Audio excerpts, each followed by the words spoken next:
You're joking. Yes, I don't.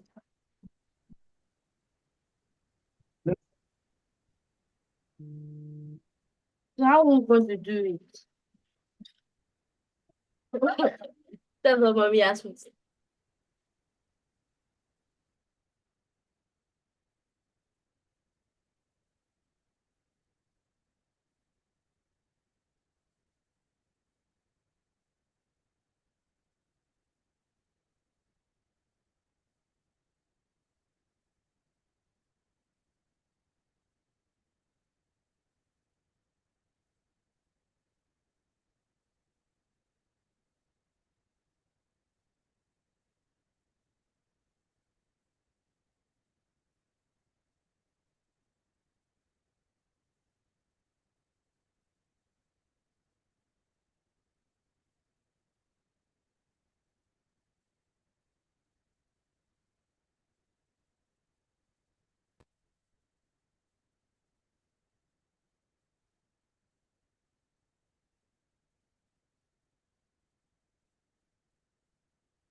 Good morning, everyone. Welcome to the Academic Excellence Conference Day 2. My name is Mrs. Precious, and I am excited that you are here, pumped and ready for Day 2. Remember our rules from yesterday. Please turn on your videos. It would help me see your beautiful faces. As soon as you turn on your videos, let me see your jotter. I have my jotter here with me. Please turn on your videos. I can see Maybell. Maybell, thank you. Thank you. Hi, Maybell. So let me remove this video. I'm done sharing. I'm done sharing. Welcome, Maybell. How are you today? Who else is turning on their videos? Who else? You could use your virtual background, right? Oh, I have a lot of people in the waiting room, so I'm admitting everyone. As soon as you come on, please turn on your video. Our guest is here. As soon as you come on, remember the rule, turn on your video. As soon as you come on, turn on your video. We're just going to interact. I can see Jeremiah and Elizabeth. Let me see your jotter. I can see Candace and Bithia. Let me see your jotters. As soon as you come in, turn on your video. Let me see your jotters. Ensure that you have your jotter with you. Ensure you have your journal with you. I have my journal with me. Maybell, welcome. Turn on, I can see Candace and Bithia. Welcome. What? I can see Exceeding Grace. Hi, Exceeding Grace. Welcome, welcome. Say good morning. Good morning. How are you today? I am excited. Hi, Uncle Mike. I'll get to you. Let me welcome my children first. Welcome, everybody. Welcome, everybody. Welcome. I'm volunteers. If you're here, please send to the group that we are live and we are starting. Have a full day today. Have a full day today. Okay? So we have 26 people on the call. Let's get this up to 50 so we start. All right. So I can see that Amen has his hands raised up. Okay, so I'm going to check for the second phone. Can you reach the back? Well, this one is very loud now. What happened? Mommies, I can hear us. Let me mute everybody. Good morning, ma'am. Good morning, Good morning. Good morning, everybody. Okay, so I think we are all muted. So remember yesterday, we looked at, turn on your videos, everybody. Please, I beg you. I'm not going to allow you speak if I don't see you. You can see Mrs. Precious. You can see her. You can see Mrs. Precious. You can see my beautiful face. I want to see your beautiful face. So please remember the rule from yesterday. Turn on your video. That is one. Have your journals. That is two. When we open up the chat, please do not type things that are not relevant. Remember that we are leaders, and a sign of maturity, like Coach Chedoze said yesterday, is not age. Your sign of maturity is in your conduct. It is how you lead yourself and you behave, right? So let me have someone come teach us in 1 minute what they learned yesterday. Remember yesterday we talked about active recall. That one way that we can, so I'm going to bring down anybody's hand that is raised. I'll lower everybody's hands. So as soon as your hands are raised, I know that you actually want to come and talk. So we talked about active recall yesterday. We talked about peer teaching, peer influencing, peer mentoring. So who will share with us in 1 minute? Uncle Michael wasn't here yesterday. So we want to teach him what we learned yesterday. So you have 1 minute to tell us one thing you learned yesterday. It could be from my session. It could be from Coach Chedoze's session. So I have Opamen. Opamen, wave at me if you're ready to talk. Are you? Okay, so I'm going to unmute your Opamen. Unmute from your end. Remember, you're the teacher, so you speak as bold as Mrs. Precious and tell us one thing you learned yesterday.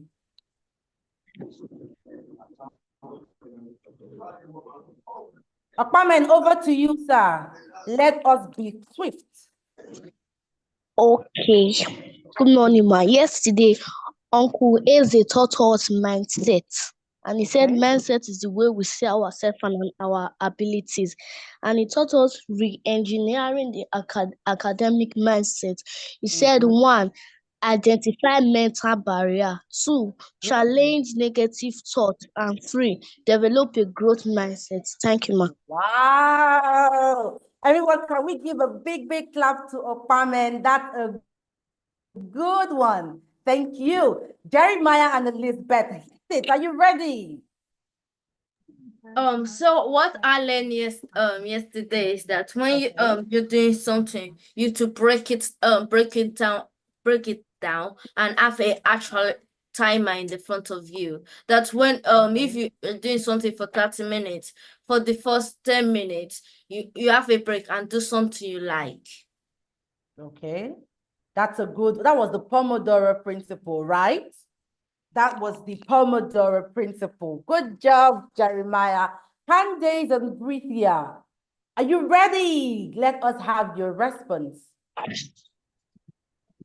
I learned the different kind of learning styles. I learned visual, Okay. auditory, and kinesthetic. Okay, that is good. So did you identify your learning style? Yes, ma. So what is your learning style? Auditory. Auditory. So what are you going to do to make sure that learning becomes easy for you as an auditory learner? I'm going to use video. Okay, I can really hear you, but well done. I guess you got what you're going to do. All righty. So I'll move to Exceeding Grace. Hi, Exceeding Grace. Good morning. Good morning. All righty. How are you today? I'm fine. All right. So what did you learn yesterday? Teach us something you learned yesterday. I learned that we should manage our time. Songs. I can make a bit of my favorite. I learned that we should manage our time. We should be active in our learning, and we should create a study plan. Create a study plan. Oh, that is beautiful. Thank you, Exceeding Grace. Owolabi, are you ready? Roll.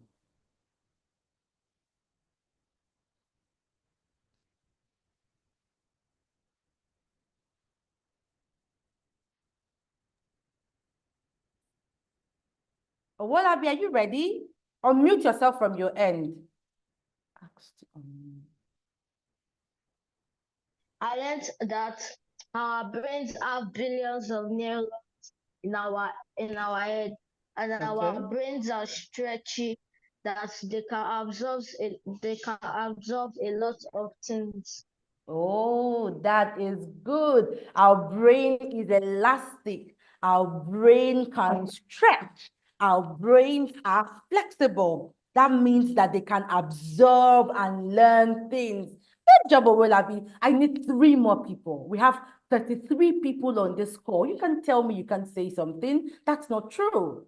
Mrs. Precious needs 3 more excellent children. Just turn on your video, raise up your hands. We call you up. We have 2 minutes till Uncle Michael steps up to teach us how to sit down and read, how to sit your butt down and read. If you don't raise up your hands, I'm going to call you. I'm going to call you. Ezinne and Oyimebi. Can you tell me one thing, darling? Don't look away. It's you I'm calling. I'm looking at you. Okay, I've asked you to unmute. You're laughing. I'm looking at your beautiful face. So just tell us one thing you learned, okay? You don't need to teach us. Tell us one thing you learned, all right? I've asked you to unmute. Unmute yourself. Mabel, you're coming next. Hi, Ezinne. I can't hear you.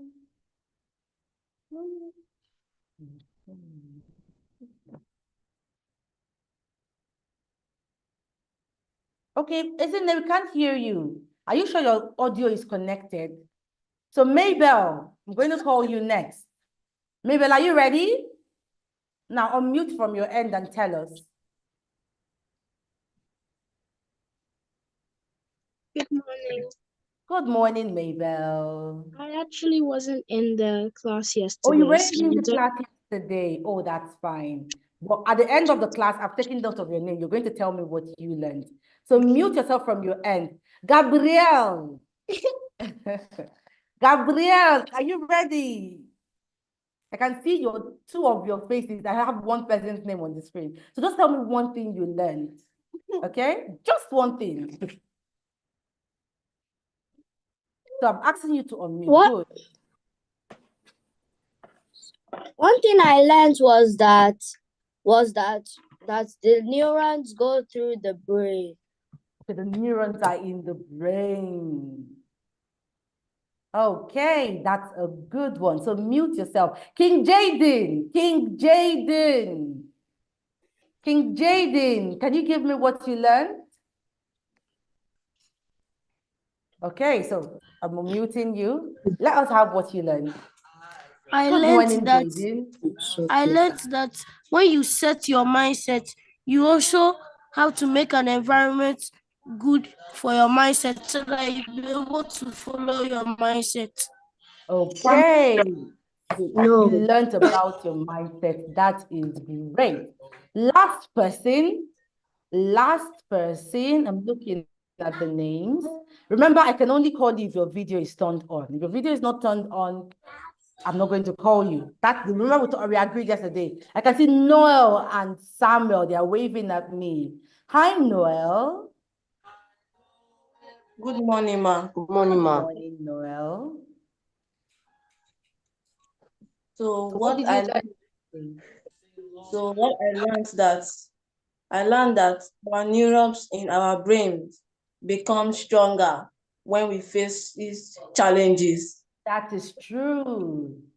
That is true. All right, everybody. Thank you so much for being graceful. And we have 45 of you on this call. At this point, I'm going to make our speaker for today, Uncle Michael. I'm going to make him the co-host as I bring him up. Remember, guys, I'm going to unmute us all. So we say a big academic excellence welcome to Uncle Michael. Uncle Michael, you can now unmute yourself, sir. You're a co-host. So I'm going to unmute everybody. So we shout, welcome, sir. Good morning. So let me see if you're ready. I'm going to open up the chat and I'm going to open up okay, so I'm going to close this up. I'm going to admit, hold on everybody. I'm going to unmute everybody. Yes. So everybody, let's say, unmute yourself and say, welcome, good morning, Uncle Michael. Are we ready? You can now unmute yourself and say, good morning. Welcome, sir. Good morning. Ask all participants to unmute themselves. No. Yes. All right, everybody. Can we unmute ourselves now? Yes. Welcome, sir. Welcome, sir. Good morning.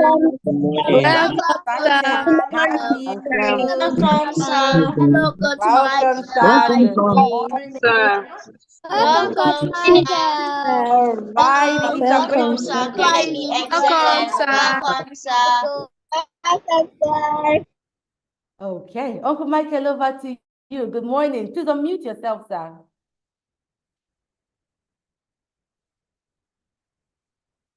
Uncle Michael, please unmute yourself, sir. Good. Good morning. Good morning, everyone. Good morning, Miss Fresh. How you doing? I'm very well, thank you, sir. Good morning. Welcome on board. We are really excited to have you.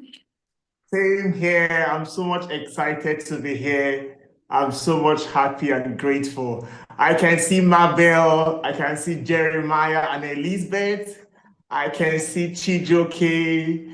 King Jaden, how are you? I can see Noel and Samuel. Okay. And we all are ready this morning. Okay, so We're going to be moving straight to what we have this morning. But before then, I would want to say a very big thank you to Mrs. Presh for having me here this morning. It's a privilege to be here to share this conversation with the young mind this morning. So I'm so much privileged. Mrs. Presh is someone I've known over a decade, over 10 years. I think Over that a was decade. a decade now. I think that was 2014. So 213 actually. yeah, it was 2014. So, and it's been a lot of inspiration staying around Miss Presh. I can remember there was a changing moment I had with Miss Presh when we talked about, she showed me something she was doing. That was a blog. Miss Presh was running a blog then, Fresh Inspired. You can remember, right? Yes, I do. That was a game changer for me, really. Fresh Inspire was a game changer. I was like, man, if someone can do this, I think there are other things I should be doing as well. So it was mind-blowing. Coming in contact with you, Ma, has been a blessing. And here we are to share idea on this very topic. So guys, are you ready? So if you're ready, I want to see your hand. Wave your hand, everybody.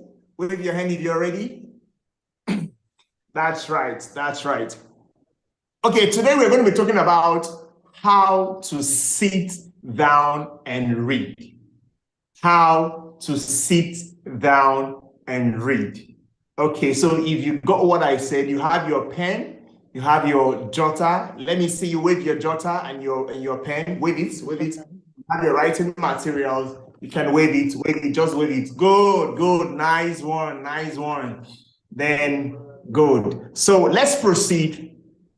So we live in an era where the world is moving so fast. Technology is available and everything is just moving so fast, information changing, a lot of things happening so fast. So one of the things you are to prioritize as a young person, as a child that is growing up, is the ability for you to focus reading.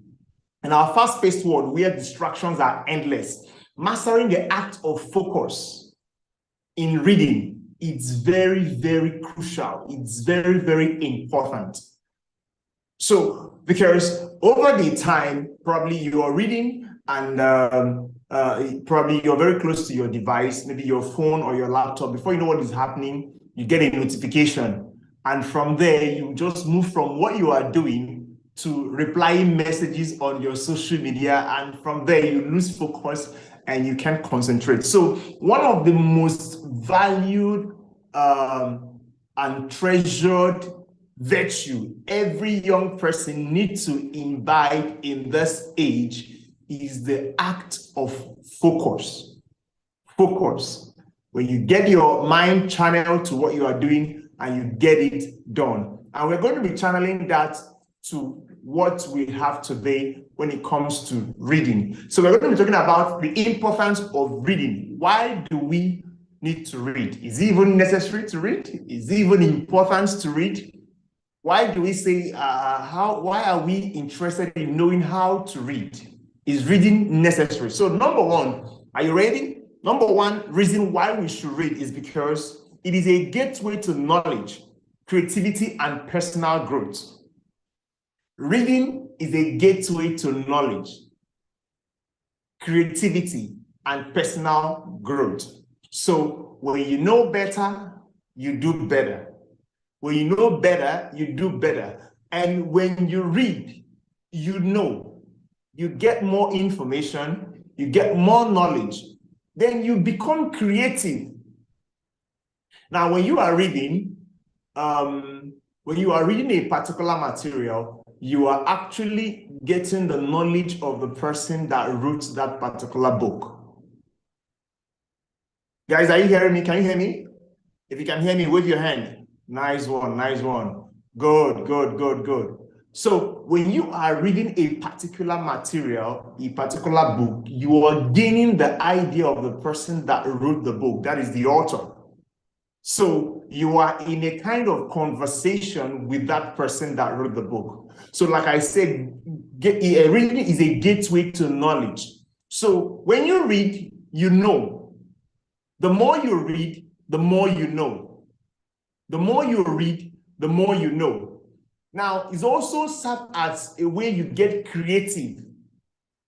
When you read a particular material about a particular, you want to become a baker or a professional photographer or a professional public speaker, then you keep reading ideas. You keep reading material as regards to that particular field you want to get yourself involved. You will find out that you start getting new ideas from so many people that wrote those, from so many authors in that field.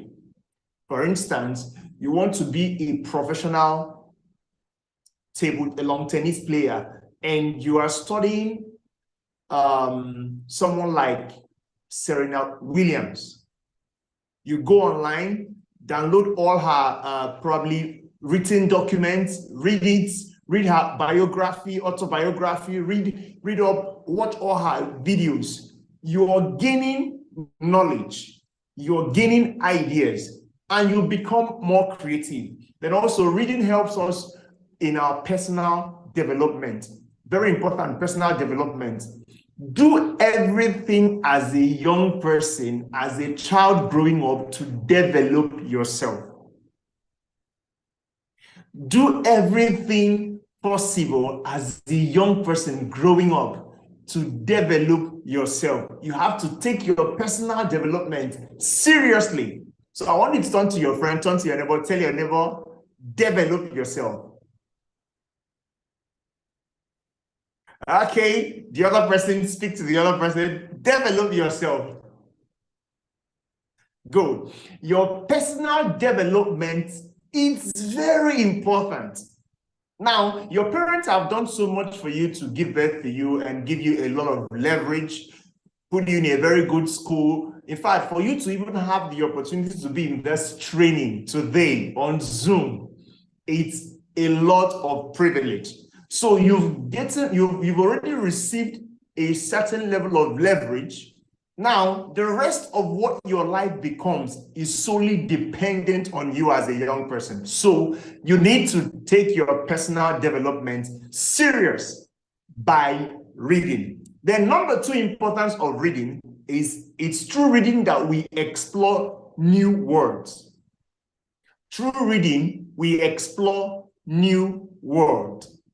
I can remember back in the days in my primary school, where I got to be exposed to our school library. Then I was able to read all these, not all these stories. That was when I read the first book I read about, the story I read of the fox and the three pigs. How many of you read that story? The fox and the three pigs, where the three piglets, they built, one of them built house with a rock, the other one built a house with thatch, and the other one built his house with mud. And when the fox came, blew away some of those ones that are not strong, but the one that had a very strong, that built his house with rock, the fox couldn't penetrate. So I was able to get through that world. I was able to get through that world of animation because of reading. So if you not had the privilege of moving into a particular world can be the world of astronauts, the world of medicals, the world of movie industry. So if there is a particular area you want to move into, probably you want to be an engineer, you want to be a doctor, you want to be a programmer, you want to be a content creator. So those are words.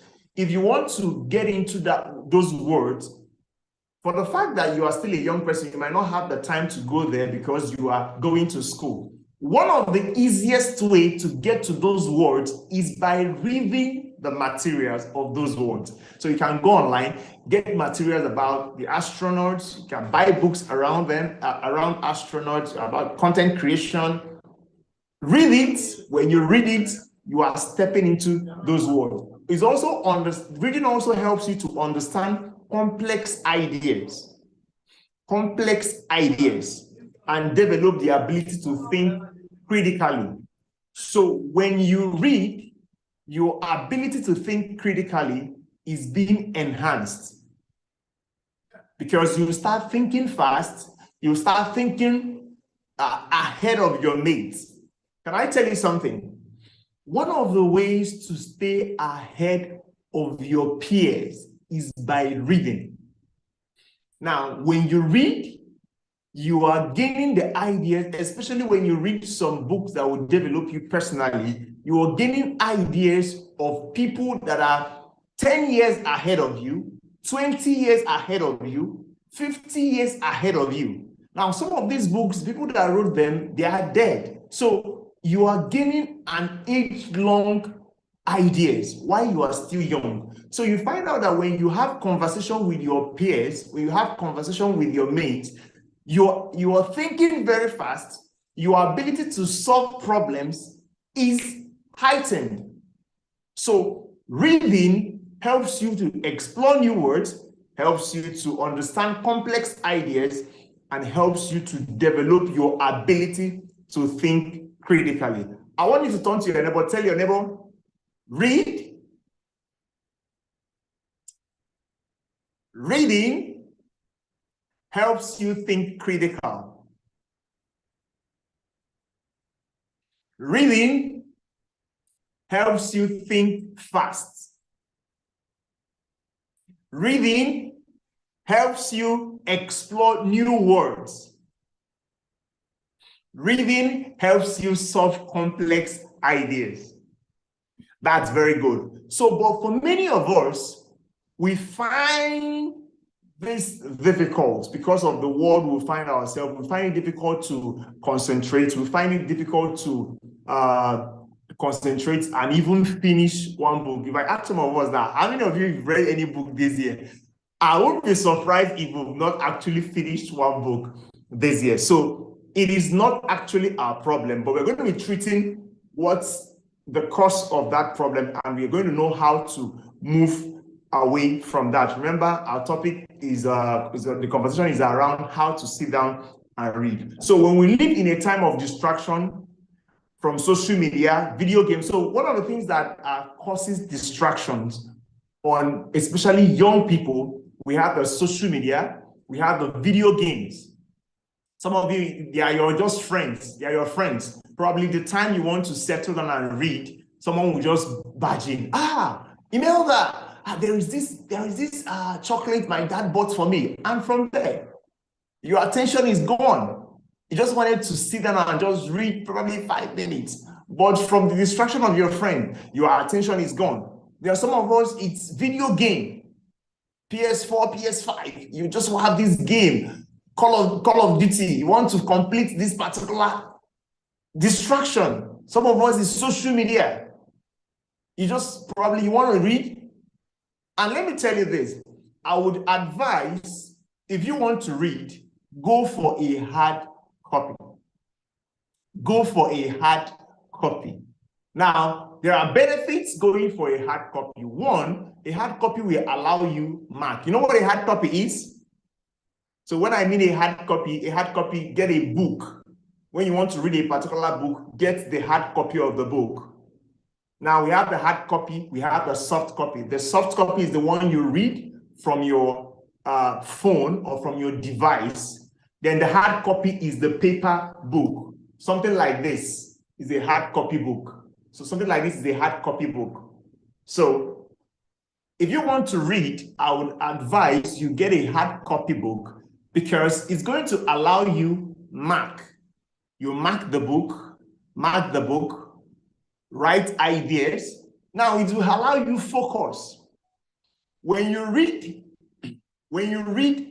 using a soft copy, except the device you're using is not connected to the internet. But if the device you're using is connected to the internet, there will be a high rate of distraction. Do you know why? First, there will be distractions from your social media notifications. If you don't have any social media,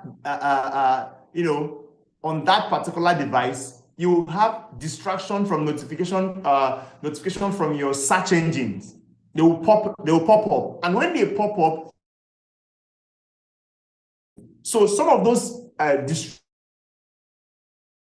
distractions allow us not to focus issue.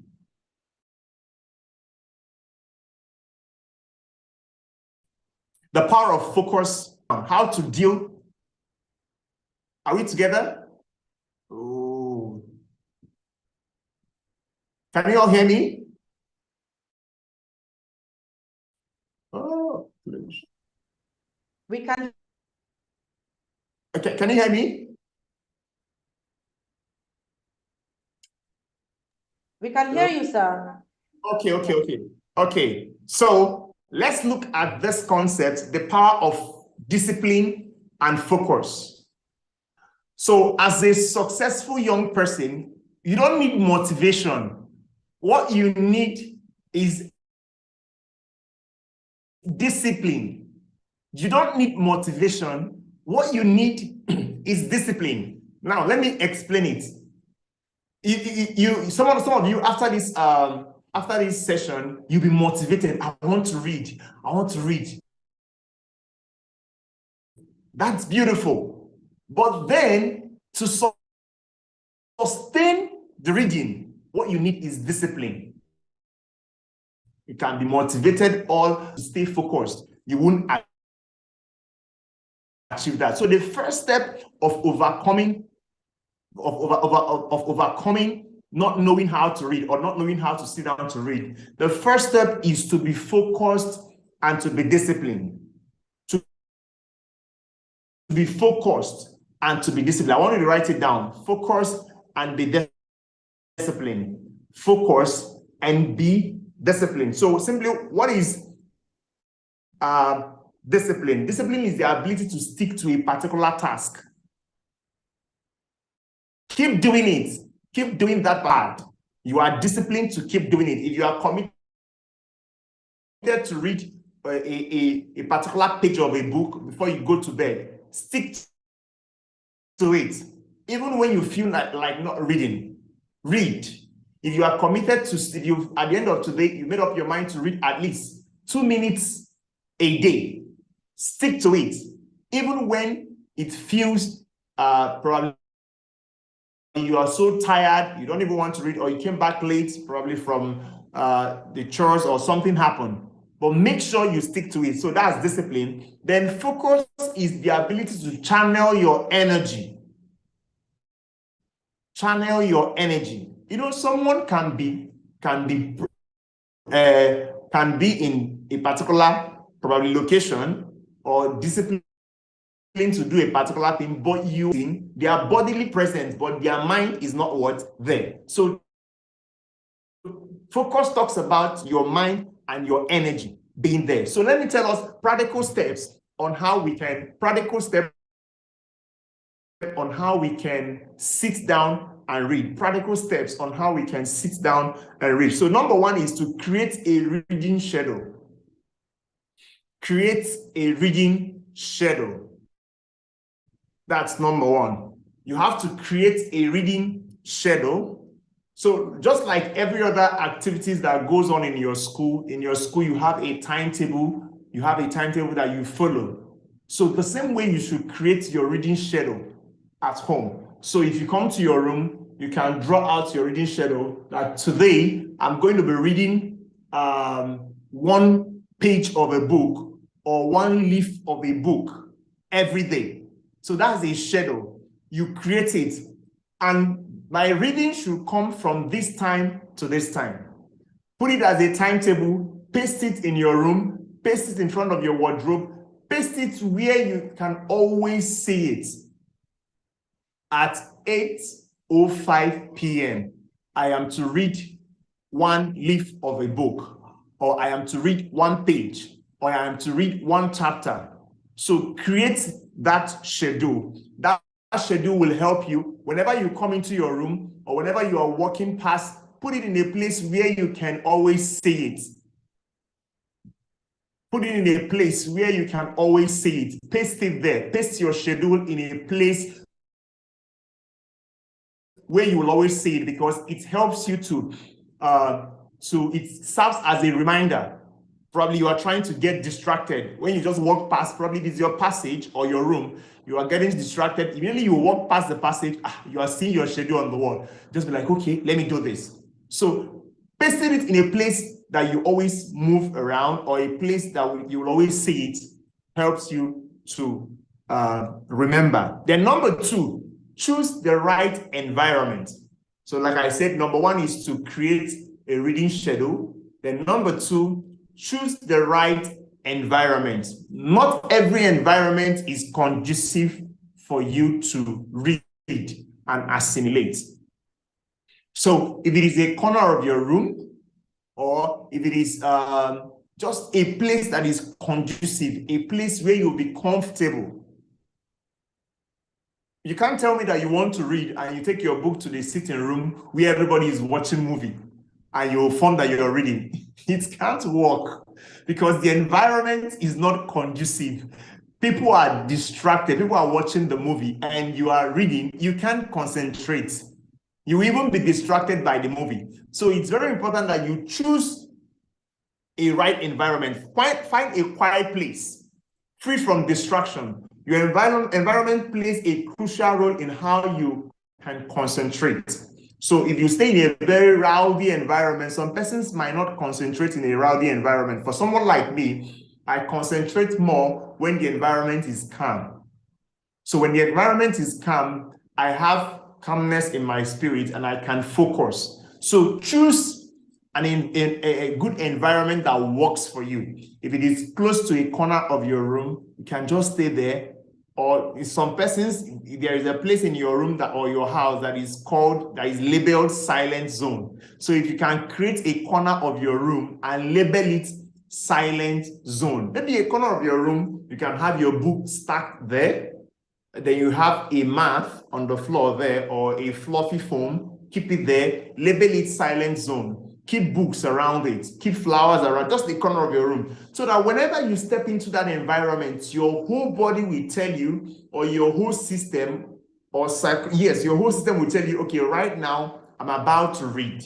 So every being in you will coordinate for you to get focused and read. So a nice environment, a conducive environment, helps you to read and helps you to assimilate. So number 3, number 1, I said, create a reading schedule. Number 2, I said, choose the right environment. The number 3 way on how to sit down and read is to set clear goals. Set clear goals. Set clear goals. Now, when you don't set a goal, everything becomes your goal. When you don't set a goal of achieving something, everything goes. So it's very important that you tell yourself, set a goal, set a target. So quickly, let me just tell you one of the commonly used means of setting goals. We call it the SMART rule. SMART rule, SMART is spelled as S-M-A-R-T, where S stands for specific, M stands for measurable, A stands for attainable, R stands for relatively high, and T stands for time. So when you are setting a clear goal on how you want to read, first, that goal must be specific. When you are setting the goal on probably reading, it must be specific. What do I want to achieve? Okay, I want every month I should read 1 book. Every month I should read 1 book. So that is being specific, not just I want to start reading. I want to start reading. After this conference, Mr. Michael said that we should read, that readers are leaders.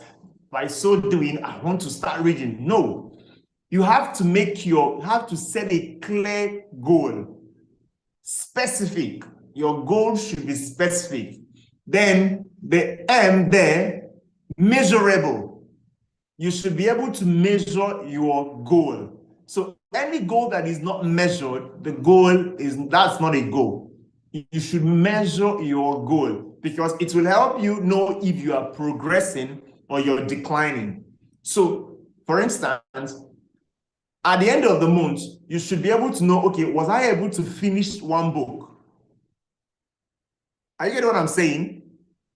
Are you following? Good. At the end of the month, was I able to finish one book? So if I'm not able to finish one book, what really happened? So that is, you're trying to measure if you are progressing. Because if you're not measuring your goal, you can even stay in one book for a whole year. I tell you the truth, you can even stay in one book for a whole year. But if you know that you have to finish one book in a year, in a month, it will help you to, be very fast about that. Then the third one is attainable. So if you are setting a goal, it should be specific, it should be measurable, it should be attainable. Don't set a goal that you cannot achieve. Because of you've been motivated or you are so zealous, say, I'm going to finish 5 books in a month. 5 books in a month. It's beautiful as it sounds, but can you achieve it? Is it attainable? So when you set your goal and achieve it, it gives you a joy that, wow, I can do this, and you do more. So don't set goals that you cannot achieve, because when you don't achieve it, you feel bad. Are you getting what I'm saying? So set goals that you can achieve. You can achieve. For something like 1 book a month. A month is relatively 31 days. So there is no way 31 days you can't finish 1 book. So set a goal that is attainable. Now, there are also books you should start with. Don't go and get very big book. Probably if you're starting to read for the first time, now go and get a very big book. You might not attain that. You might not achieve that. So get smaller books, and books that have big characters. The write-ups, they are bold enough for you to see. When you get ones that are tiny, you might not finish it up. Are you getting what I'm saying? You might not finish it up. So get books that has bold characters, bold writings, then that are smaller. So when you keep reading, you finish it, you're like, wow, I actually finished 1 book before a month runs out. Wow, that's beautiful. You will be motivated to do what? To read more. So your goal should be attainable. Then the next one in that SMART is R, relatively high. Don't now say, okay, since they say we should choose a goal that is attainable, let me now go something very, very low. No, don't go so low. Don't go so low. It should be relatively what? High. It should be challenging. Make it a challenge. So when you read something that is probably this volume, probably in the next month, you increase it a little bit, because your goal should be challenging. If your goal is not challenging, it's not going to motivate you. So it's very important you know that. So that's relatively high. And time bound. Time bound. Your goal should have a time limit. Just like I said, 1 book a month. 1 book a month. So that time limit will help you for measurement to know if you are progressing or not. So all this I said now are all under the number 3, setting number 3 on how to sit down and read, which is what? Setting a clear goal. So setting a clear goal, you use SMART rule, which is SMART,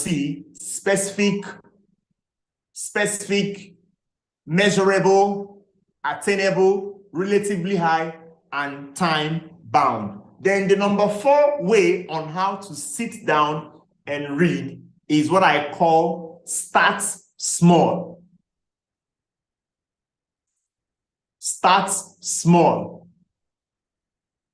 Don't be, just like I said, motivated. You are so much motivated after this conference. Wow, on how to read. Mr. Michael motivated me a lot. Let me start reading. You don't go and pack all the whole encyclopedia in your house. You won't finish it. So start small. Start small. So when you start small, you progress. When you start small, you progress. You progress. You progress. Before you know what is happening, you will start reading big books that are voluminous. So you have to start small. If you are struggling to focus, start with shorter reading sessions. Shorter reading sessions. Start small. Start reading short novels. Now, start giving your time. Give yourself little time. Don't say, I'm going to read for 5 hours. Probably you are starting to read for the first time. You can't do 5 hours. You can't do 5 hours, bro. You can't. Sis, you can't do 5 hours. You can't. So you might just want to start with 10 minutes. Some of us, we just have to start with 2 minutes a day. Just 2 minutes. Just make sure that you go to your schedule and write it. I'm going to read 2 minutes a day. 2 minutes a day. Or 10 minutes a day. 10 minutes a day. So when you get that book for the month, you say 10 minutes a day, I'll give this book 10 minutes a day, 10 minutes a day, or 2 minutes a day. So start small.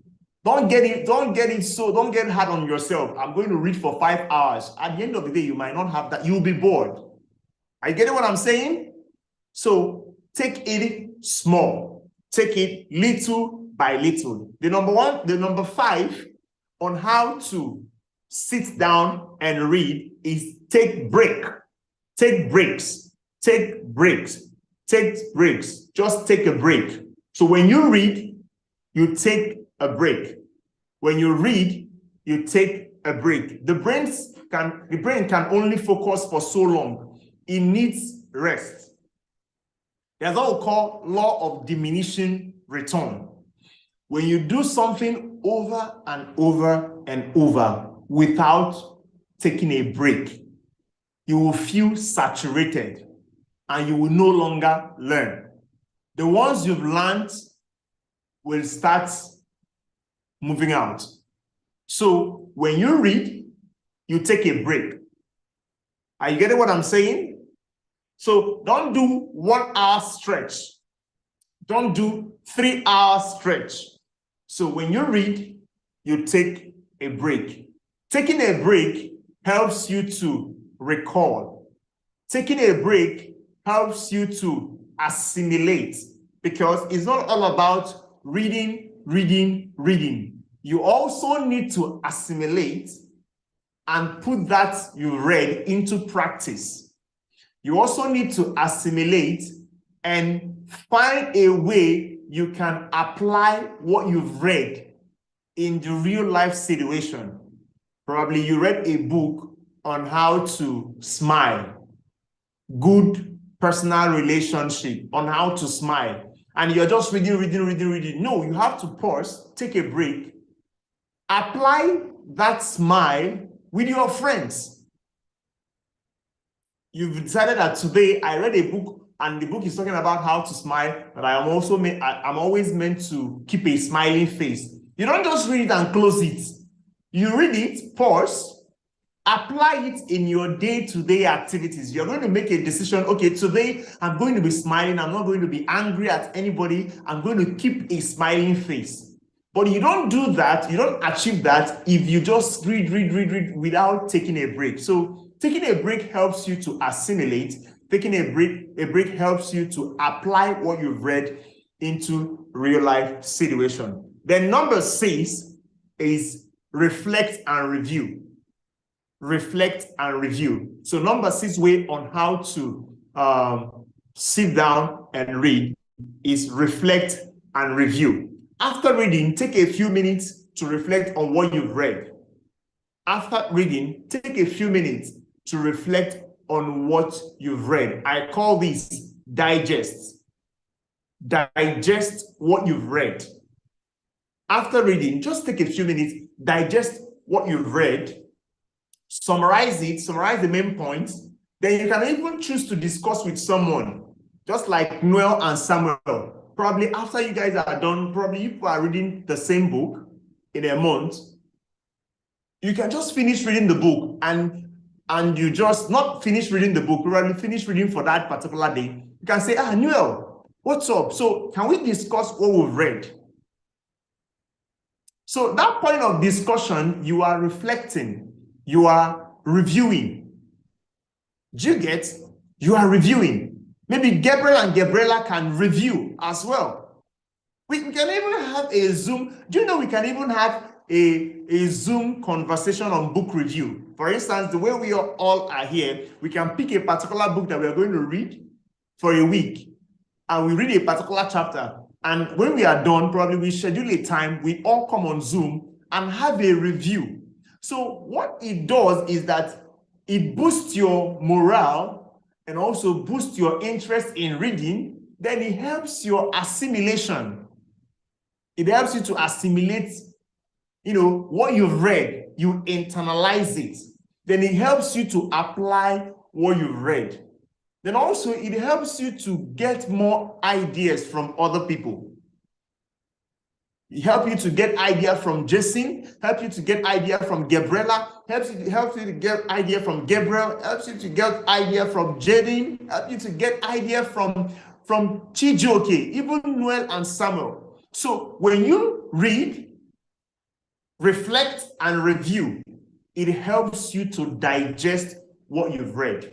And when you discuss with one another, it helps you to assimilate what you've read. Are we together?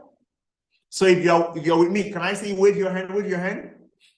So that's beautiful. That's beautiful. Okay, so let me run it down again. So number one way to build how to sit down and read. Number one way I say is to create a reading schedule. Number two, I said choose the right environment. Number three, I said set clear goals, where I talked about SMART rule in goal setting. SMART rule in goal setting, SMART, where S stands for specific, M stands for measurable, A stands for attainable, R stands for relatively high, and T stands for time bound.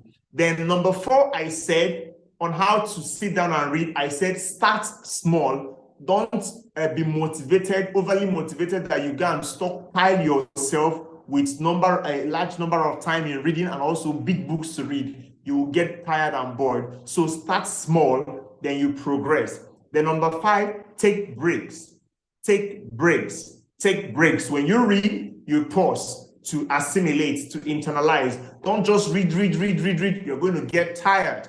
So you have to take a break. Then number five, I said, is to reflect and to review. Is to reflect and to review. And also give us an example on how we can even choose a book in a group. That's why it's always good to have a reading group or a reading club. Even in your house, you and your brother can form a reading group. When you read, after reading, both of you will come together and share ideas on what you've read. Do a review. What do you think about this? Oh, I saw this in this book. So it was talking about a personal relationship, that you need to always be empathetic with people. You always see reasons with people. So what do you think about seeing reasons with people? Do you think it's something that is nice? Then you are trying to review. You are trying to review, and it will help you assimilate. So finally, build a love for reading. Build a love for reading. When you read, you lead. When you read, you lead. When you read, write it down. When you read, you lead. So the more you become better in life is the amount or how far you've been able to invest in reading. So if you want to become the best among your peers, if you want to go further among your peers, if you want to be the best, you have to invest more time in reading. So you're not just reading to pass the exam. You're not just reading to, because when we are done with this now, a lot of us will now say, okay, let me now go and be reading bring out your mathematics, bring out your social studies, your social habits, health habits, be reading all those materials. Yes, they are good, beautiful, but reading goes beyond that. You're not just reading to pass your exams, you're reading to know. You're reading to assimilate ideas. You're reading to get wisdom. Even the Bible said it, buy wisdom and sell it not. So when you read, you are gaining wisdom. When you read, you are gaining wisdom. So that when you talk or when you speak, people will be marveled at the wisdom that proceeds from your mouth. But you don't get those wisdom, you don't get to that level when you don't read. So you need to cultivate the habit of reading. You need to love reading. You need to make reading attractive. You need to make reading attractive. You need to love reading material. You need to love reading your books. You need to love reading books that will help you develop. Okay, for instance, I have my own reading schedule. I do one book a month.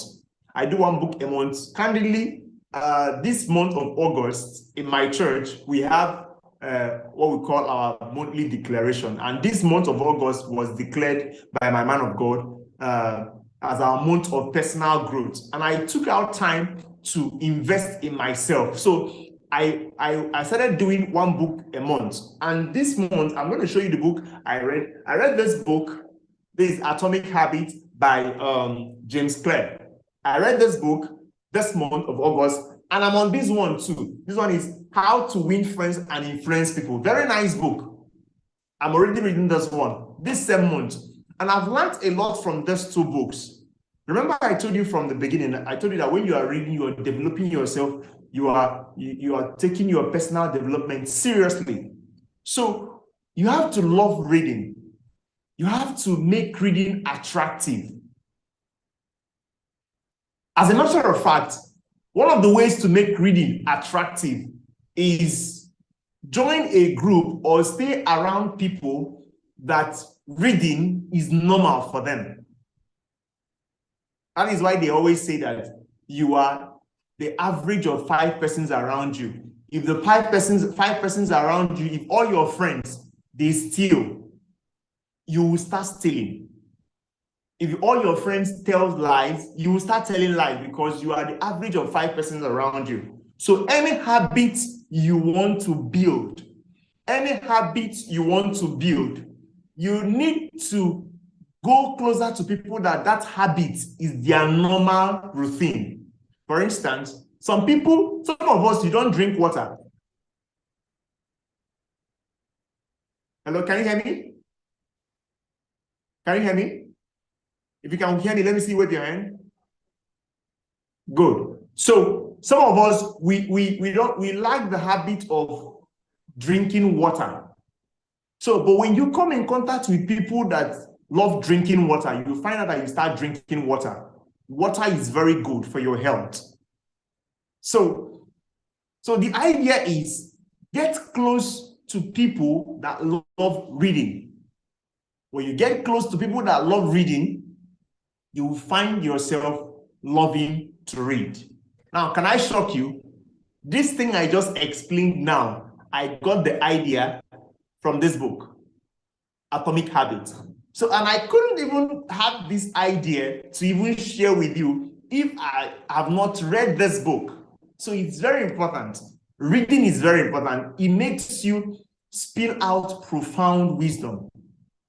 So if you want to read, if you want to know how to read, you have to make reading attractive. You have to love reading. And when you do that, you become better. So in conclusion, before I open out time for questions, in conclusion, I would encourage you as a young person growing up, cultivate the habit of reading. Love reading. The more you read, the better you become. You cannot perform above what you know. You cannot perform above installed capacity in your mind. You cannot perform above what you've been taught. You cannot perform above what you've read. So if you are not doing well, if you think you are not doing well already, then you need to read more. You need to know more. You need to learn more. Do you get what I'm saying? So if you know more, you do more. So if what you have is not enough, that means there is something you don't know yet. So you need to read more. So why I'm saying this is for you to cultivate that habit of reading. Enjoy reading, love reading. And I gave you steps already on how to sit down and read, where I told you that number 1 is to create a reading schedule. Number 2, choose the right environment. Number 3, set clear goals. Number 4, start small. Number 5, take breaks. Number 6, reflect and review. Hope we all got the point. All right, if you got the point, let me see you put your hands together. Put your hands together, put your hands together. All right, thank you very much. I really appreciate it. So now it's for Q&A, question and answer. Miss Fresh? Yes, sir. Wow. That was instructive.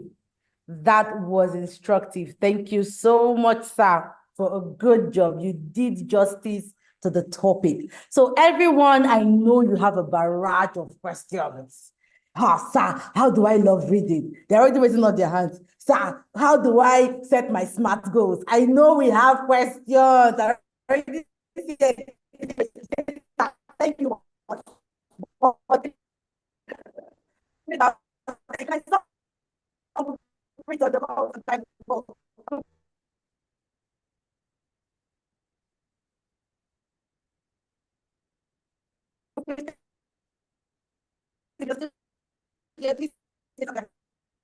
I say hi to you, but thank you for joining us. I'm great for speaking at the point. Thank you so much, sir. Oh. Okay, so I am also here on another device.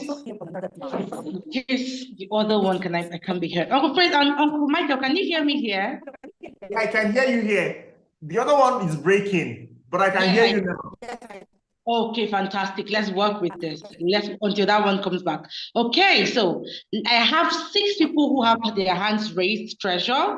So Treasure, I'm going to ask you to unmute. So you ask your question. So Treasure, over to you. Please, I want to see Treasure. Okay, Treasure, are you there? So I assume that Treasure is not ready because she doesn't have her video turned on. Okay. So remember, we have our rule.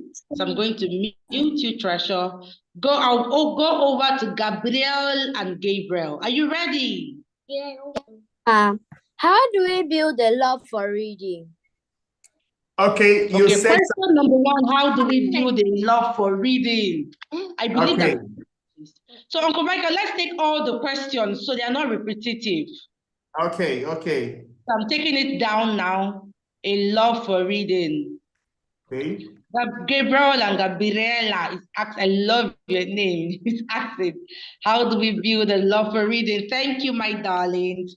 Okay, so let me go to, I have 10 hands raised, okay? So is Treasure's video on? Exceeding Grace, are you ready? Yes, ma. Okay, let's do this. When he said that we should make a reading plan, does it mean that we should design it like a goal? Okay, do we design a reading plan like a goal? Thank you for that beautiful question. Uncle Michael is going to answer that. Okay, John Praise and Israel asked to unmute. Over to you. Ma, how can you make your reading attractive? Okay, how can you make your reading attractive? Mama, please sit down. Let's see. Okay, that is taken. Attractive. Okay.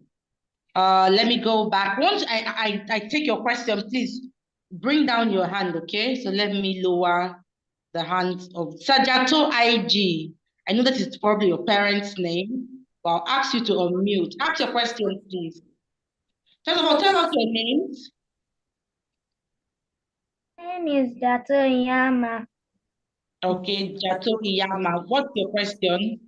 I want to ask you, what skill are you going to use if you want to learn how to read?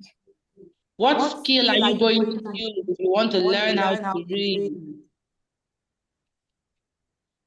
Okay, Uncle Michael, I believe you're taking down the question. So let me lower the hands of people who have asked. Thank you. Ike Chukwuokonkwo, turn on your video. Owola be about, are you ready? Ma'am, how do I develop reading? How do you develop reading? Uncle Michael, you just get what he's asking, right? Yeah. Okay, how do you Can you take develop? it down? Okay, so we have 2 more questions. Is Treasure's video now on? Someone is joining on my screen. Don't do that now. Yeah. Someone is sharing. Joy D, your whiteboard is on. Please turn it off. Thank you. Okay. Faith Yaboa, are we ready? I've asked you to unmute. How do you know the right book to read? That's a good question. How do you know the right book to read?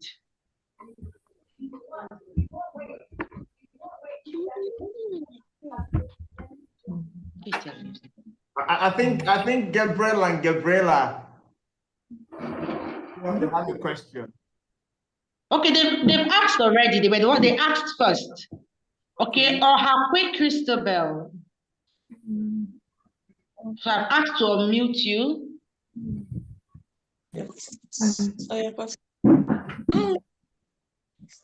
How do you make a subject you don't like interesting? How do you example? Like history. Fishery, okay. Okay. Thank you, Ohakwe Christabel. Mute. Good luck, Elu. Is no longer here. Treasure. Has Treasure turned on his video or her video? Not, okay, yes. So stabilize your video because I'm still seeing a little bit of chaos in your background. Olomachi, are you guys here? Noel and Samuel. Noel and Samuel has been waving their hands forever. Oh, wow. I can't find it here. Oh, they didn't indicate. Okay, let me look at it from my screen. Yeah. Noel and Samuel, you didn't indicate on the call. Okay, I'm going to call you now. Hold on. Where are you again? Noel and Samuel. Waving. Okay, Uncle Michael. Okay. Yeah, okay, I've asked you to unmute. Ask the question. How do you set a goal that you want? How do you set a goal that you want? How do you set a goal that you want? So I think 2 more questions. Uncle Michael, do we take these questions and continue again? So if you've answered the question, they already know that they've answered their question. Yes, yes. Okay, let's go. Okay, so which one are we going first? I'm going to read them. How do you build, Gabriela and one other person asked the same question. How do you build a love for reading? How do you make reading attractive? Okay, just in a minute. Let me switch device. Just a minute. It's okay, sir. Okay, everybody, I brought down all the hands. So as soon as Uncle Michael is done answering these questions, you raise your hands again if they've not answered yours, so you can ask again. So we are all orderly.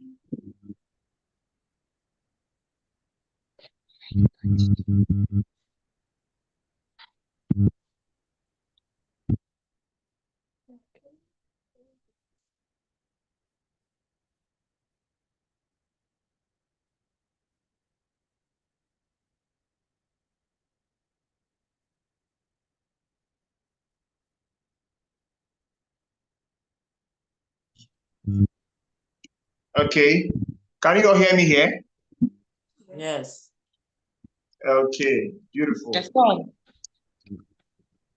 Okay, so I have to switch to another device so It's that okay. I can. Okay, just a minute. Okay, so good. So let's proceed. So the first question, please. Okay, the first question is, how do you build a love for reading? How do you make reading attractive? What do you? Okay, so who asked the question? Please let me know. That's Gabriela and Gabriel. Yeah. Hello. Hello. Hello. Yes, it was Gabriel and Gabriela. Sorry, I was unmuted. It was Gabriel and Gabriela that asked the question. I'm one other person. I didn't take note of the name. Okay, so Gabriel and Gabriela. So how do you make reading attractive? It's very simple. So one of the ways to make reading attractive is to associate reading with something you love. I'm going to give you two ways. One is to associate reading with something you love. For instance, reading is like a skill, like every other skill we learned. If you love taking popsicle, or you love taking lollipop, and you've conditioned your mind that whenever I take lollipop, I should be reading. Or whenever I take popsicle, I should be reading. Or whenever I take something I love, I should be reading. So when you pair the two, you will find out that your mind will start telling you that sweet popsicle means reading. Gabriela, are you getting what I'm saying? Good.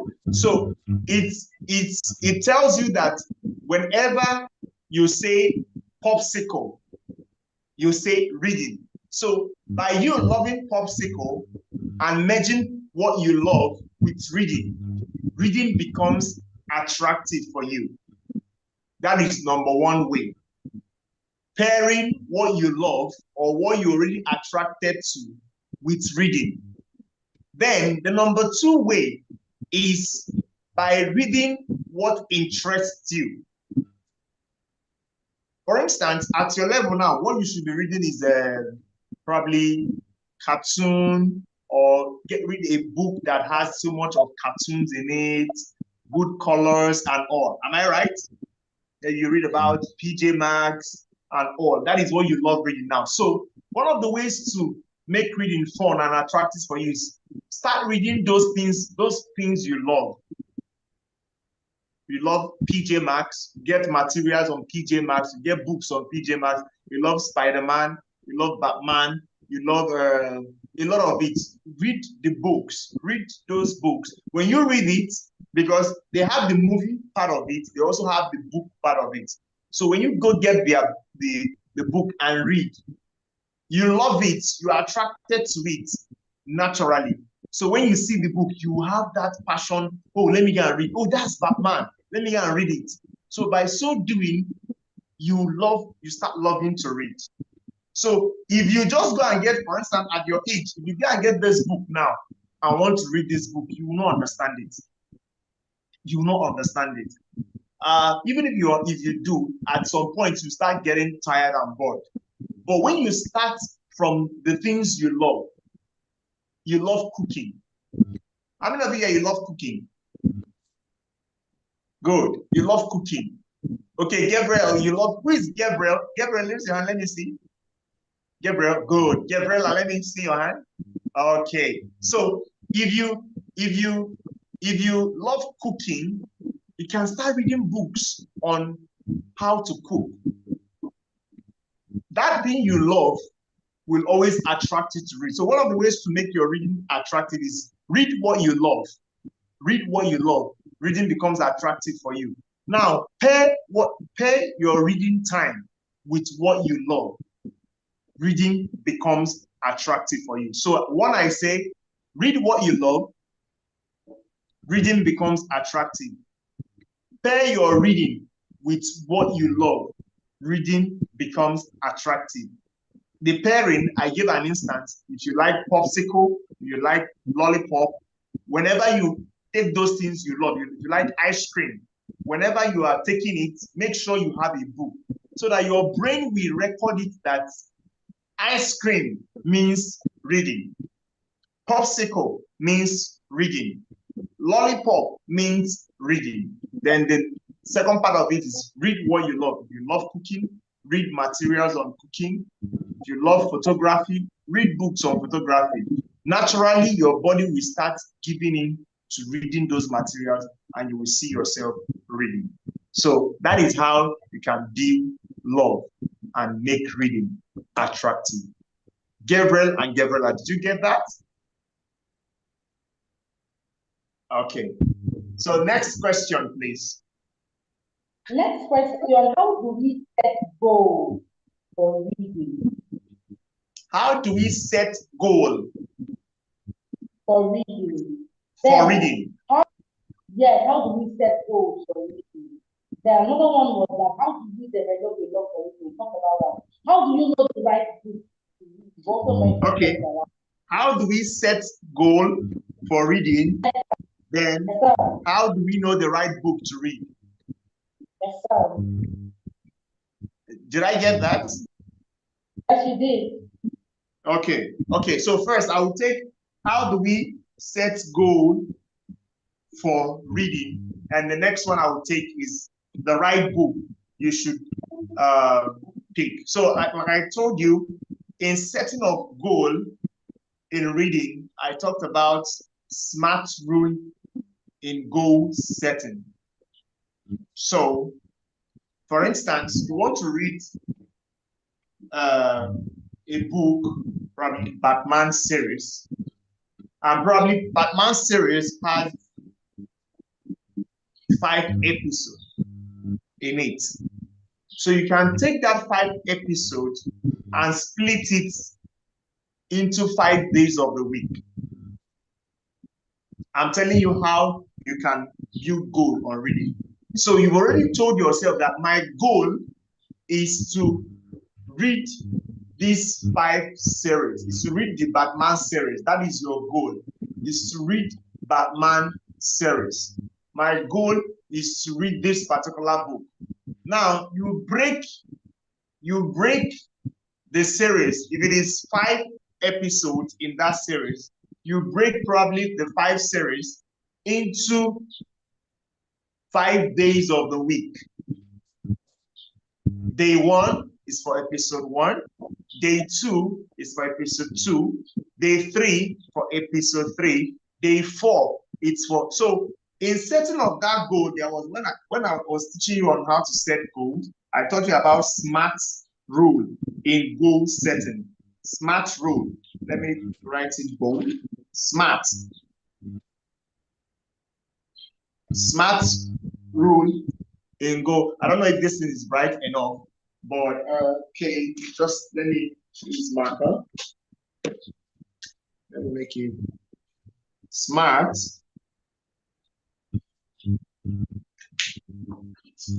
Just let me use marker. Okay.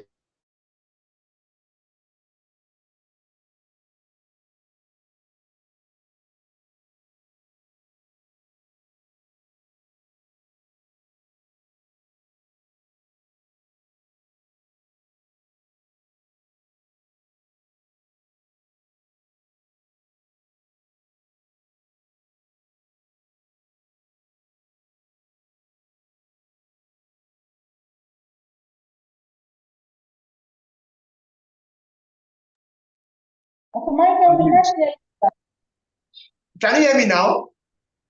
Yes. Okay. Okay. So first, you have to be specific. What book do I want to read? Remember, we are giving an instance with Batman series. So Batman series is specific. We are not just reading any book.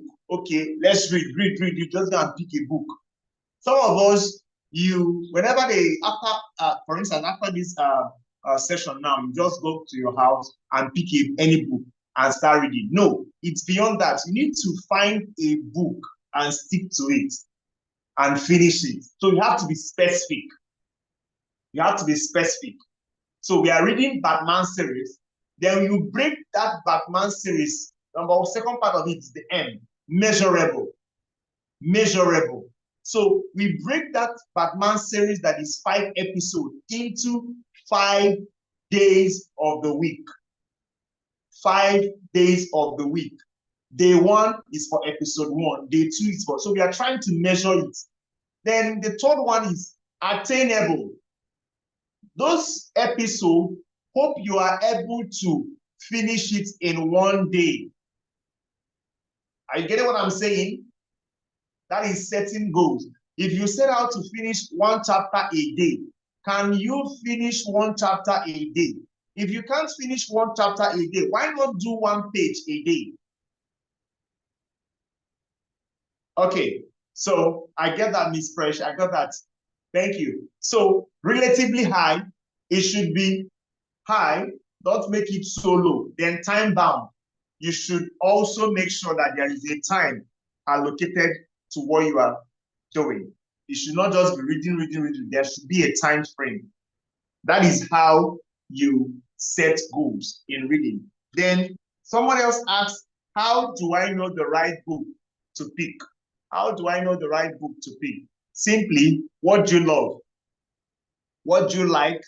So pick a book around what you love. For instance, I love speaking to people. I'm a public speaker and also an edupreneur. I'm also into tech. So when I'm reading, I read books on personal development. That's why you see me reading this kind of books. I read books on personal development. So what do you love? What do you do? Who are you? So if you want to be an astronaut, read books on astronauts.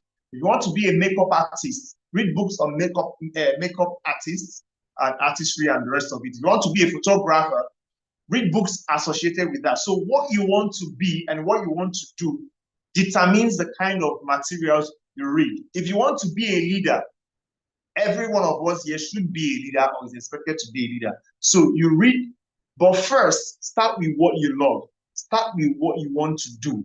From there, you can advance and read other materials. I believe I've been able to do justice to this question.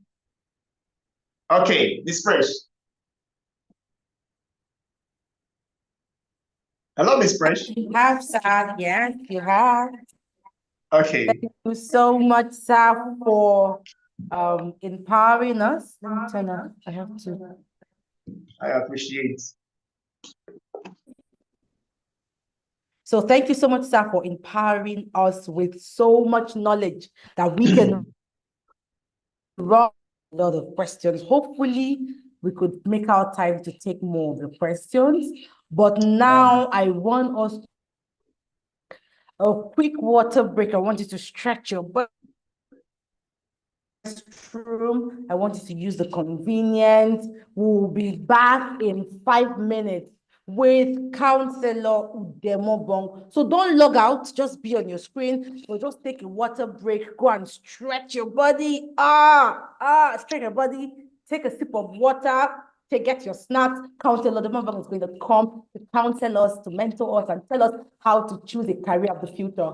But before then, I'm going to unmute us to say our academic excellence. Thank you to Uncle Michael for spending the last 1 hour, 30 minutes with us.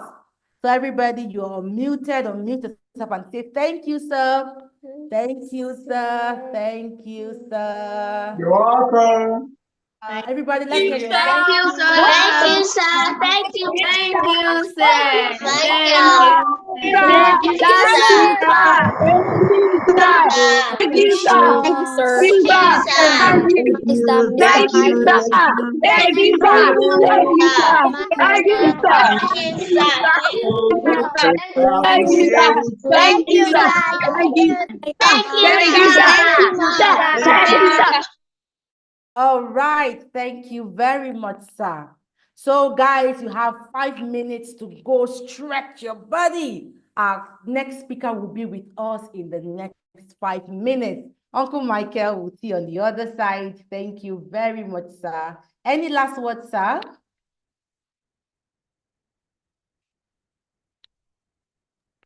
Okay, say? I said, any last words? Thank you very much. Okay, yeah. So guys, it's a beautiful moment we'll share today. Just like we talked about today, how to sit down and read. So I would encourage you, make sure you read. Make sure you love reading. The more you read, the more you lead, the more you become better. You cannot perform above installed capacity. If you want to perform higher, you have to read and put in something here. The more you know, the better you become. So see you guys. I love you. I appreciate you. Bye. Thank you, Uncle Michael. See you on the other side. Bye. So everybody take 5 minutes, go and stretch, use the convenience. Our next session, don't leave the call, just stay there. Just turn off your videos, go and rest. Our next speaker will be with us shortly, all right? You have 5 minutes to, stretch your bodies, and we'll look back. Let's just have a video on while our next speaker comes on.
I had a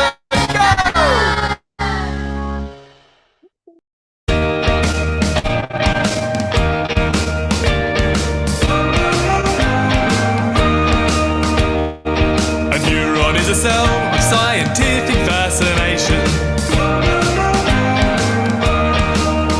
They receive, process, and transmit information. They allow us to think, solve problems, and grow. To learn the things we thought we could never know. My abilities can be developed with dedication and effort.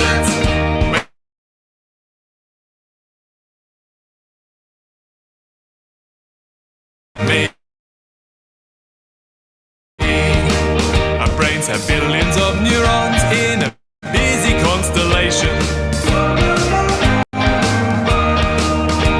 connected by branches in a network formation. They fire electrically,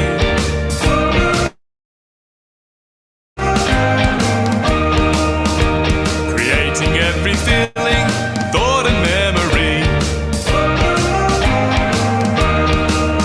My abilities can be developed with dedication and effort. When I find the right strategy, the one that works best for me. Whenever I struggle, make mistakes and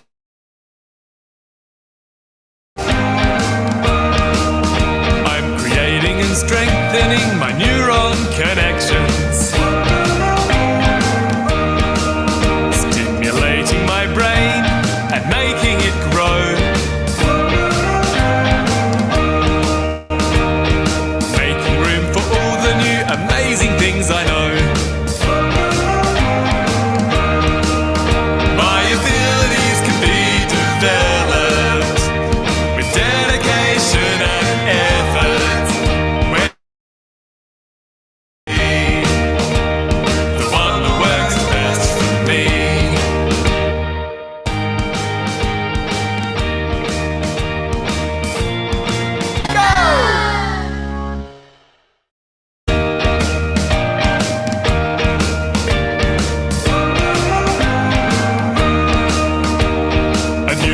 fills a cell with scientific fascination.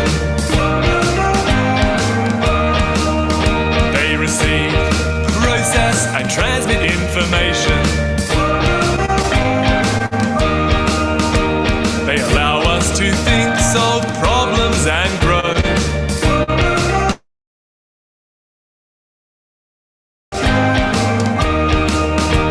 To learn the things we thought we could never know. My abilities can be developed with dedication and effort. When I find the right strategy, the one that works best for me. Our brains have billions of neurons in a busy constellation, connected by branches in a network formation. They fire in patterns electrically, creating every feeling, thought, and memory. My abilities can be developed with dedication and effort. When I find the right strategy, the one that works best for me. Whenever I struggle, make mistakes and corrections, I'm creating and strengthening my neuron connections, stimulating my brain and making it grow, making room for all the new amazing things I know. My abilities can be developed with dedication and effort. When I find the right strategy, the one that works best for me.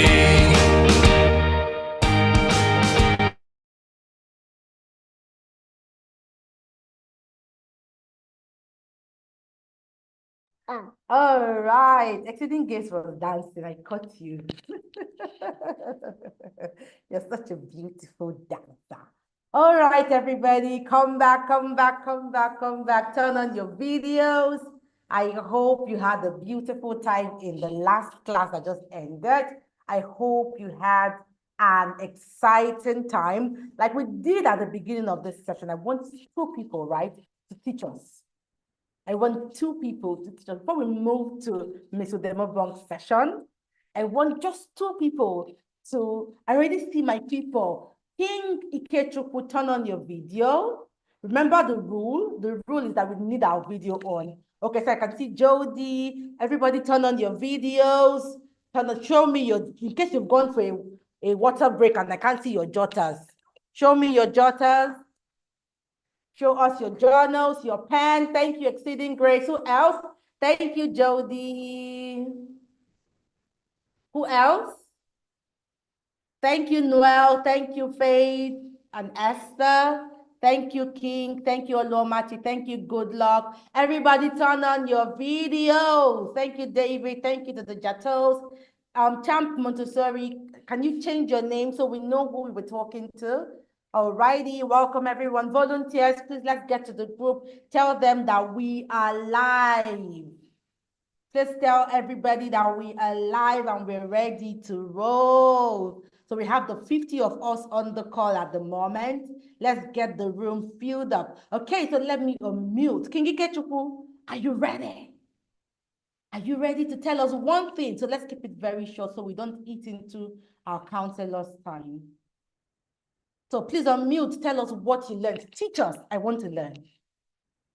King Ikechukwu, unmute yourself.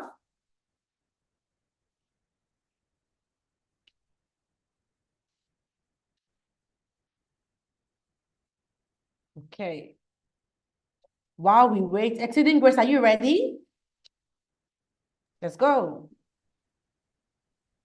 I learned that the importance of reading it is a gateway to knowledge, and also I learned that we should make complex ideas. Okay, good job. Thank you. I saw Noah and Noel. So guys, I just see you waving your hands, but there is a button there. So I'm going to call you up now. But there is a button there where you can just signify with your hands raised, right? So it's easy. So I have a lot of, okay, so let me unmute you. Over to you, Noel and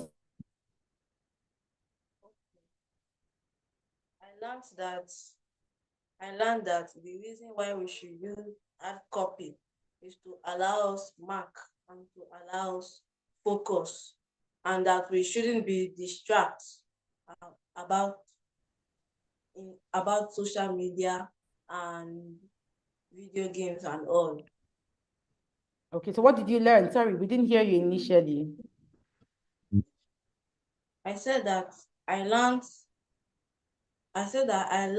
the benefit of reading is that it gives us more knowledge, and knowledgeable.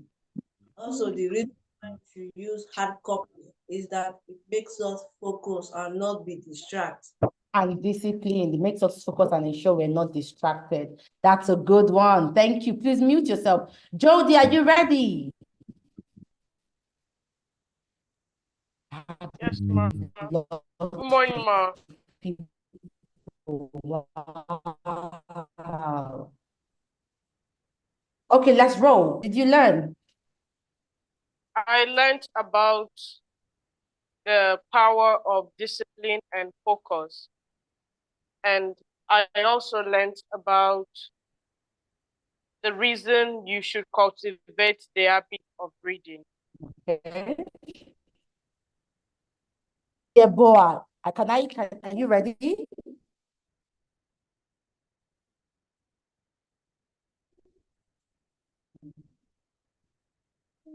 So I'm going to unmute you now. Are you ready? Faith, you're muted. Unmute yourself, Faith. I learned the power of discipline and focus, but it's by choosing the right environment. I like that one. So you don't say, I want to read, you carry your book and you go to the sitting where everybody's playing. You are just deceiving yourself. I like it. Thank you, Faith. You always choose the right environment. Choose an area that you dedicate to your study. Ask mommy to get you a study area at home. So once you go there, your brain is wired to know that this area of the home is where I read. Thank you. Okay, so I want someone, Jason. Jason, are you ready? Okay, I learned how we should not start high. We should always start basic to develop and get higher in our reading abilities. That means our goals should be realistic, right? It should be smart, Yes. it should be measured, it should be straight to the point. Thank you. So I need someone else. Thank you, Jason. So someone else who, Meso and Possible. I need people who haven't said anything today. Meso and Possible, you're unmuted.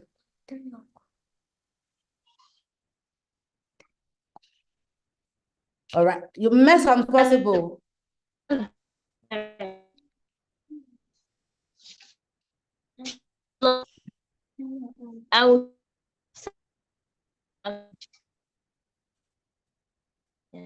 Oh, Mr. Impossible, your network is bad. All right, everybody, thank you so much. After this section, we're also going to take. So if I didn't call you, I'm going to call you in the next session to give you a review. At this point, I'm going to make Miss Udemobong my co-host so she can share what she has to share with us. But before then, Uncle Prince, you're here. I wanted to say hi to you initially. Thank you so much for being with us, sir. I think you weren't on when I called you at first. Mr. Demabam, please, if you're here, help me raise your hand so I can make you a co-host, man.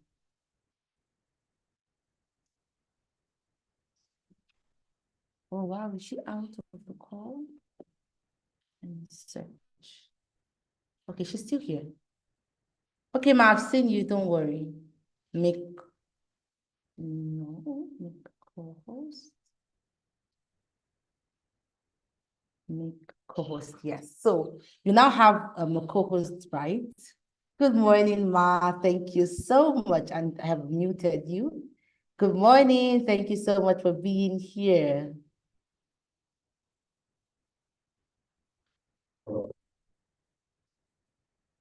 Hello. Hello. Okay, so I'm thinking probably her network. But everybody just hang on. She's going to be with us in a bit. Let me send a quick chat. Miss Precious, can you hear me? My apologies. I don't know what's happening to my connectivity this morning. I think there's an issue, but I can hear you now, Ma. Good morning. Okay, thank you. Good morning, everybody, our twins and teens. Good morning. Good morning. So let me unmute everybody so they say good mornings to you. So it's still morning. So everybody, you're unmuted. What do we say to Miss Demelvok this morning? Morning. Good morning, ma'am. Welcome to academic excellence. Good morning. Good morning. Academic excellence. Good Morning, morning. ma'am. Good morning. Good morning. Good morning. Good morning, Ma. Good morning. Morning. We are really excited to have you on board, Ma. We are excited. You have the floor now, Ma.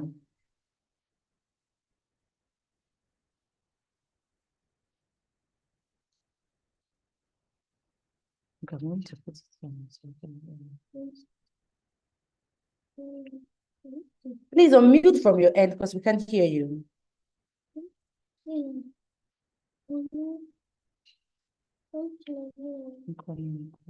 going to connect it. Oh, I didn't see that. Thank you. I hope you can hear me now. Yes, I can, ma'am. Okay, can you see my screen? Can they all see my screen? Yes, we can see your screen, career and you. All right. So everybody, that's what we'll be talking about today. And I trust that we'll make this as simple as possible. And I know that majority of us, if not all of us, are in secondary school, right, Miss Precious?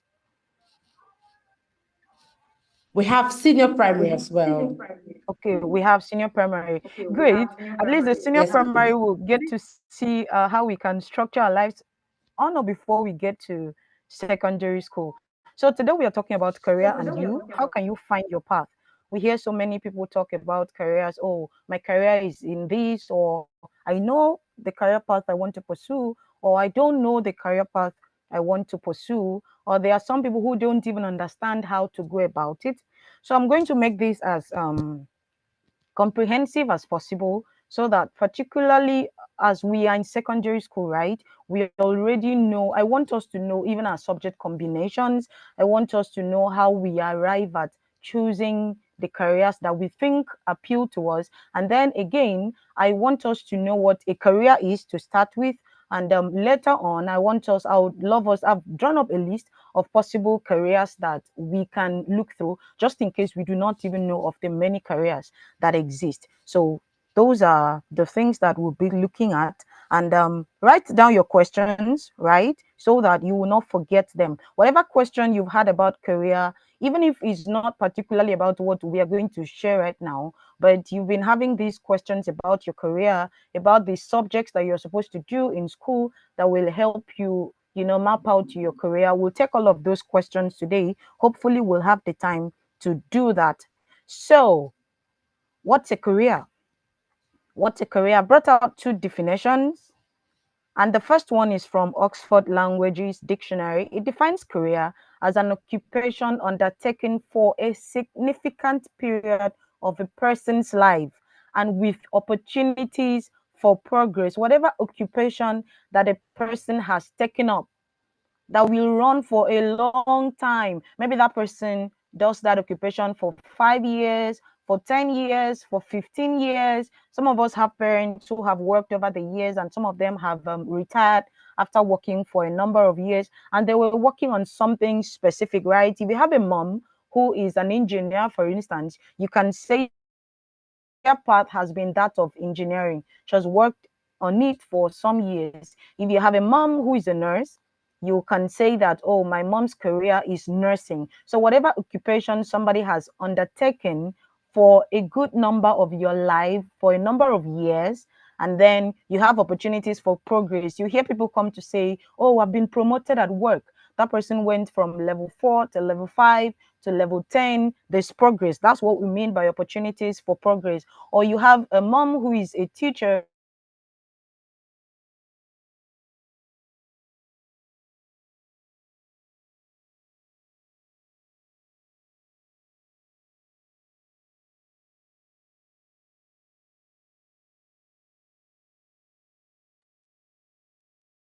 Guys, can we still hear Guys, her? can we still hear her? Can we still hear her? Can we still hear her? Can we still hear her? Can we still hear her? Oh. That occupation, that's a career. You're on now. Sorry? Miss Precious, you said something? Okay, sorry, I was just saying that you were unmuted before. You were muted before, but we can hear you now. Oh, I don't think it. Maybe it's network, because the muting button has been open. So where did you hear me to? We heard we're talking about the levels. Okay, so when people grow through levels in whatever occupation they are doing, we are saying that there's opportunity for progress, for growth in that thing that they are doing, and we can say that that person has a career. Now, the second definition that I brought up here is that a career is a source of stability within a single occupational field or closely connected fields. So, for instance, now you're working as a nurse, and then maybe for the first 2 years, you're working as a child nurse, what we call a pediatric nurse, right? And then after 5 years, the person says, oh, I don't want to work with children anymore. I want to be an adult nurse. And the person now moves from being a child nurse to being an adult nurse. It's a single occupational field, right? But it's not, they've moved from working with a child to working with an adult. Those are two closely connected fields. Are we together? Miss Precious, can we still hear me? Let me be sure. Yes. Okay. All right. So when we do that, we have stability. Every morning we wake up, we wear clothes, we go out to do those things, we go out to take up that work. We can say that that person has had a career. It is a pattern of work related and experiences. So that you want to come up with a career of being a teacher, you want to be a nurse, you want to be an engineer, does not mean that you would necessarily do the same thing for 10 years. Does not mean that, oh, because you started out working as let me still go back to the example I used, that you started out working as a child nurse in a little health center. It does not mean that that would be the end of your career. You would go through it, right? You can switch from one specialization to another. Your experiences would change. So for that nurse, I said, started out as a child nurse, and then along the way decided to be an adult nurse. That person's experiences has changed. But you know what is important about that? It's about the same occupational field. That person is still a nurse, but that the community that person is working with has changed. So that's what I want you to know, that when we are talking about career, we are not saying that you are going to work on the same thing or you're going to work with the same people for a long time. Yes, it would be the same occupational field, right? But you can change. You can change the people you're working with. You can change the community that you are serving. Today, you could work as a nurse in Akwa Ibom State. Tomorrow, after 2 years, you could decide, oh, I don't want to work as a nurse in Akwa Ibom anymore. I want to work as a nurse in Lagos. And then after 5 years, you are like, oh, I want to explore. Maybe I want to go work as a nurse in the US. That's the career path. So I want you to have the big picture as we start. So as you choose your career, you are not looking at only now. you are looking at the fact that as you grow older, things will change. You may change location. When you change location, do you still want to do this thing? So we are saying that any work, whether it is paid or unpaid, that you pursue over a period of time can be called your career. Somebody is a plumber. The person does his plumbing work for some 5 years. We can say that that person's career is plumbing. Somebody sells phones, phone retailing, and that person sells phone for some 5 years, for some 10 years.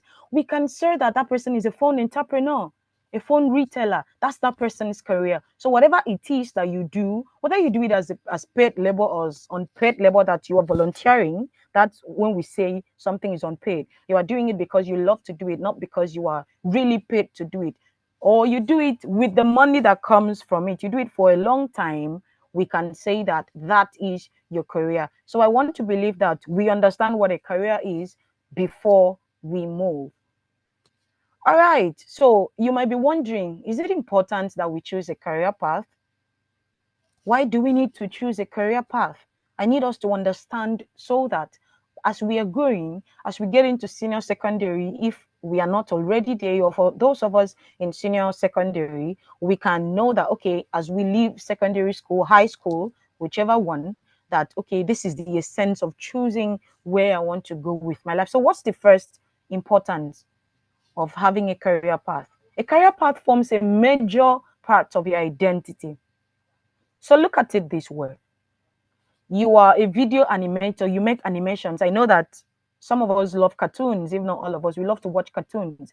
And then you wake up and say, oh, I just want to make animations for children, right? You say that's your career path. You want to be an animator.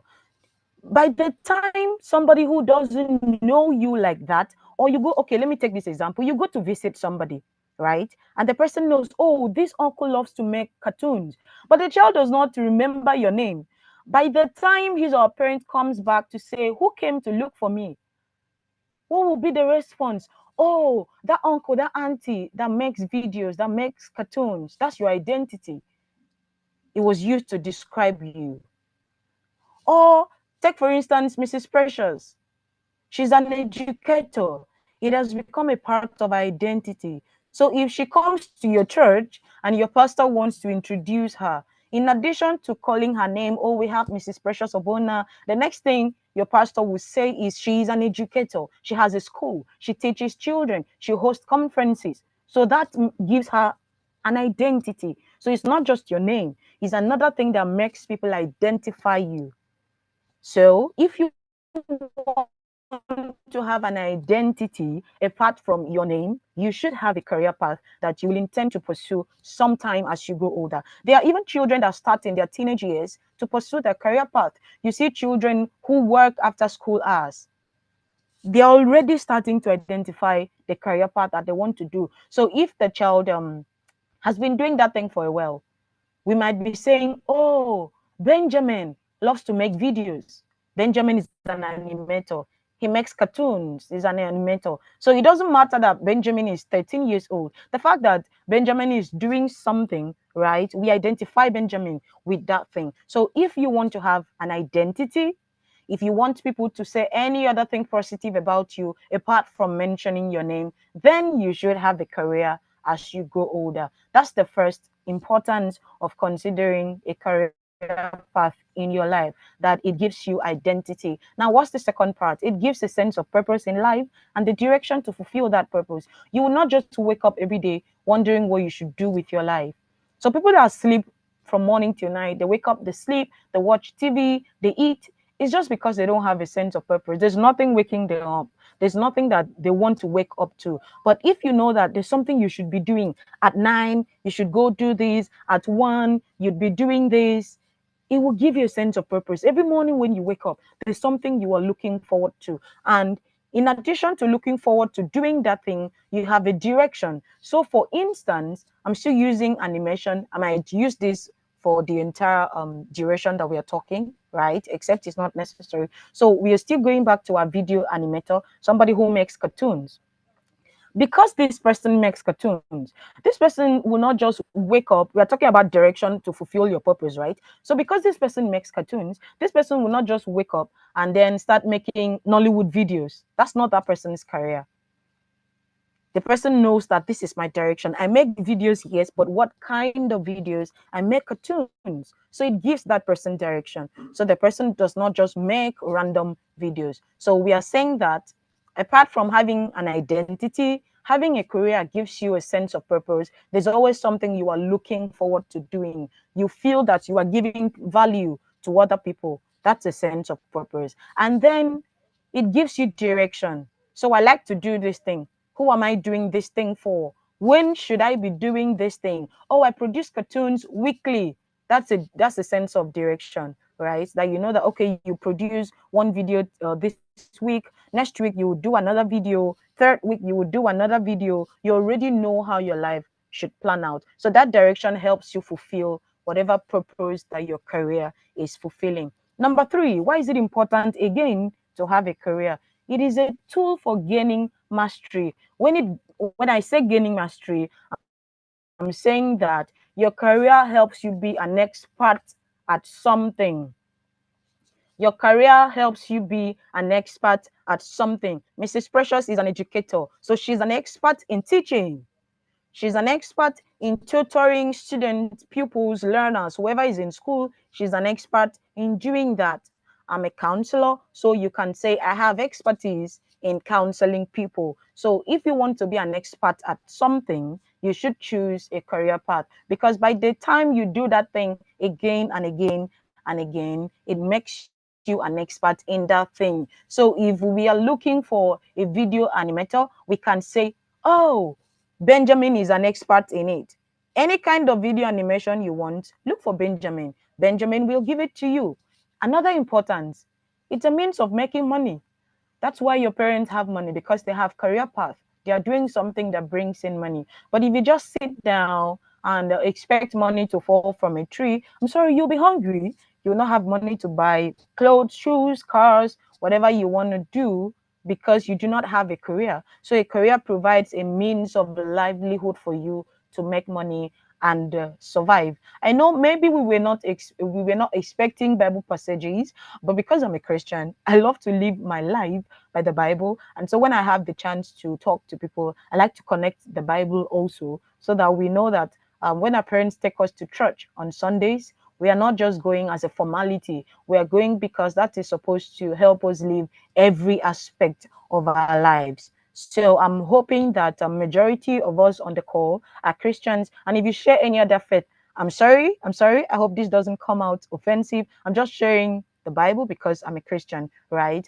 Maybe your faith will have any other part that talks about a career path and why it is important. So my fifth point on why a career path is important is that it is a divine command. If you look at Proverbs 12:1, you would see that. Look at 2 Thessalonians 3:10 to 11:12, you see that. So I just want us to read and look at 2 Thessalonians. You can check out the other one for yourself. That's Proverbs 12:1. And then all of us will look at this. Said, even while we were still there with you. In context, these are the apostles of Jesus, Apostle Paul, that was talking to the church. Even while we were still there with you, we gave you this rule. He who does not work shall not eat. If you don't work, you will not have food to eat. Yet we hear that some of you are living in laziness, refusing to work and wasting your time in gossiping. For some people, it could be wasting their time on Facebook, on Snapchat, on Instagram. Whatever you do to waste your time, it is wrong. And then verse 12 says, in the name of the Lord Jesus Christ, we appeal to such people. We command them to quiet down, get to work, and earn their own living. So you see, apart from making money, apart from being an expert in whatever you are doing, apart from having an identity, you are simply obeying scriptural command that the Bible has commanded us to work so that we will earn our own living and we will have food to eat. So those are the few importance of considering career path. So we can see how necessary it is that all of us, as we go to school, as we grow older every day, we grow up with the consciousness that it is very important for us to consider career path. We'll not just sleep, wake up, wear uniforms, go to school, come back, watch Nickelodeons or Cartoon Network, and then watch films, whatever kind of films you watch, Rambo, Ben 10, whatever it is, and wake up again. The following morning, you are off to school. As you are going to school, as you're playing, as you're eating, you should know that you should consider what you want to do in your life, especially by the time you are done with school. And I want us to know that the Bible commands it. So as we get into the main lesson, I need you to understand that having a career is not something that you can figure out in one day, because it would take time. It would take time. You evolve over time. You don't become an expert in something on the first day. Say, for instance, you want to learn carpentry. You want to build a career in carpentry. You will not become a carpenter in one day. You may not even become a good carpenter in 1 year, right? You may not even know where you want to practice your carpentry. You don't know if you want to be a carpenter in Uyo, if you want to be a carpenter in Umoya, or if you've decided to be a carpenter in Lagos. You will not have those things in one day, right? Right? Well, you would know in the course of time. So what I always say is that the most important thing is to have a starting point. Your starting point can be that decision point where you say, oh, I don't know how I'll do it, but I want to be a film producer. That's a starting point. You know what you think you want to do. Oh, I don't know how I'm going to do it, but I think I want to be a medical doctor. You already know that, okay, whatever happens, I want to work in the medical field. Or somebody says, I really don't know how I want to do it, but I want to make fine clothes. I want to do fashion designing. You don't know how you get there, right? But you have a starting point that, okay, I just know that however it would turn out, I want to make fine clothes. You may not start out knowing whether you want to make gowns for ladies, whether you want to make trousers for ladies or trousers for men, whether you want to make suits for people, whether you want to make native wears. You may not entirely know all of that right now as you start thinking about your career. But the important thing is that, okay, what exactly do you want to do? The fact that you already know that you want to make clothes is enough for now. You want to make clothes. As you grow up, as you start making the clothes, you can now say, okay, I've decided after 5 years that this is the kind of clothes I want to concentrate on. So don't bother your head about how you will get to be an expert or how you will start winning awards. That one will take time. Just know, what do I want to do now? Okay, I love to work with computers, but I don't know what aspect of working on computers I want to build a career on. I just know that I would love to work on careers. That's a good starting point, right? You've already known what you want to do. So you will fix the other pieces of the puzzle. I know that some of us fix puzzles. So you will fix the other pieces as we go on. So we can now ask ourselves, how do we arrive at choosing our careers? What are the factors that should decide your career point? I'm not teaching as if we already chose our careers. We've already chosen our careers. That's why I'm taking time to break this down, because I know that even until the university, there are some people who do not exactly choose a particular career. So these things I'm bringing out one by one is to help us put our pieces together so that it would help make our decisions. So what factors should you consider as you look at the career path that you want to pursue, as you look at the occupation that you want to choose? Personal qualities and strength, your physical qualities, your mental qualities. So for instance, you don't like to help people, right? You don't like to help people. You don't want to work with people. You just love to work on machines. You cannot say, I want to be a medical doctor, because you do not have the quality of helping people, right? You can't stand for a long time. So you cannot say, I want to be a policeman, or I want to work in the Air Force, or I want to be a naval officer, because you do not have that strength. So whatever career you want to choose, we are saying, match it with your qualities. personal qualities, for instance, strength, as we've mentioned, for instance, integrity, for instance, intelligence. There are some careers that will need book intelligence, right? There are some careers that will need you to be more street smart, like you understand what is going on with people, you understand the community more than you understand theoretical concepts in books. It would need you to apply things that you see more than the things that you read from books. So that's an instance of quality, that there are some careers that will need you to be highly intelligent, and others will just need average intelligence, and you can do this thing. Do you have the strength for the one you are pursuing? What is your strength? Or you cannot say that you want to be an author when you know that for writing. You can't be a successful author if you don't know how to write. So but for somebody who has writing strength, the person can decide to say, I want to be an author, I want to be a journalist, because that person has writing strength. For somebody who has speaking strength, that person, if once you tell that person, oh, Jody, come and speak, that person can speak for 2 hours and not get tired, because that person has speaking strength. So somebody like that can say, oh, I want to be a broadcaster, because that person has the strength. Or the person can say, oh, I want to be a trainer, a workshop trainer, I want to be training people in workshops, I want to be a public speaker. That person can do that. I want to be a teacher, because as a teacher, you will be talking for hours on ending in the class. But if you don't know how to talk for a long time, you cannot take up any of those careers. Now, apart from your qualities, apart from your strength, what are your interests? What are you interested in? What do you get motivated on your own to get up and do? So I'll just give you an instance.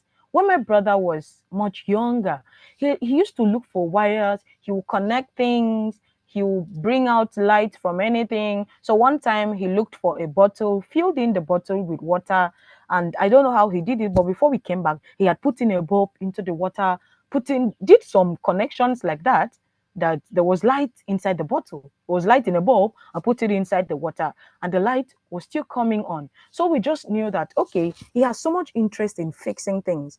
We did not quite know what kind of engineer he'd be, but you know that engineers work with fixing things, right? But we knew that from his interest, from the things he was motivated to do daily, that he would end up being an engineer. And yes, by the time he got into university, he picked up an engineering course.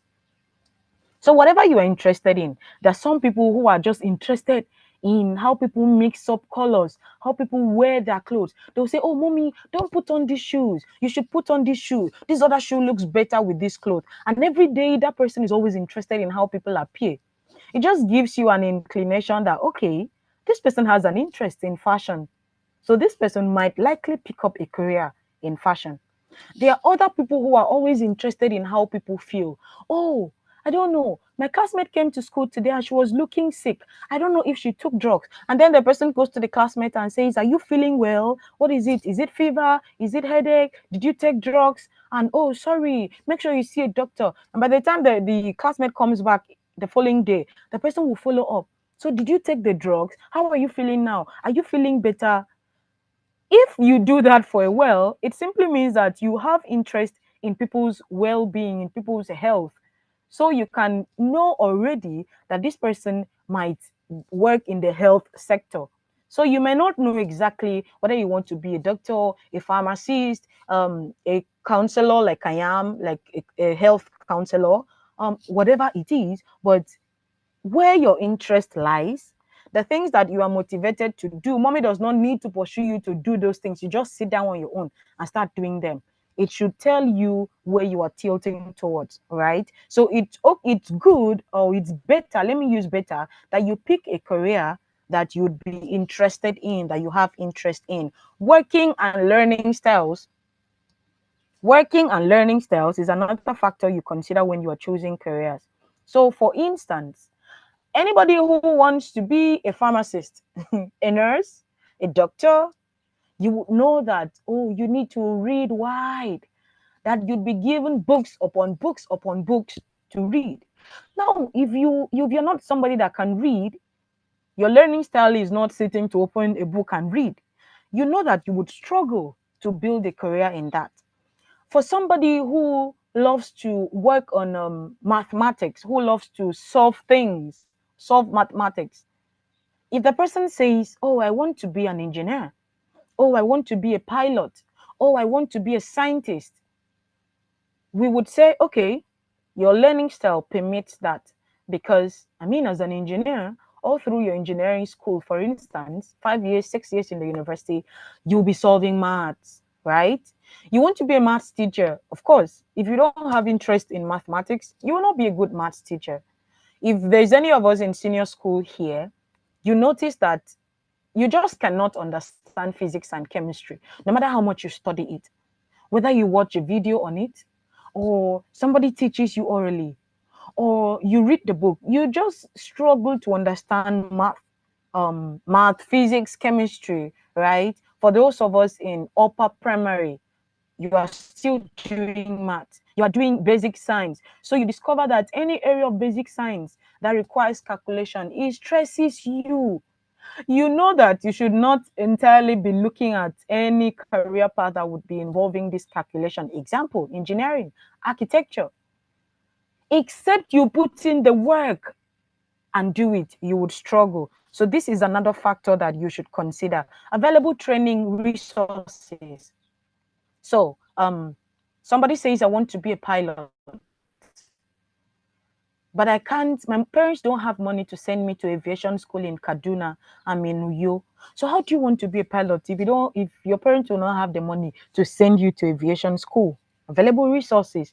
If the resources are not there, you may not be able to fulfill your career path. So when you are looking at choosing a career path, also consider the resources that would be available for you, right? Or your parents say, oh, when you get to the university, I think I can only struggle to raise money to pay for 4 years.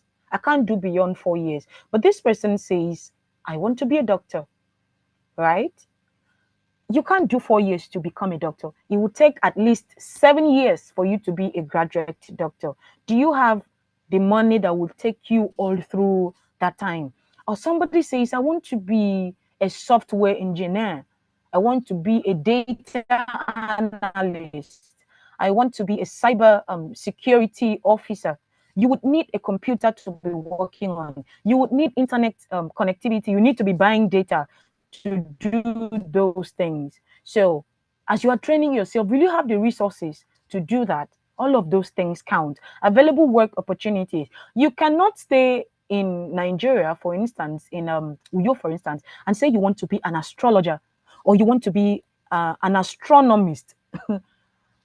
Except you travel out, unfortunately, you may not really see work opportunities for that career path, okay? So when you choose your career path, look at the environment. These two work hand in hand. Available work opportunities and social, economic environment. Does your environment allow you to do this thing? An astrologer in some communities in Nigeria. Maybe, for instance, maybe Lagos, maybe Abuja, maybe, but I haven't really seen anybody that is an astrologer in Nigeria because we do not really work on satellite and all of those things here, right? So when you are looking at it, look at your environment. Will I practice here? If it's not something that I can practice here, can I go to any country that permits me to practice there? If you can go to that country, well and fine. So you plan your life and know that, okay, by the time I get to the university, I'll have to travel out to study this, and then I'll work there. I won't work in Nigeria, then it's fine. You can do that. Have your value system. If you're somebody that, I'm hoping that we do not have bad values, right? So, for instance, if you want to be a teacher, you would have to be a person of integrity because people will be bringing their children to you. They don't want a teacher that would be eating children's food. They don't want a teacher that will not be going to work on time because as a teacher, you would resume between 7 and 7:30. You don't want anybody that does not have integrity, right? That is not truthful. So your value system also should decide the kind of career that you are going for. I hope we do understand those factors because you are going to use these factors as you make your decision. So what other additional factors? There are new jobs coming up every day. Some jobs are disappearing. So in times past, we used to hear that people were typewriters. right? People used to go to the university to study secretarial studies, but those things are no longer there. Schools are no longer teaching that. You can study maybe English and come out to be a secretary in today's world. So if somebody now says, "Oh, I want to be a medical secretary," for instance, but I just want to study secretary. Which school will you go and study the secretary, right? You have new jobs. 5 years ago, you did not hear many people saying, "I'm a cloud engineer." Do not hear very many people saying, "I'm into cybersecurity." 10 years ago, we never heard anything like software engineering in our school curriculum. You do not hear where people come up to say, "I'm a software engineer." But these things are growing, new jobs are coming on board. So as you choose your career, also look at career path. So for instance, we had psychology, right, as a whole, but we do not have people that said, "Oh, I'm a forensic psychology." Is a new trend. So when you are also looking at your career path, also look at new trends so that you don't pick jobs that are outdated. If you pick jobs that are outdated, you would struggle. You may not see where to practice. Emergence of new technology, AI is everywhere. So when you pick jobs, look at how you will infuse AI into that your career. Look at careers that will help you infuse AI into it so that you will stay relevant. You cannot be outdated in today's world. Look at a job that robots will not replace. So for instance, there's no way that robots can replace myself as a counselor. The robots can replace Mrs. Precious as an educator. Because even if you say you want to do online schooling, it is still Mrs. Precious that will put up those courses for you to study, right? That's an instance. So look for jobs, career path that robots will not replace even in 1,000 years to come. Okay, so look for works that you cannot be replaced, because there are some manual office works that will be replaced, sorry. So also look at works, right, that if we say like the COVID year 2020, some of us stayed home from most of us, especially during the lockdown, nobody was going out. But for some people, they were still working virtually, right? So you take all of those things into consideration. So if there is another lockdown, can I still do something to make money with this my career path? Okay. Somebody who's a farmer, whether there was lockdown or not, the person was still farming within his immediate environment, was still producing food because people were still eating food. People were not going into physical buildings, okay? But people were eating food. People were still sick, so they were still rushed to the hospital. So everybody who had a health career was still learning. People were putting up online classes. So people like Mrs. Precious and myself, who's a school counselor, we were still working with people because there was space for virtual work, all right? So when you are looking at your career path, consider all of these things so that you would not be unemployed, you will not go jobless, so that the new world will not throw you out of the market and we say, "Oh, there's no work for you. Oh, there's no way for you to work your career," right? So that's why I'm bringing up those factors. And I'm sure, so this is, I'm coming back here because this is how you decide your career path. It is these factors that help you decide your career path. So this is the major thing in this our lesson today. Whatever you are going to do in life, do it in line with your personal qualities, in line with your traits, in line with your strength, whether your physical strength or your mental strength, even your spiritual strength. Though, if somebody says, "Oh, I want to be a missionary," for instance, right? An evangelist, a pastor, person wants to be a missionary.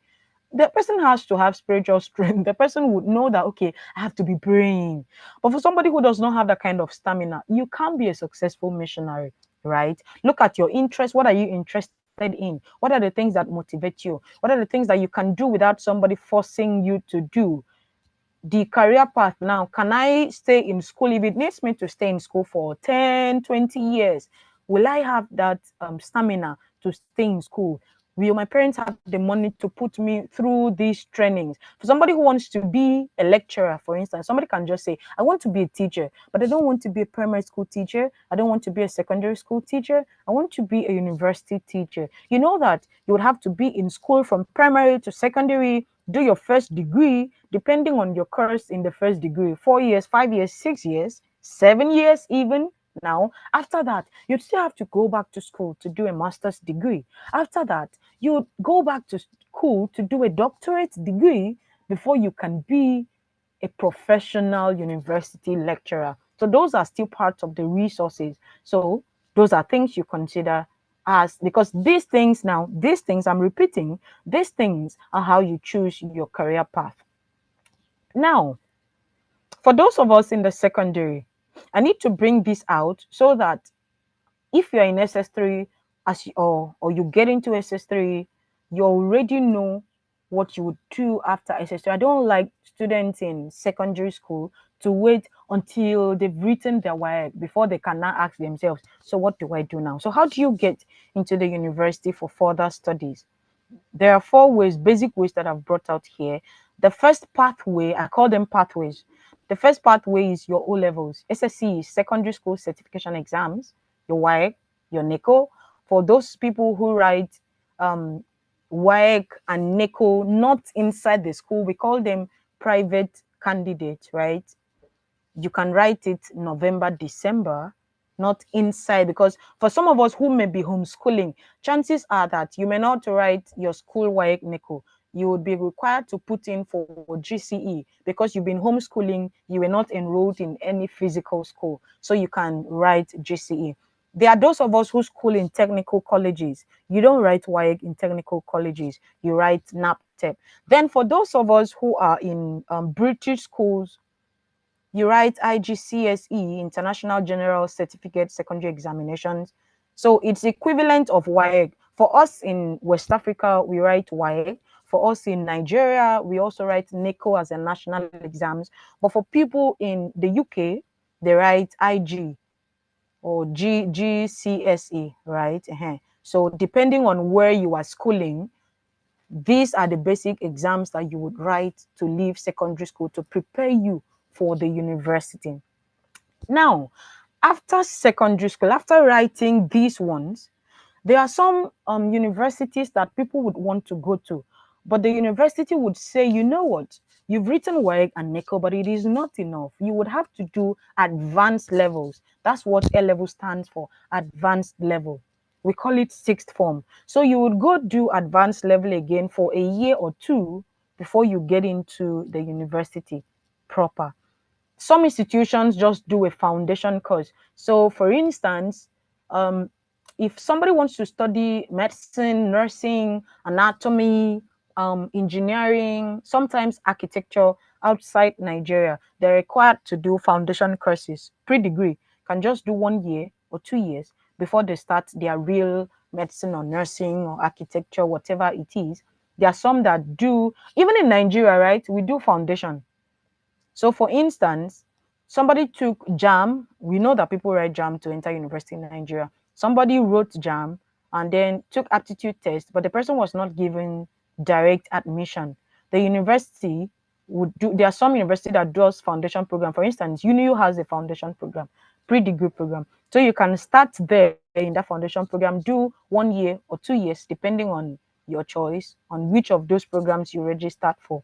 Now, if you have good results, you can now have direct entry into your program, whether it is education you want to do, whether it's agricultural science you want to do, business admin, whatever you want to do. Once your result is good in your foundation or pre-degree, you can now do direct entry and enter year 2. Now you are starting from year 2 after foundation and pre-degree. Some do it as foundation, some do it as basic diploma, and then on the other hand, there are people who go to the polytechnic, right? They go to the polytechnic first, so they can take basic diploma and then continue their further studies. So these are the pathways that you would use to pursue your career.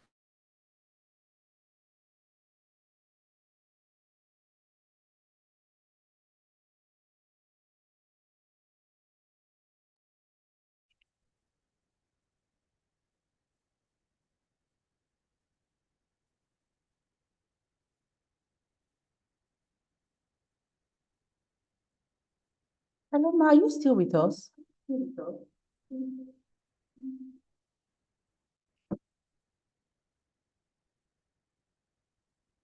Oh, I think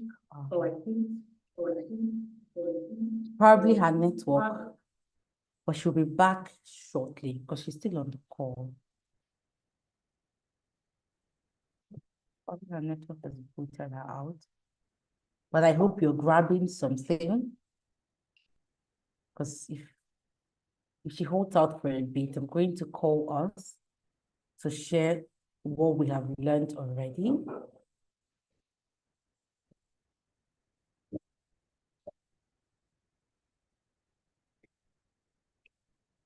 Hello, ma'am.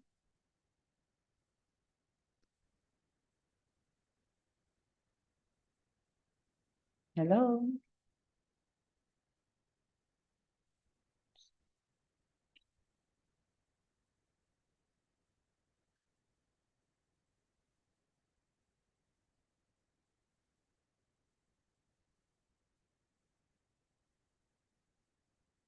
Hello, ma'am, are you back?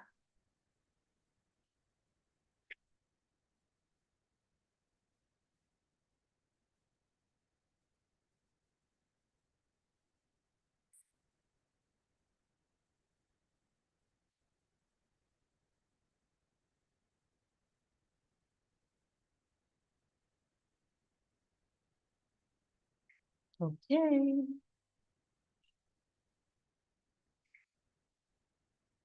I think she's been booted out.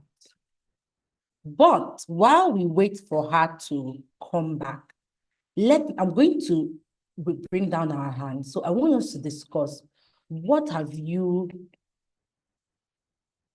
gotten from her session so far?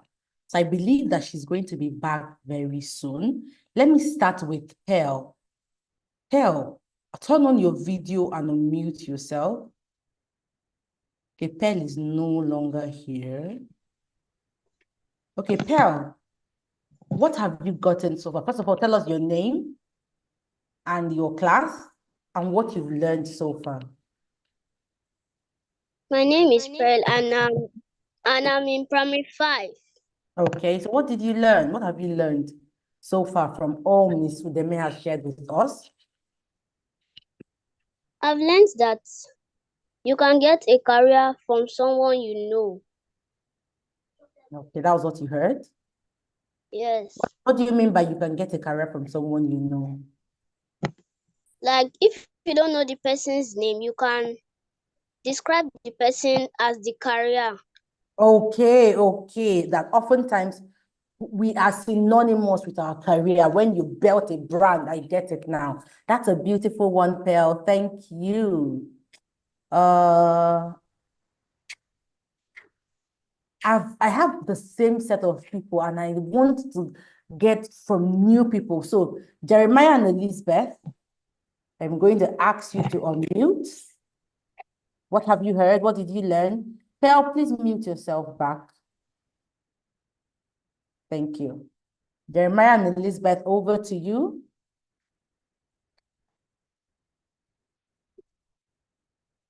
I've asked you to unmute. In the same vein, okay. I learned that that if we have a career and we are in a low and we're in a section, it doesn't mean that we're going to be there for ever, that we can move up. I also learned that we can move to the like the environment that supports your career. Yeah. Absolutely. I think that is a very, very valid point, because a lot of us could just have dreams. I want to be an astronomer, and you are in a village in Nigeria, it won't work. So also ensure that whatever career you're choosing, that you're in your host community will support that career. Thank you, Jeremiah and Elizabeth. Thank you. King Michael, Micah, and Queen. Are you ready? Make sure your video is turned on.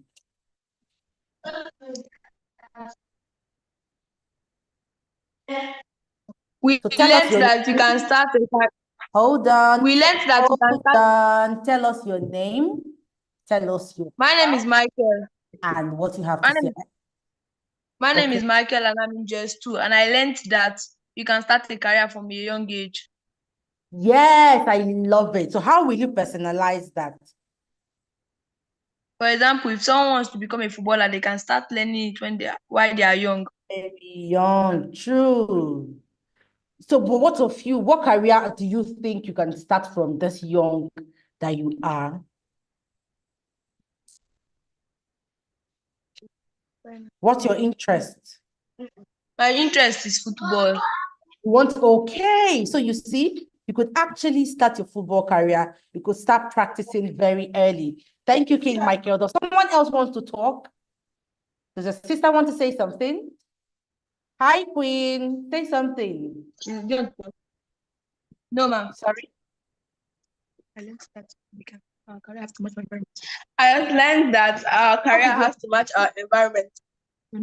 What is My your name is name? Michelle. My name is Michelle. I'm in just one, and I learned that if you want to start a career, it has to match your environment. That is true. Your career has to match your environment. I'm going to mute you now. Thank you. I need someone else who hasn't responded. Andrew Divine Forth, put on your video. Andrew Divine Forth, turn on your video.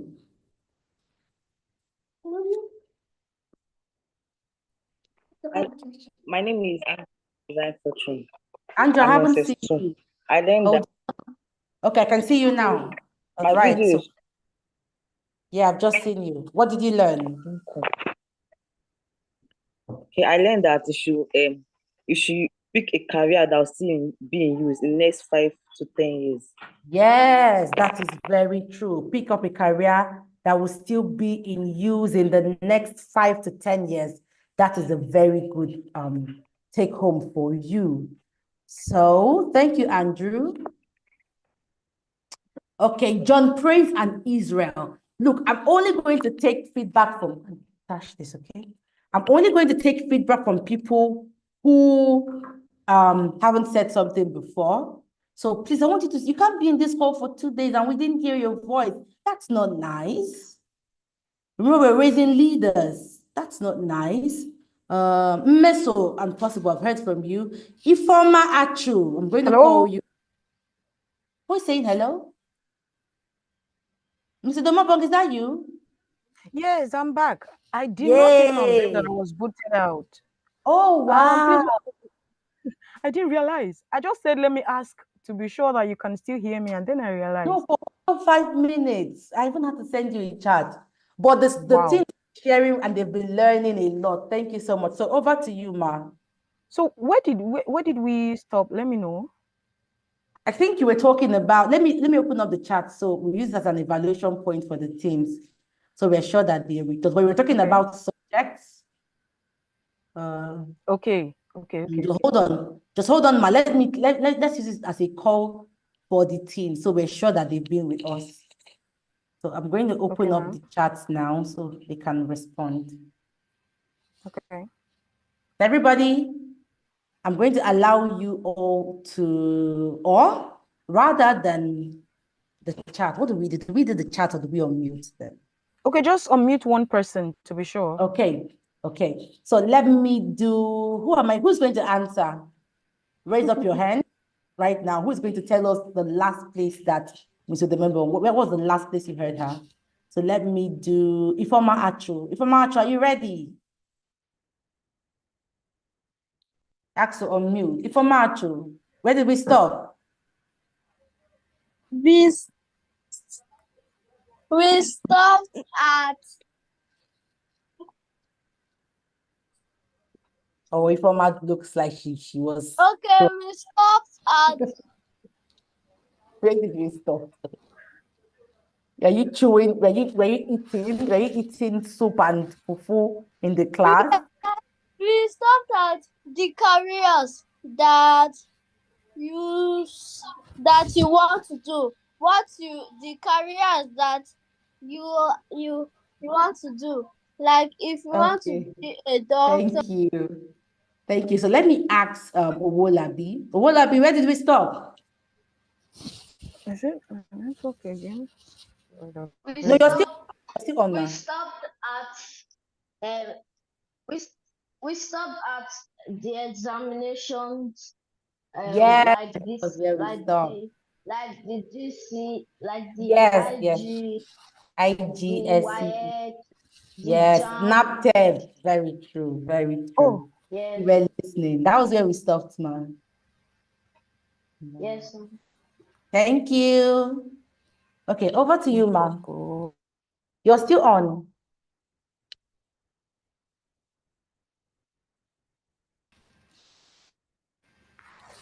Oh, can you hear me? Yeah, we can hear you, ma'am. Oh, okay. You said we stopped at the exams that they will need. Yes, you were mentioning NAPTEP for technical school. Wow, that's so. Oh, wow, we missed out on a lot. Okay, so let's go back there. Yes, please. Okay. So it's not so far. So we heard about the WIEC NECO that sums up to SSCE, and I said that for those of us who may be homeschooling, you'd be required to write GCE, right? Because you are not enrolled in a school, so you are open to GCE. And then NAPTEP for those of us in technical schools, and for some of us in British schools, right? You can use your IGCSE to pursue that.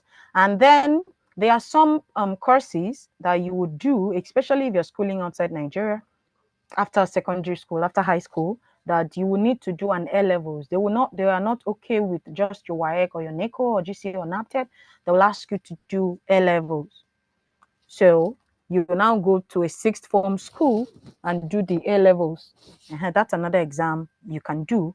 And in other universities, whether in Nigeria or abroad, there are foundation programs also. So for instance, you put in to University of Uyo and they said, oh, you were not offered admission because the slots have been filled or your grades were too low. You can put in and do foundation program for a year or two. And then from there, do direct entry into the university. There are some schools do it as foundation, some schools do it as diploma. So depending on the choice of your school, right, you can do any of those ones. Then I had entered into subject requirements, unfortunately, which will be sure. Can we still hear now? Mrs. Precious? We can hear you. All right, thank you. So what are the subjects that you should look at? What are the subjects that you should take very seriously in whatever career family that you are choosing? So if you are looking at a career that would be in the science family, I need you to make these subjects your friend. Mathematics, English, compulsory. So I was saying, I didn't know that you didn't hear me, that as far as mathematics and English is concerned, is statutory for everybody. It doesn't matter which career you'll be pursuing in the university, right? You would need math and English in your results. So if you're always crying about math, start wiping your tears. Ask mommy, ask daddy to get you extra help to understand mathematics because you cannot run away from it. There are some of us that think, oh, because I'm in the science class, I don't need math. Let me burst your bubbles.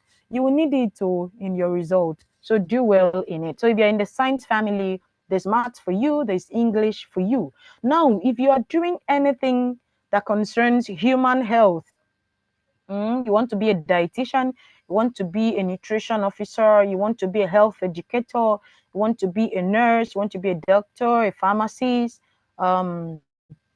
anything in the human body, you do biology. But for people who want to be like veterinary doctors, animal doctors, you would do agricultural science and go your way, right? People who want to study agricultural science, they want to be agricultural officers. You really do not have any business doing biology in your external exams, but I always say that you should do biology at least the first 2 years in senior school, SS1 and 2. Everybody should do biology so that you can understand the human body. Let it not be that we are talking about the ear and you have no idea what happens in the ear because you just thought that you don't need it, right? But depending on your specific career path,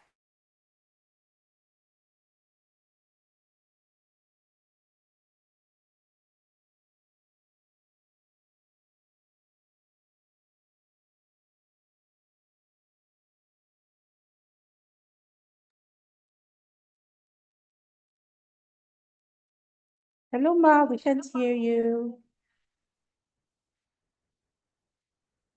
Okay, everybody, please stand by. He's going to be back very soon. Don't be distracted. This part is very important. Very, very important.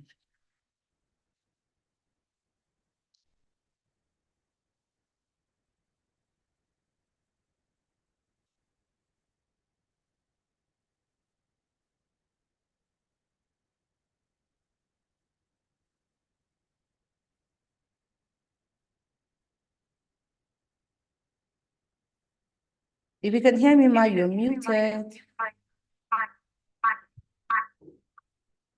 What are you doing?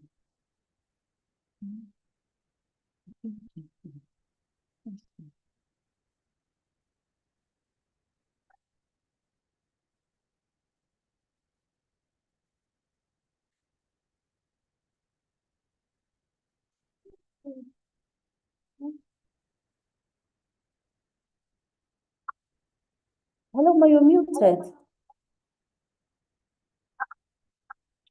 Yeah, you're muted now. We can't hear you. Okay. Okay. Sorry about the meeting. I don't know why that keeps happening. I'm so sorry. It's fine. I'll just call your attention if it happens again. Thank you so much. So we're on about tech people, technology, engineering, those of us that want to be computer scientists, want to be a software engineer, you want to do robotics, anything in the technology sphere. You need maths, English, physics, chemistry, ICT. Some schools do it as ICT. Some schools do it as computer studies. Whatever name it is, it's still the same subject. Then there are some people who would need to do technical drawing. So for instance, those of us that would do engineering, those of us that would do architecture, you want to be an architect, you should do technical drawing. And I forgot. So for those of us who want to study architecture outside Nigeria, you should do visual art, what we call fine art. You should do it because you'll be required to build a portfolio. That just came into my mind now because it's a new rule. If you're going to study architecture, especially outside, right, you should do fine or creative art as an engineering student. Then again, I said you need geography also, depending on what area of engineering that you want to do. For those of us in the arts family, I was saying that we think we don't need maths because we are doing arts. Sorry, darling. All of us require it. You require it. You may not need it when you get into the university. You may not need it when you start practicing as a career person, but for the purpose of getting into the university, for the purpose of pursuing that career, you would need mathematics, right? Even in the arts. So arts, you would need maths, you would need English, you would need literature in English. That's a constant. You would need history, you would need government. So you can decide to do either history or government. You don't need to do the two, so that you would have spaces to do other important subjects. And if you want to be an artist, a fine artist, a sculptor, whatever in the arts family, right, in the creative arts family, then you should do art because that one is specific to your own career, right? But for those of us who maybe want to be lawyers, you don't necessarily need visual art, except it's something you love. I have a student who just graduated. She wants to do law, but she was one of our best artists. So we encouraged her to pursue it. Because you remember when I said that we evolve over time, right? So you can just wake up one day and say, I'm not practicing this law again. No. I just want to be a full-time artist now. But and then you want to go back to the university to do it. If you did not do it in secondary school, you will need to go back and write secondary school exams again. So if you know that you have a flair for it, you have an interest for it, please include it in your list of core subjects that you do in school. Now, for those of us in the commercial sector, you want to be an accountant, you want to be an economist, you want to be a banker, you want to work in the insurance field, you want to be an insurance officer, you want to be a business manager, you want to study any of these things in school, you're in the commercial family, Again, math and English, a core. And then you would need accounting, you would need commerce, you would need economics. In the social sciences, right? Social science, basically anything that is not in the arts, in the commercial, in the science and engineering, okay? So again, math and English, a core.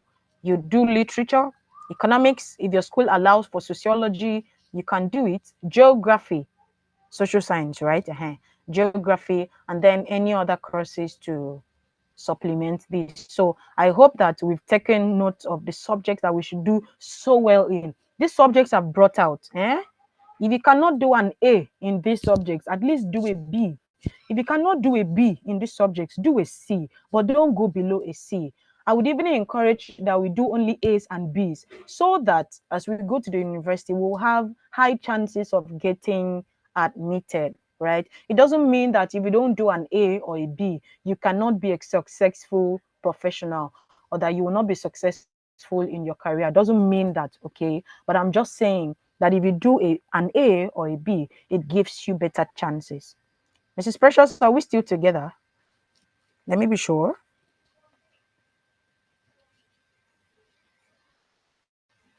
Okay, yes, ma, we I can see that are. we are still together. All right, thank you. So before I look at the courses that the career path that we can take out, I just want you to take note of the fact that there are some careers that will take longer time in school, right?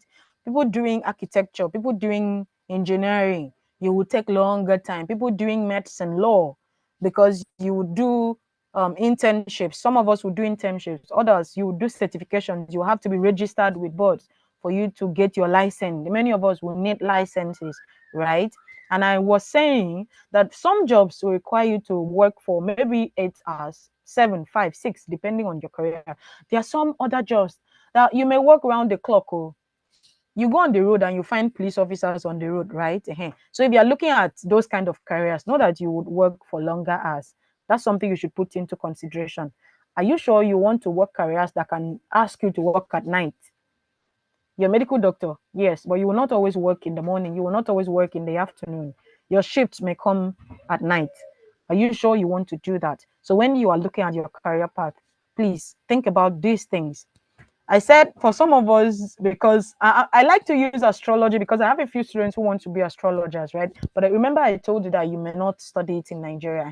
So those students are studying outside Nigeria. But if you want to do those kind of things, and you say, oh, I want to study in, say, Canada, I want to study in Germany, you will need to learn those languages, right, to help you practice your career there well. And look at your career family.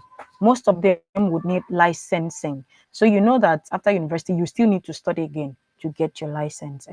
So I'm saying that it is wise to have all such information so that you can make an informed decision. You don't just make a decision blindly and then you wake up to say, oh, I did the wrong thing. I don't want you to do the wrong thing.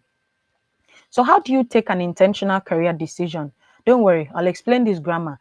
I'm just bringing out so that you understand.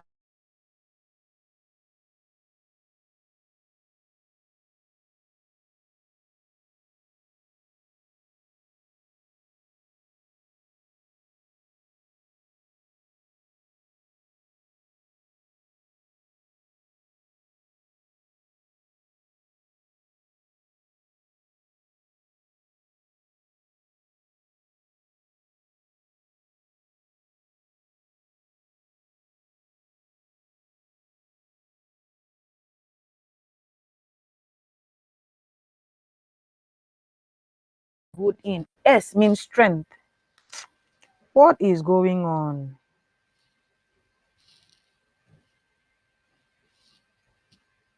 It's fine, we understand, but you're back now. We're talking about intentional career decision. Yes, you are, but your video is off. Probably leave your video off. Maybe that could help. Okay, if I put off my video, won't it affect the sharing? I don't think so. I don't. You could just leave your screen. Check now. Check now. Has it Just affected the sharing? No, we can't. Your slide hasn't been on for a while. Are you for real? Okay. It's just Let your me- face we were seeing. Your flight wasn't Oh. on for you.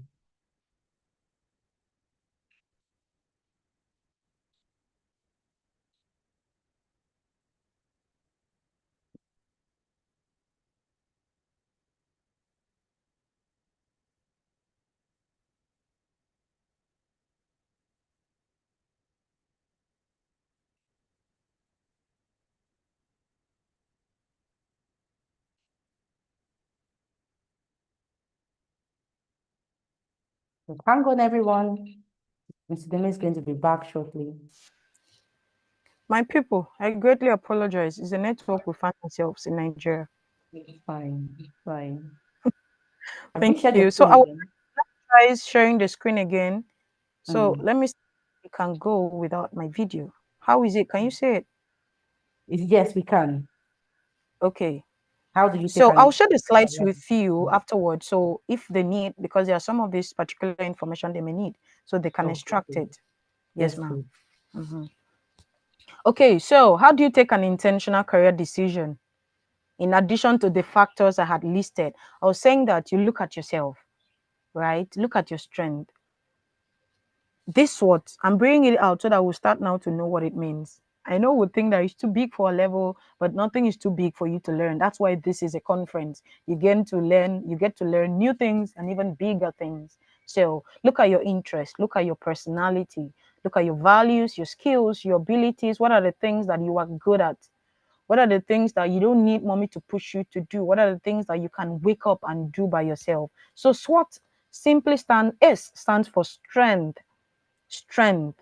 What can you do really good? What comes to you naturally? For some people, they are good at drawing. They can just think up a thing and draw, maybe craft out a story from that drawing. That's their strength. So those people like that can come to say, oh, I want to be an author, or I want to be a graphics designer, or I want to be an animator, right? So because they have the strength in that.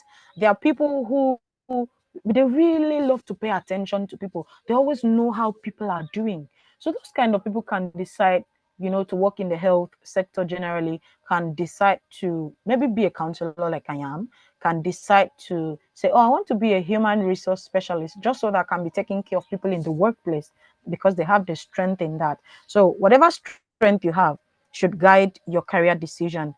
And what's your weakness? What are you not good at? So imagine somebody that does not love to see blood. The person says, I want to be a nurse. How will you be a successful nurse? You can't be a nurse. Or the person says, I don't even want to see people when they are ill. I'll start crying. And the person says, I want to be a medical lab technologist. It can't work now. You can't succeed as a medical lab technologist. So whatever weakness you have, right, ensure that there are two options. If you have weakness around whatever career path you want to choose, two options. Number one is either you change that career path to work on something that your strength will allow, or number two, you work on that weakness. So this, let me still use this example of somebody who doesn't like the sight of blood. Working on that weakness would mean that you go around hospitals, often, just to be seeing blood for a long time to build your stamina so that you can see, okay, let me try to be seeing blood for some 2 months. And if I'll get better, if you get better at it, definitely you've built on that strength, right? You've improved that strength. But if you do that for a longer period, you still do not want a sight of it, my darling, the health sector may not be a good one for you. Or somebody says, I hate math with everything in me. But that person says, I want to be an engineer. My darling, again, how can you be an engineer if you hate math? You can't be successful at it, right? So look at your strength, look at your weakness, look at opportunities. You remember when I said that your career family should be where you can practice, right? You can't study astrology and want to work in Nigeria. You may not really get to build a career in Nigeria because our environment does not really make plans for it. Okay. So look at the opportunities. Are there opportunities here? So for those of you that want to work in the tech fair, opportunities abound everywhere because it's the in thing. It doesn't mean that those of us who still want to do traditional career path, that we do not have opportunities. See, somebody can decide to be a plumber, but you are a high-standing plumber. There is a video I saw last week. The person calls himself a celebrity carpenter. He has a carpentry school, and the carpentry school is a very professional school. They teach with smart boards. Carpenters, so they teach with smart boards, and their carpentry workshop, they have very very luxurious equipment, modern equipment.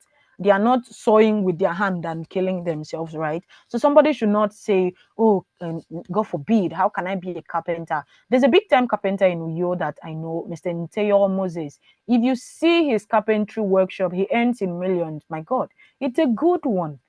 So there are opportunities everywhere. So it's an opportunity everywhere, right? So just look at the opportunities. But you cannot, for instance, say that, oh, I want to be a plumber that wants to work on big houses or big offices, right? And then you are staying in a rural environment.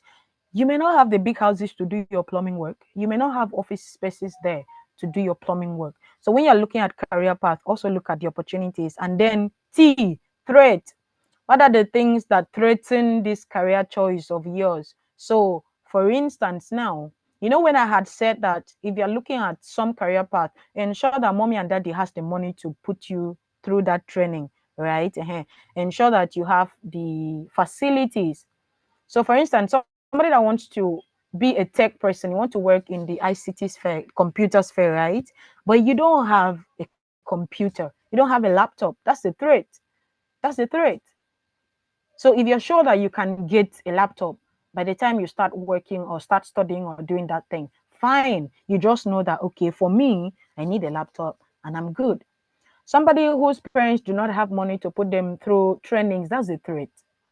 Because what if they still insist, oh, we can't sponsor you? What will you do? You would have to go for something they can sponsor. I had a friend who wanted to be a pilot all his life. But up till when he was, I think, 25, his parents still did not have money to send him to a Nigerian aviation school.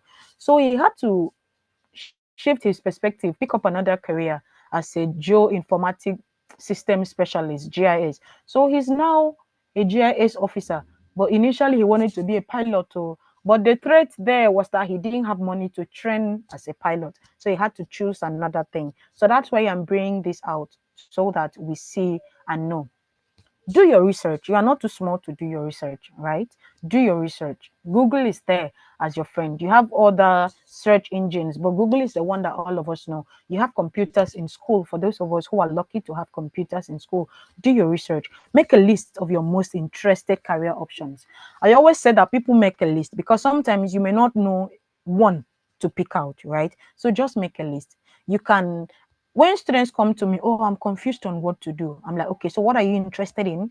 What motivates you? What will you like to spend the rest of your life doing? Or what will you like to do for the next 10 years? And you will not be tired. What will you want to wake up early morning to be doing? There's some people that if you wake them up in the morning, oh, come and cook, they will happily do it. So those people can decide, oh, I want to be a chef, because whether you wake them up in the morning or at midnight, they will be happy to cook. But for somebody who doesn't like entering the kitchen at all, right? That person cannot say, I want to be a chef. So make a list of your most interested career options. Those of us in upper primary, you can make your list up to 5 because you still have time in your junior secondary to look at the subject, these subjects I had listed before, right? You still have time to look at those subjects and decide whether you can do them. Those of us in secondary school, junior or senior, I would say that you can still make 5 years, but try and narrow it down to 3, right? 3. Now, when you make this list, look at your options. That's what I mean by evaluate the options. Look at your options, rank them. That's what I mean by prioritize. Which one do you like the most? Which one interests you the most? That should come on top, right? Now, which of these do I have the resources to follow? If you're like that, my friend who wrote down being a pilot, but you realize that mommy and daddy will not have the money to send you to aviation school, that means you have to strike that one out of your list because you don't have the resources, right? Are you interested in developing the skills? You had written engineering, you had written piloting, you had written being a chef, You know, we had struck out piloting because of resources. For instance, so this is just an instance. You now come out to look at interest. Am I interested in developing the skills in doing this thing? So you now look at being a chef and say, I'm not sure I want to be cooking for anybody, please. I don't have interest to be cooking for people. You've automatically struck out chef too. So now you've cancelled piloting, you've cancelled chef. You're now left with engineering. You now ask yourself, because I have to be waking up every morning to do this work, is this something I would like to be doing? Will I be happy with it? Right? Will it bring fulfillment to my life? And you say, okay, yes, I'll be happy to wake up every morning to work on machines. I'll be happy to wake up every morning to go to the construction site. Then you can now say, yes, this is what I want to do. You now look at occupational hazards also.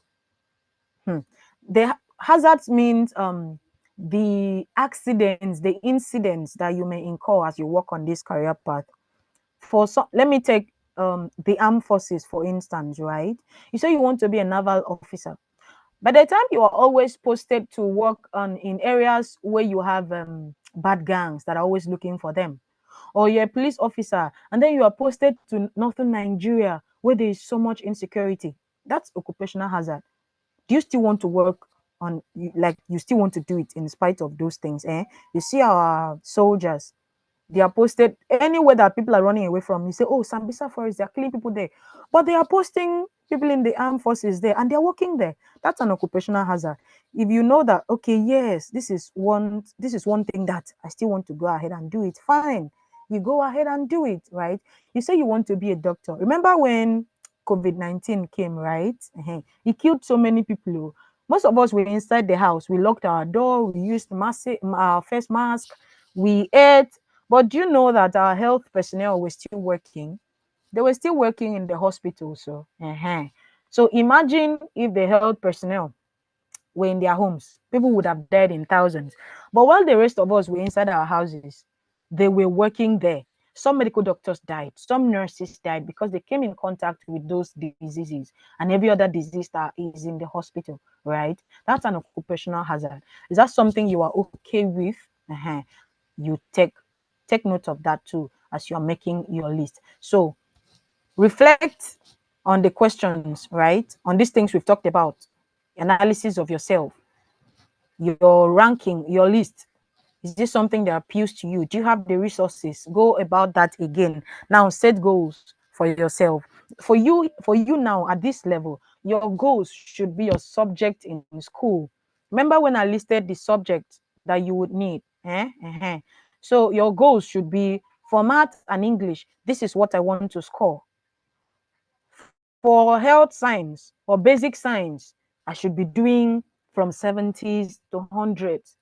For physics, chemistry, I should be doing from 80s to 100. For English, I want to be doing 80. Literature, I should be doing between 80 and 100. I don't want anything lower. So for now, for you in school now, this should be your goals, right? Your goals. Have them written down. Bring out your subject. Mark the ones that are very important to your career path. Now, set academic standards for yourself. For some of us, we may want to go a little step ahead and start practicing small, like in small quantities. I once had a JSS2 student who came to me one day and said, he was very intelligent, right? He always came first in class. But he said he wanted to be a farmer because he did not want his family to lack food.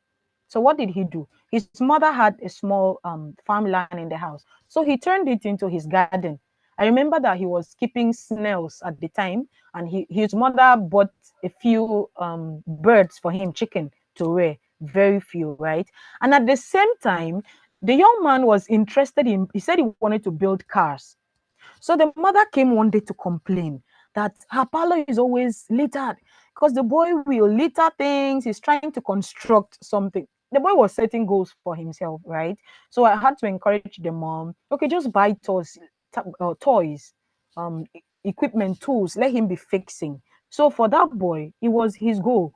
One time he came to tell me that, that he was on the way of fixing, I can't remember whether it was a caterpillar or a trailer, but it was, or a tractor, but it was some form of work tool right? He was making a model of the work tool, and he had a cousin in the university who was an engineering student. So the cousin used to bring back some tools. He will use it to do his own building. So his mom had to build a workshop. I had to speak with the mom to help him build a workshop in their compound. So the mom set a workshop for him, and he was doing those things little by little. So that's part of setting your goals. You can do that. There are some of my students in senior school who I send on internships in health centers or other places depending on their career path. So your long-term goal, if you are an upper primary or junior, can be that, okay, mommy, you are a nurse. I want to be a nurse too. Can I be following you to work during the holidays? Let me see what it looks like to be a nurse. I want to be a cloud computer, and there's a computer space by me. Can I enroll there during the holidays and start working on it? It's a goal. Set it for yourself, right? Number 6, I brought it out because it is important. Remember, I had brought bringing in again. You might think that you really want to do something, but God sees ahead. He says that, nah, this thing is not, it's not really good for you. You may not be able to do it at the end of the day. So that's why it is always important to ask God, hear from him, the same way you pray to God about food, pray to God about school fees, pray to God about your mom, your dad. Also pray about your career. You're not too small to do that. Isaiah 30:21 says, your own ears, not my own ears, not mommy's ears, your own ears will hear him, right? Right behind you. You will hear a voice saying, this is the way to go. So Benjamin can hear God saying, yeah, you should do that architecture thing. And you're like, okay, so God has told me. Sometimes you may not really hear voices, right? Can just be speaking to God. And when you're speaking to God about these things, you just feel this excitement. You're like, oh, like, God, I want to be an engineer. You're like, want to be an engineer. And you just have this peace within you. You discover that everything about engineering, it's exciting you. That's God's way of saying, yes, you can go ahead with it, right? Except for some of us who can hear God audibly, then by all means, you can do that. Take required actions and start out. No matter how small your actions seem, just start. You will get clarity along the way. Things will become clear to you as you progress, as you finish secondary school. It becomes clearer. Take actions. For you now, your actions will be, number 1, do well in your academics. Number 2, don't just go carry anybody's phone or carry your devices if you have them and start watching videos that do not help you in any way. Watch videos that are along that career path so that you understand what it means, right? That's an action that you can take. Remember this, my student that I said started farming in his mother's compound. He took action. Remember I also said that he said he wanted to be an engineer on site. So he started building things small. That's an action you are taking. You want to be a graphic designer. There's a computer system in the house or in school. You can start doing 1 or 2 things, right? You don't need to wait all the way to start doing them. So whatever small actions you can start discussing with mommy and daddy. That's an action too. Oh, mommy, I want to be this, I want to be that, I want to be a pharmacist, I want to be a carpenter, I want to be a digital carpenter. That's an action you are taking. Okay, I want to be an interior decorator. I just want to be designing spaces, right? Take action. Your action, as I said, will start from your academics, will start interactions with your parents, let them understand what you have in mind.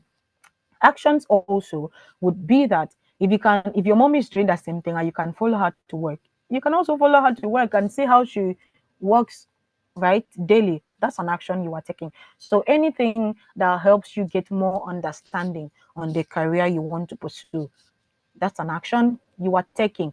So possible career fields to explore. We should be wrapping up, or we should have wrapped up. There's engineering. So you can choose civil engineering, electrical, electronics, software, mechanical, there's chemical, petroleum, there's food engineering, biomedical, all of these things. You have architecture and construction.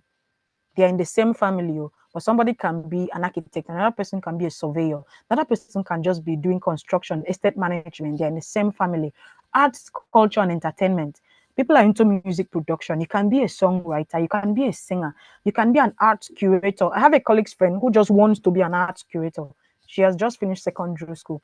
She said she specifically wants to be an art curator in Italy, and the father is supporting her. So there are many career opportunities. You want to be an animator, you want to design video games, you want to make filmmaking, you want to be a graphic designer, you want to be a fashion designer, you want to be a photographer, a cinematographer, like a videographer, you want to cover event video wise, right? Those are still under arts, culture, and entertainment. You want to go into the business finance sector, human resource, business management, supply chain, business, all of these things, marketing, sales, accounting, banking, real estate, economics, they're in the same family. As I said, I'm going to, because of this particular list, I'll share it with Mrs. Precious, and then hopefully she can share it with all of us so that we sit down and study the specific things. Also do your research. Oh, these are not exhaustive. I just brought this out to show us the number of career fields we have. Communications, you can be a journalist, you can be a copywriter, you can be a public relations specialist, you can go into branding, you can do social media management, community and social services, you can do speech pathology, rehabilitation, child welfare services, social works, work in the hospitals, palliative, like palliative and hospices care means you're simply caring for people who will die in no time soon. There are people like that. They are in their end of life. So the hospital is just caring for those kind of people. There are people like that who work that, right? Gerontology, dementia care, basically you are caring for elderly people, okay? You want to be a community health extension. You're just working in communities. Or you want to work in the educational sphere like myself and Mrs. Precious. I'm a school counselor, so you can decide, oh, I want to do school counseling, subject tutoring, teach a particular subject in school. I want to be a biology teacher, biology tutor. I want to teach chemistry. I want to teach maths. I want to teach English. I want to teach basic science, anything, right? Special education needs. You want to go into that research, university teaching. You want to work as a school library manager. You want to work as a school administrator. All of those ones are under education. So when you hear education career, don't just think that you would be a classroom teacher only. The psychology, it's a broad family also. It can be a clinical psychologist, a counseling psychologist, a psychotherapist, an educational psychologist, a child psychologist, a mental health psychologist, all of these things that I've listed, right? A sports psychologist is a huge field also, a sports psychologist. You have the sciences, clinical sciences, biotechnology, microbiology, biochemistry, renewable and sustainable energy, environmental science. You want to go into agricultural services, anyhow, medicine and allied health. When you say you want to be a medical doctor, what kind of medicine do you want to practice? So you can choose from the list. General medicine, surgery, optometry, pharmacy, all of these things. You want to go into law, there are still areas in law that you should take your time and go through. You want to go into sports and fitness, that you want to go into hospitality management and tourism, right? Hotel management, tourism, catering, all of those things. You say you want to go into technology, they are still broad. What area of technology? Computer science is broad. Data science, data analysis, UI, UX, customer service, web development, robotics, cloud computing, artificial intelligence, machine learning. They are a whole lot. So when I share this with you, you can take your time and do it. So this is our last slide. I'm saying that a successful life is expensive. It will cost you something to become a champion, right? For now, it will cost you taking your studies seriously. It costed you attending this conference yesterday and today. It costed you or your parents buying data to attend this conference to learn. It will cost you waking at night to read, doing your assignments, doing this research about career that I've asked you to do. So you know that it would cost you something. Whatever you decide to do, make sure it makes you happy. You don't want to be somebody that wakes up every morning, you are looking sad just because you want to go to work, right? You have work to do, you're always sad, you're always murmuring. Don't be that person. Whatever it is you want to do, make sure it is something that will make you happy. Whether you will be working on it for 5 years or 10 or 20 or 35 or 50, just do something that would make you happy. Then remember that I said you should ask the Lord. He would guide you for the best part of your life. The Lord directs the step of the godly. He delights in every detail of their life. See that NLT? The Lord directs the steps of the godly. He delights in every detail of our lives. So even down to your career path, the Lord delights in it. You should ask him too. And we've come to the end of our slides. And I'm sure that we do have questions. Anybody has any question, you have any comment? Remember, I said that your question doesn't have to be about what we've studied today. It can be about your subject in school, right? So whether it's about your subject in school, ask. I don't like this subject, but I want to do this. How do I do it? Ask. That's why we are here. Mrs. Precious, Yes, over to you, ma'am. please. Thank you so much, Counselor Udeme. Your session was it answered the exact questions I had in my heart. I wish I had you when I was growing up. I wish I had a count. I was so confused. Oh my God. I wish Sorry, I had ma'am. I said I wish I had a counselor when I was growing up. Oh, I think all of us are in that situation, but that's why we are doing this kind of conferences now. I tell you, God bless you. I was the most confused. Like my story, that one. We had counselors, but all they did, I went to federal school. We had counselors, and all they did was just to sit down. Ah, my God, God bless you. I believe that in the next couple of someone here, the teens here would be so excited and comfortable with the career they choose because of the insights that you've provided to them. God bless you. Thank you. So we have a barrage of questions. Are you ready? Oh my God, I'm very ready. To give you a water break. And we have, guys, we just have 12 minutes before Pharmacy Summit session. So we need to do this quickly. Let me take from good luck. As soon as I unmute you, ask your questions quickly. So we're going to take all the questions, then you now answer all at once, so they are not repetitive. Okay, ma'am. Daniel and Emmanuel, let's go. Is it possible to have more than 5 jobs? Is it possible to have more than 5 jobs? Okay, look, I take that down. Thank you. Mute yourself. Than 5 jobs. What's in Daniel, I think. Okay, so Jason, are you ready? Unmute. So my question is, what if you want to go have different 2 different jobs from 2 different fields of career? How do you go about it? Okay, thank you. Mute yourself. Thank you. Then, so we've taken from Jason, so lower your hand. Jeremiah and Elizabeth, are you ready? David, you're coming up next. So my question is that if your school subject is not like it's not under your career, what do you do? Very good question. Career. Jeremiah, very good question. Thank you. So I said David was coming next. David, are you ready? Bro. What jobs would you recommend for someone who wants to work in engineering and science? What jobs for engineering and science? Thank you, David. Engineering and science. Guys, remember our rule.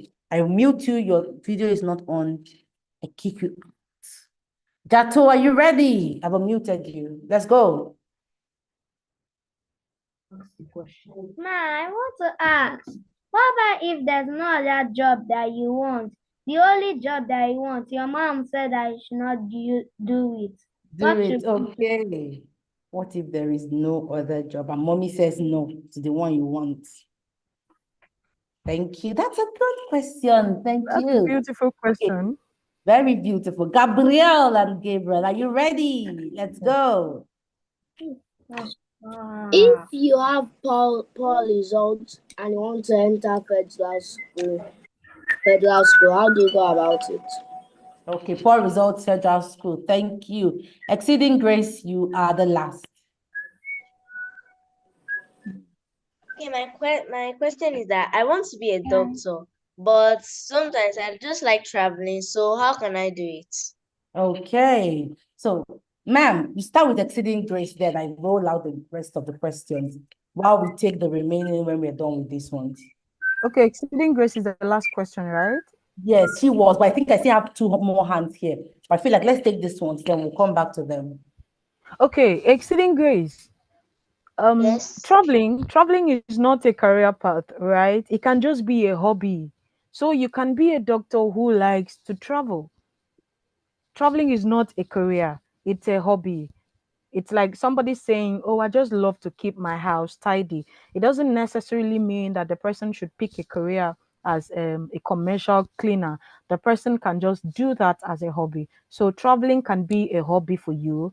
Or on the other hand, right, there are NGOs, non-governmental organizations that travel from place to place to give services. So that kind of, for you now, who is a doctor who loves to travel, you can decide to be a doctor working with NGOs so that you get the opportunities to be traveling. Do you understand?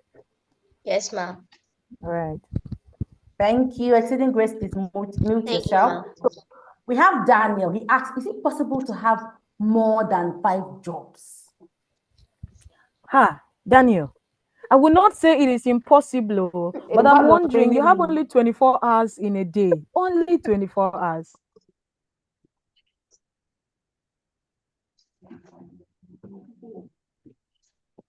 9 hours, 5 hours, there's not how you would distribute it now, except those other jobs are jobs that you do just maybe once in a while, and those ones will be hobbies.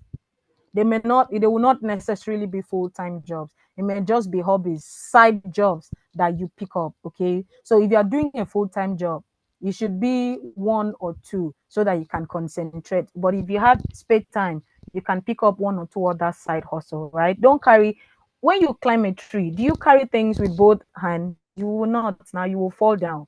So just start with 1, 2, and if time permits and you are able to, you can bring in maybe 1 or 2 other side hustle.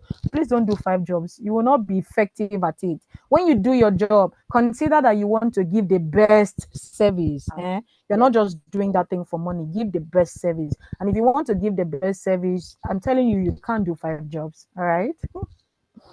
Thank you, Daniel. I hope you've gotten perspective on that. Jason says he wants to do 2 different jobs from 2 different fields. Okay, Jason, you can do 2 different jobs from 2 different fields. However, you would have to start with one. You would have to start with one because 2 different fields will require 2 different study routes. So you can't go to the university doing 2 courses at the same time. You would have to finish with one. Maybe get your licensing with one, start working on one before you now look at the other one. So in the long run, you might eventually do it, but you would have to start with one. Start with one, stabilize with one, build expertise in one. And then after a while, you can now go back to practice the other one, all right? Thank you so much. That was succinct. Jeremiah said that if your school subject is not under your career, what can the person do? You know, I said that it was a beautiful question because I could relate. I had someone who was attending a particular school and she wanted to go in the finance route, but the school wasn't offering accountancy. So it was an issue. So that's why I said that's a very good question, Ma.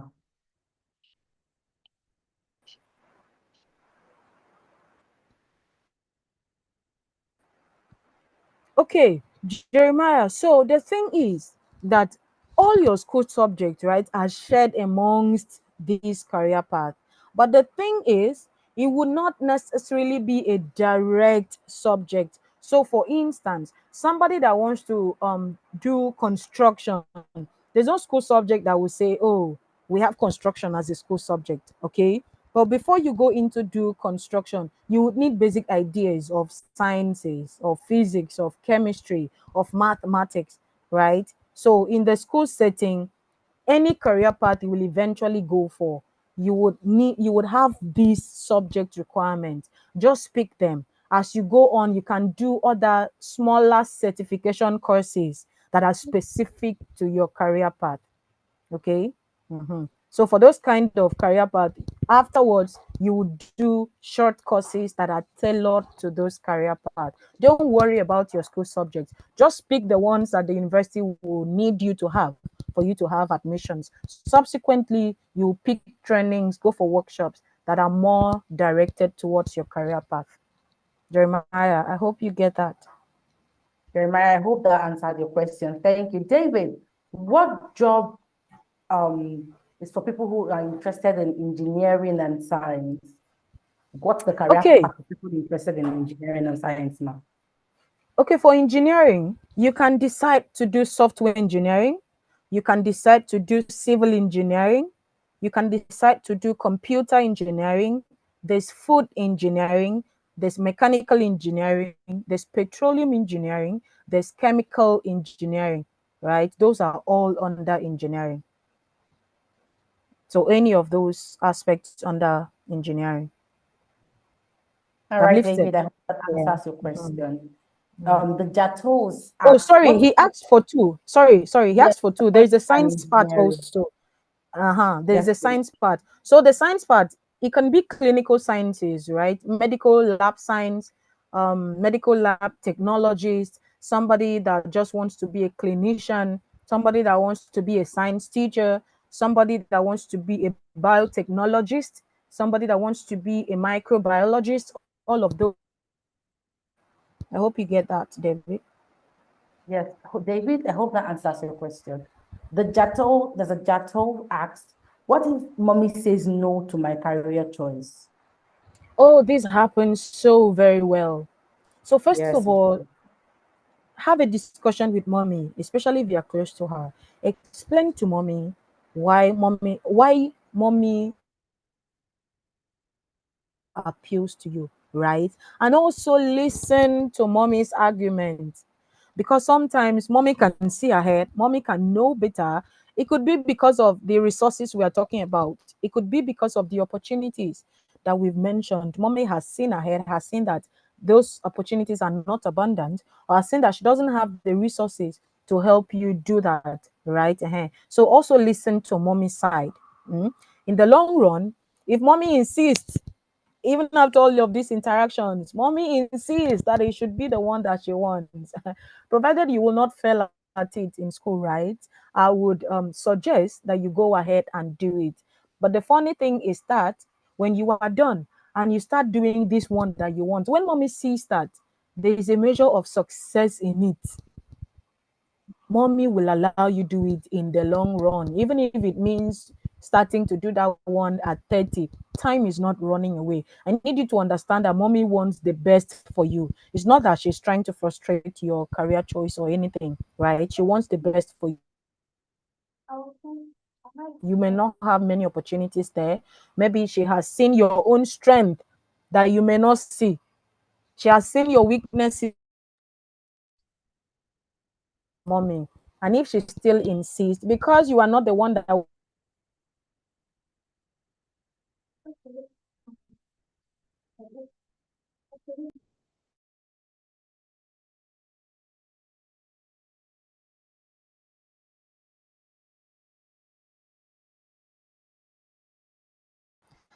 so I was saying that you go ahead with mommy. If after all of these discussions, mommy still does not agree, in the long run, when you are independent, you can now start working on your own career path. I have a few friends who did that, right? So it's something that you can work around. I hope that answers your question. Don't fight with mommy, okay? Yes, I guess that does. Gabriel asks, poor results. What if a person has poor results and they aspire to go to a federal school? Oh, my darling, Gabriel, poor result does not mean the end of your career, all right? You can always go back and retake that exam. The most important thing is that you study when you are retaking the exam, so that when you are writing exam the second time, you have your paper. So don't be discouraged. Nobody should be discouraged. If your paper at first try is not okay, study again, put in for the exams again and write. You are not too small or too big to rewrite any exam. Don't get yourself discouraged. Just redo the exams, have your paper, and then go to the federal school. That's it. Okay. Yes. So I'm going to take from two people now. I'm going to take quickly from, I've unmuted you guys. Let's hear you. When you have two things you like doing, how do you choose which one that's going to be your career? Okay, give me the two things that you want or that you have in mind. Like I like to draw and like to draw Okay. And and which other one?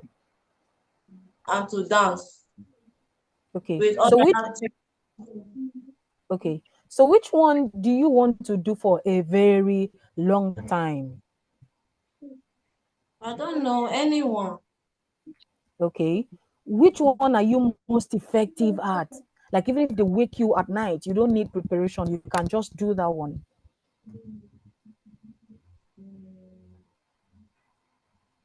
Between dancing and drawing, you don't need preparation. You can be called up at any time. Come and do this thing. Drawing. Drawing. Okay. So now the fine thing is that, right, these two things are still under one career family. Entertainment and arts. They're under one career family, entertainment and art. Okay. So somebody who goes to the university to do creative arts or fine arts, they will still break down these ones into painting, drawing, dancing. They are still in the arts family. Okay. So just know that you belong to the arts and entertainment. You can do one full time, you can take one as a hobby. So that one does not clash. It's still in the same career field. It doesn't clash. Okay. Are you satisfied? Yes, ma'am. Yes. All right. All right. Thank you. So one last question. Michael, ask your question. Michael, ask your question and we'll call it a wrap and welcome our next speaker. Michael, over to you. I want to be an engineer. How do I work? Please ask your question again, sir. I want to be an engineer. How do I work? How do you work? Okay, Michael, first of all, you would have to decide the kind of engineer that you want to be. Remember when I answered the other person's question? So it's the kind of engineer you would be that would determine where you will work and the kinds of work you would do. Okay, so for somebody who is, say, a civil engineer, chances are that person would be working on constructions. For somebody who wants to be a petroleum engineer, chances person would be working in refineries where petroleum is processed. Okay. Somebody who wants to work as a food engineer, you would chances are, because it's food, you are just going to work in food industries where food is processed. So it's the kind of engineering that you want at the end of the day that would determine where you would work, the kind of work you would do, and how you would work, because all engineers do not work in the same way, do not work in the same fields. Do you understand, Michael? Do you have another question to that effect? Michael? Michael?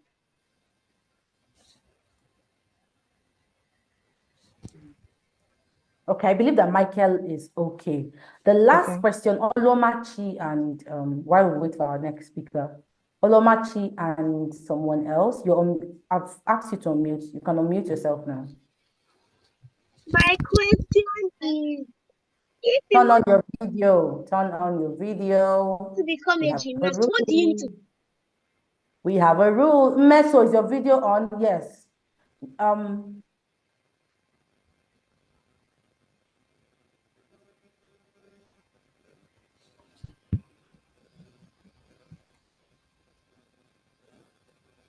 Is it my network? Who's asking?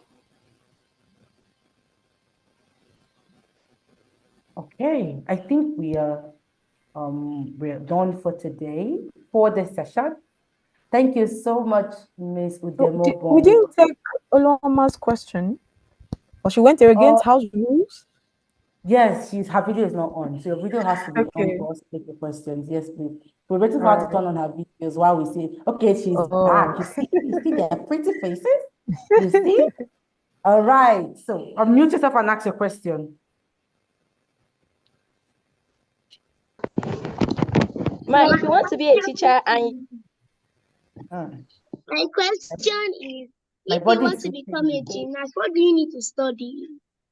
I thought you said teacher. If you want to A be what? a gymnast, A gymnast. Oh, there's physical and health education.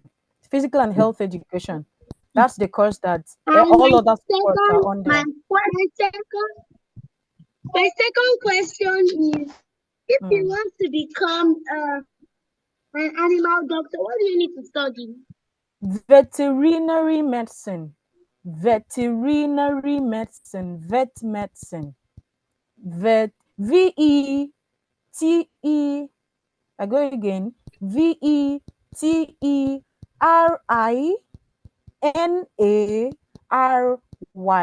Veterinary medicine. You'll be a doctor of animals. Oloma, do we have that answered? Want to ask a question? Who wants to ask a question? Yes. Okay, so let's hear you quickly. We're wrapping up this session now. How do you read and take a break? How do you? That's not Mrs. That's not Miss the Mobong section. That was the session we had yesterday. But I promise you, when we're done with Pharmacist Summit, I'll answer you. Okay? I'll answer that hopefully. Okay. Alrighty, bye. Okay, I think we are done. Thank you so much. So guys, I'm going to unmute us so we say our thank yous to Counselor Udemo. Thank you, ma. God bless you. Thank you, Ma. God bless you. Thank you, ma.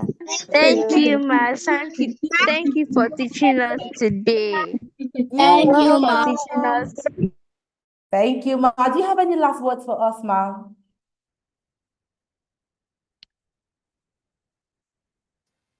So don't put yourself under any pressure to choose a particular career path now. If you're in upper primary, you have junior school, you have senior school to do the subject, so you know which ones you like better, because from your subjects in school, you are better able to know that, okay, this is a thing I want to explore. So no pressures, just take it one step at a time. Remember, I said you should make a list, right? As you grow older, as you progress, be able to reduce it until you get to the thing that you want to do. Your options can change at any time, right? Don't feel guilty to change your options by the time your interests change. Your options are free to change at any time, right? So just take your studies seriously.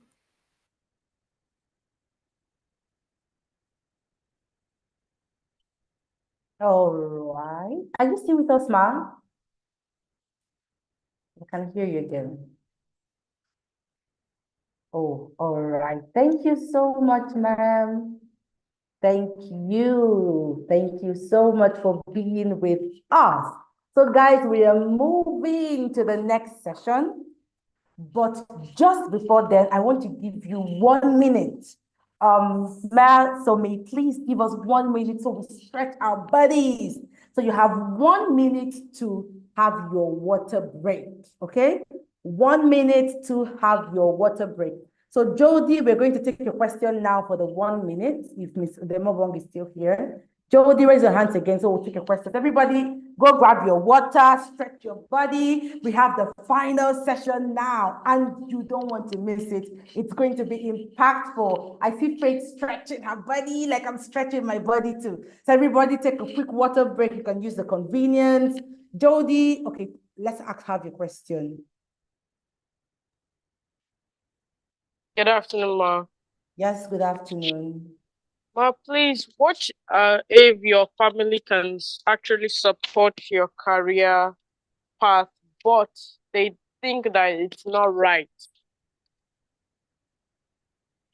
Hey, what if your family can support your career, but they think it's not right? Okay.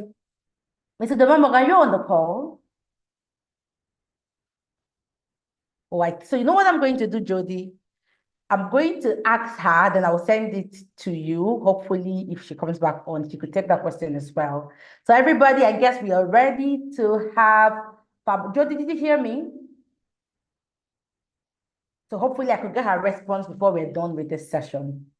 Thank you. So everybody, let us welcome with a big, big, big, big clap. So let me see you clap with your videos, turn on your videos. Let us welcome pharmacist Somi for her session. She is a pharmacist and also a transformational coach. And I have no doubt that we're going to have a beautiful time with her this afternoon as we wrap up this conference. Hello, ma'am. Please turn on your video and your audio. You're muted. We're also giving you the co-hosting rights.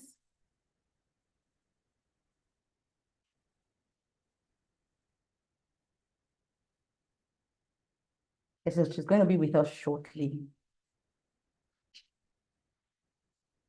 Oh. I think she's off the call, but she's back.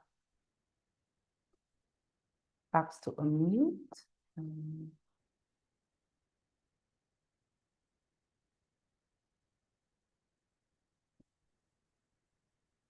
Hello, pharmacist Somi, are you ready? So while she settles in, everyone, please make sure you had your water break and you stretched your body.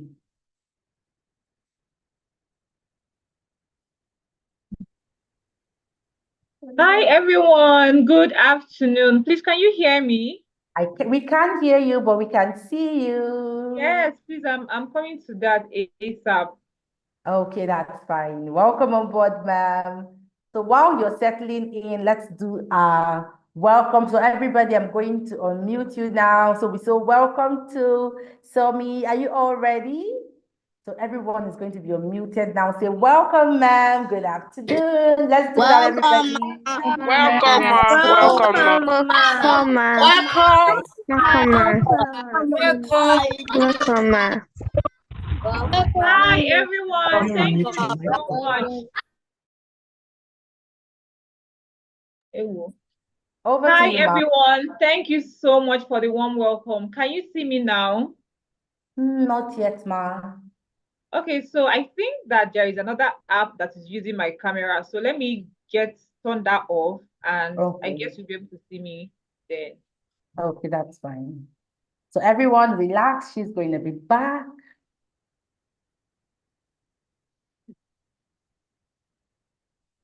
Hello, can you see me now?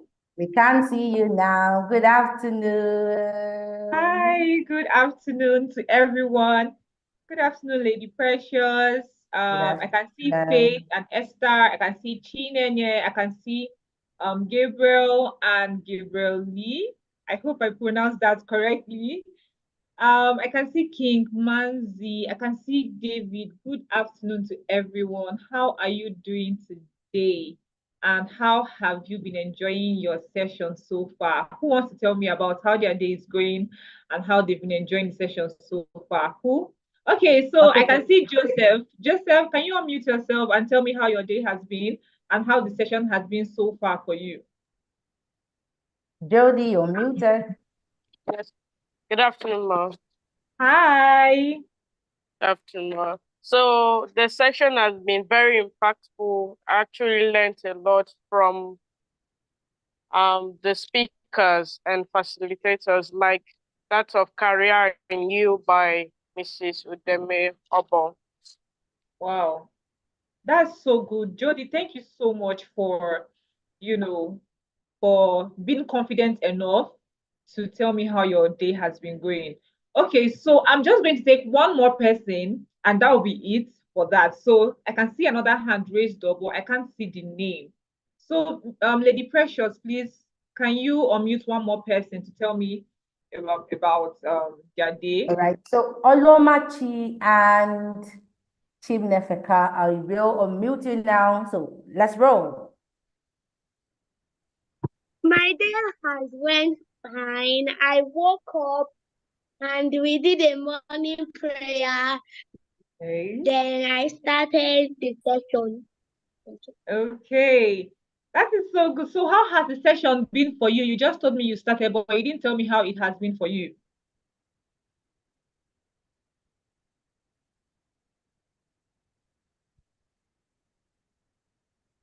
Olumachi, are you still here? I guess she's no longer with us. Any other person? Just one more person who wants to say? Okay, so Olumachi, I'm going to mute you. Can I have any other person? Okay, so I can see Sajato. Okay, so I've unmuted you, Sajato. So over to you. My day has been great, Ma. We did so many things and we learned so much. Thank you. Oh, Thank wow. you so Okay, much. thank you so much. Thank you so much, Jody. Thank you so much, Olomachi. And oh, sorry, what's the name of the last person? Jato. Jaton. Jato, yes. Okay, thank you so much, Jody, Olomachi, and Jato. So let's even start from there. Okay, so as you may already know, my session is titled Self-Governed, Leading Yourself to Academic Excellence.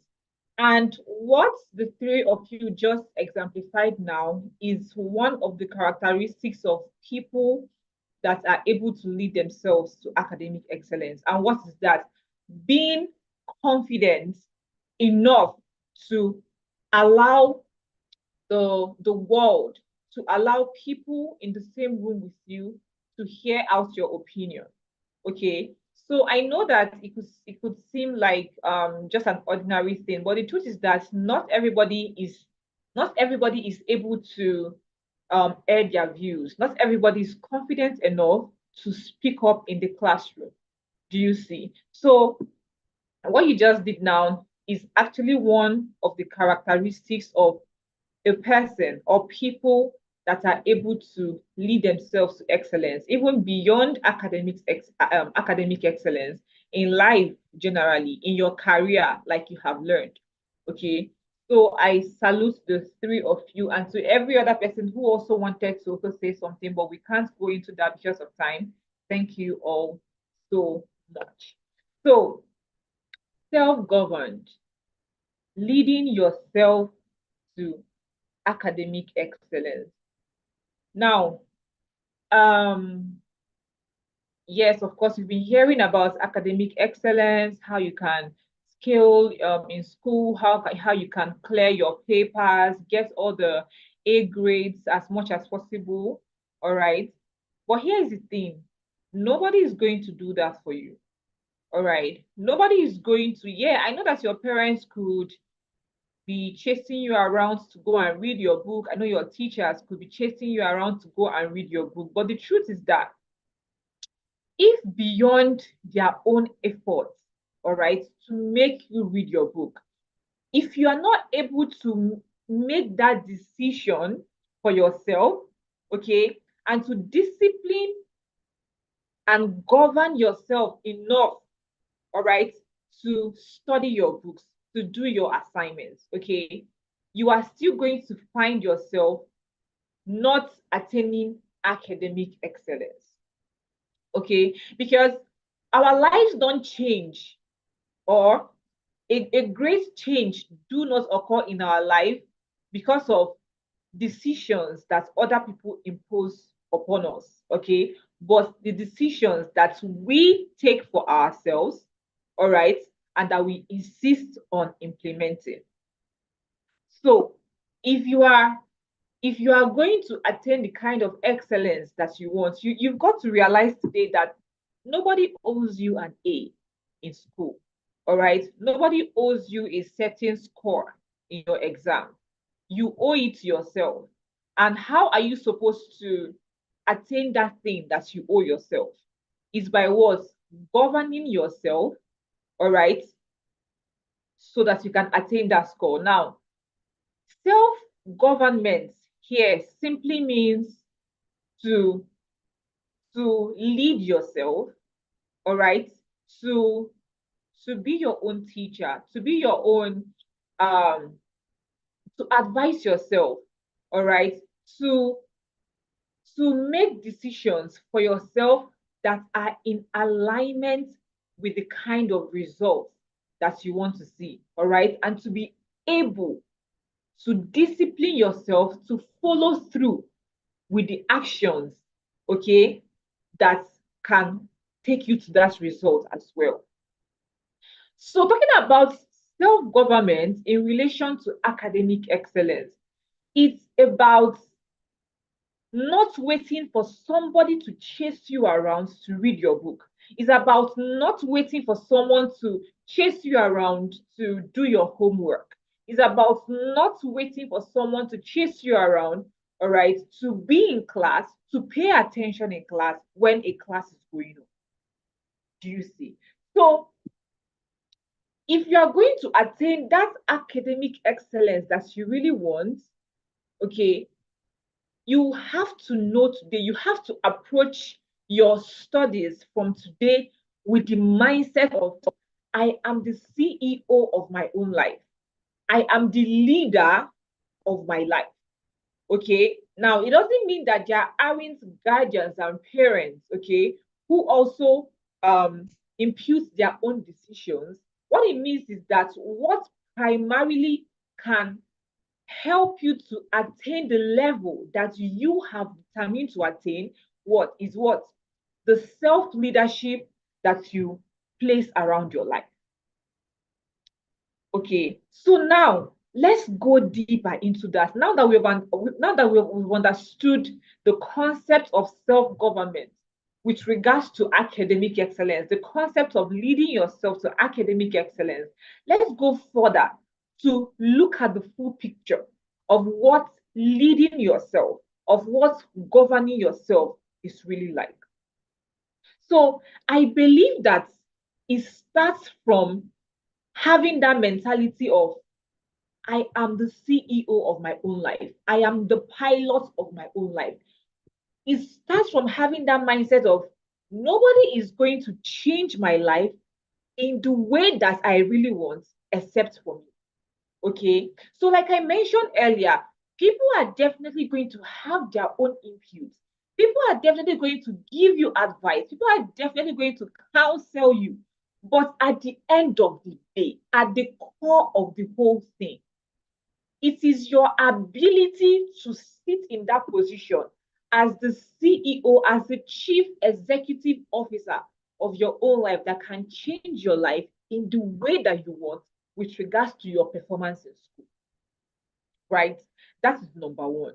Now, the second thing is that you also have to adopt the mindset, right, that can push you forward in the direction of the kind of academic excellence that you want. Now, what I mean by that is that you can't be desiring to scale through your examinations, right? Pass your examinations with A's, but your mindset is saying, I can't get past a C. All right. So what I'm telling you now is very important. So I want you to really pay attention, because what happens is that we desire to have very great results in life, but we fail to install, we fail to put inside ourselves, we fail to put inside our minds the kind of mindset, the kind of beliefs, the kind of mentality, the kind of, the kind of paradigms, okay? Everything I'm saying is talking about beliefs and mindsets, okay? So don't let the English confuse you. All right. So we want to be great in life, but we don't put in ourselves the mindset that can accomplish that greatness that we desire. Okay. So we keep on setting goals, but we keep on falling through, okay, with the goals. We keep on not reaching the goals, right? So when it comes to governing yourself, part of governing yourself is that you have to put in yourself the kind of mindset that can get you the results that you want. Now, let me tell you, a very important thing as well. Successful people, as you know today, think of anybody that you know to be successful, even your parents as well, your teachers or whoever it is, right? it is not just about what they are doing, okay, but it's about the mindset with which they approach what they are doing. Now, how does this apply to you? It's not just about sitting down and saying, oh, I am reading my book, I went for night prep, I am doing all of my homework, okay? If you don't believe deeply in your heart that you are able, that you have what it takes, all right, to get the kind of results you want in your academics, you may find yourself not being able to reach it. And as a matter of fact, your beliefs, the beliefs that you hold about yourself, right, is even part of what will even ginger you more. It's part of what will give you the morale more to even read your book. Because when you believe you can get that A in that supposedly difficult course, all right, it propels you, it gives you the ginger, it motivates you to go and read your book, okay, to go and solve that particular mathematics problem so that you can crack the code and be able to scale through in your examination, right? So the first one, you have to adopt that mentality of what? I am the CEO of my own life.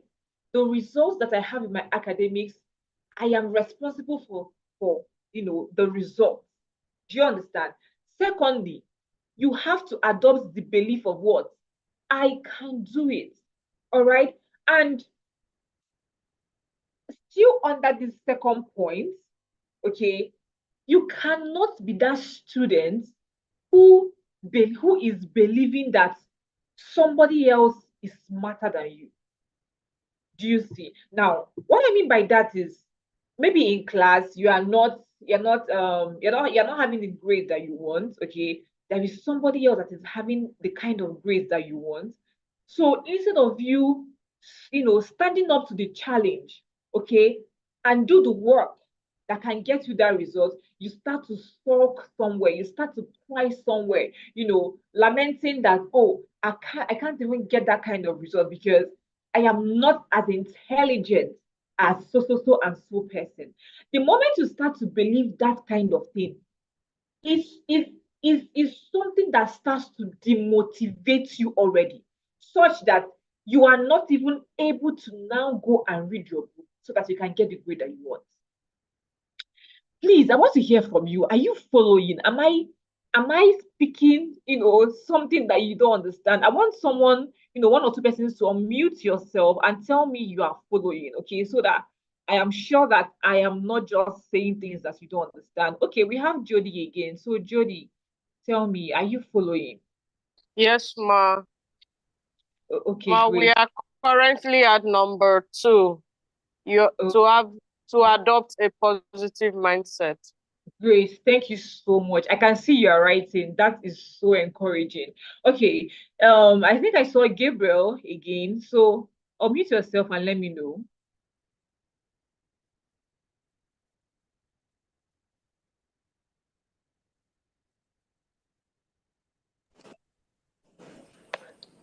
I was following. I'm following too. Fantastic. Thank you all so much. I'm so glad to hear that. I do not understand. Sorry, what did you say?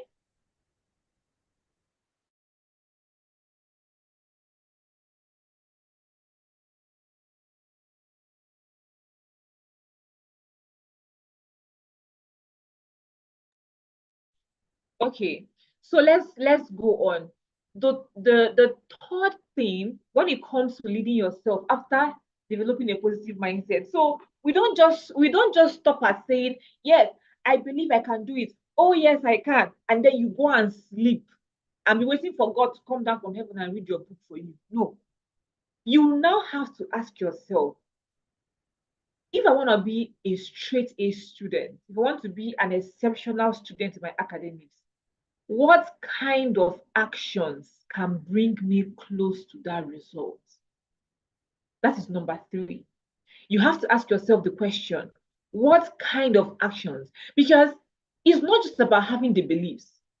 If the beliefs don't have a matching action, there can't be the result that you want, right? So for those of you that know the popular scripture, faith without works is dead.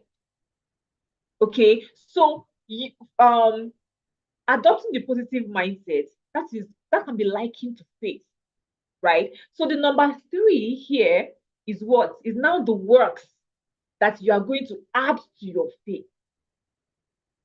So you need to start asking yourself, what kind of actions can really get me the kind of results that I want? Okay, so when you sit with yourself on this, now let me use myself, as an example. I mean, I'm not I know that sometimes older people love to brag to the younger ones that, oh, I used to always come first in my class, blah blah blah.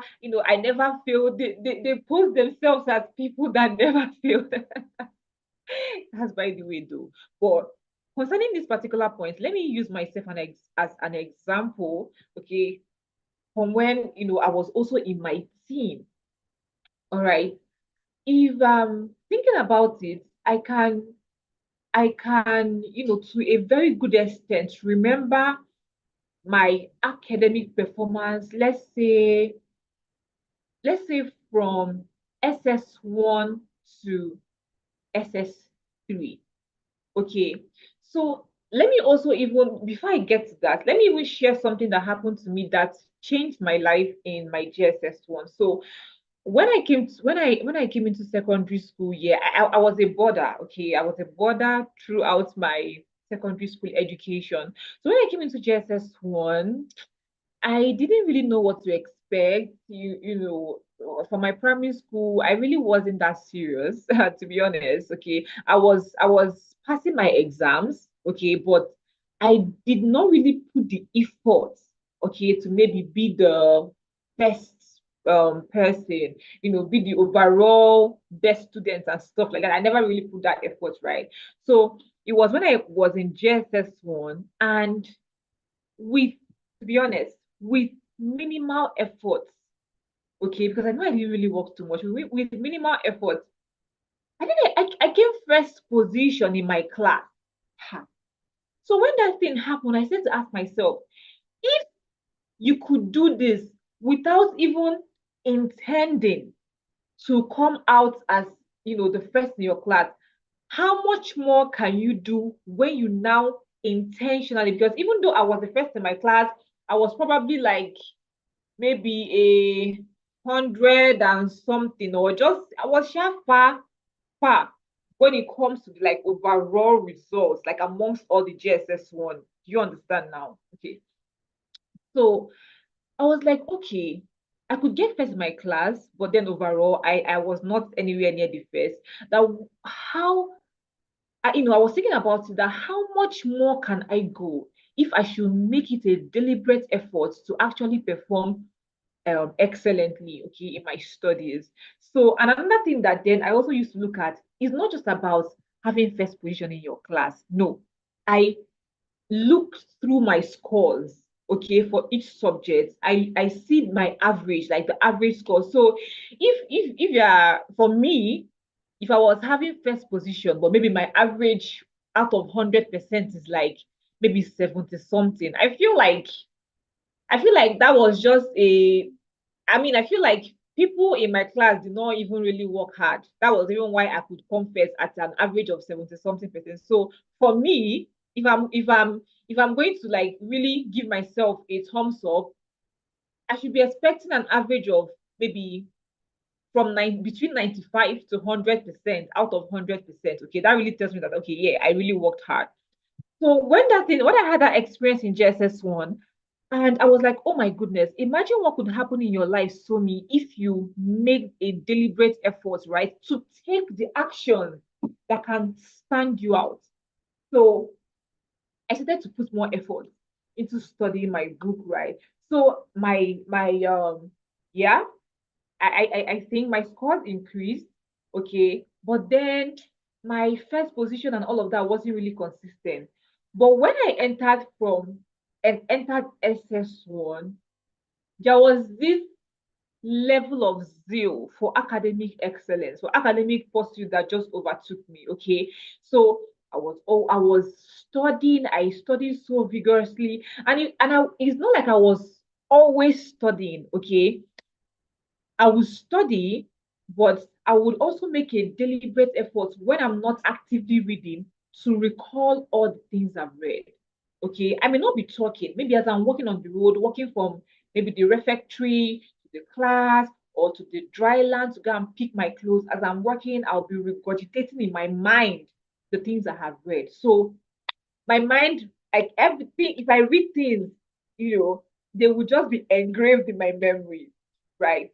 So from SS1 to SS3, like this is no brag, and this is no, trying to tell you something that did not happen. I was always first in my class.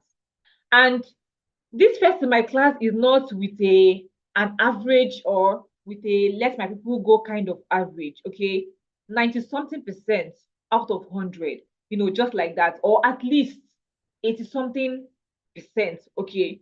So, and it continued to the extent that I remember, I think it was my SS2 that the overall result, okay, I opened my report sheet and I saw a second.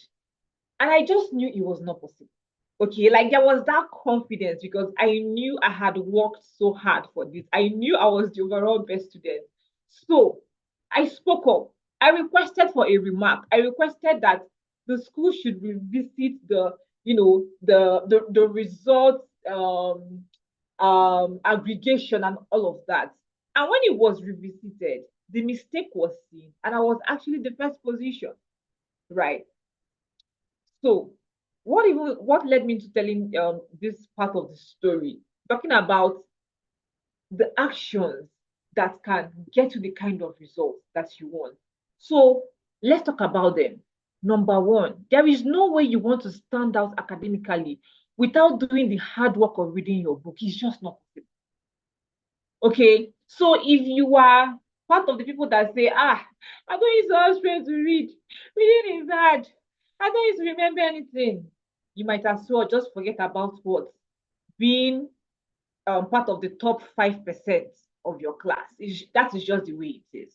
And while you are at it, please don't be jealous of anybody, because I mean, somebody cannot finish working now and you now come and be chopping the results. Do you understand? So number one, study hard. So let me just share an example of how I used to read when I was, in my teen years. So whenever I'm reading, I always have a note with me, right?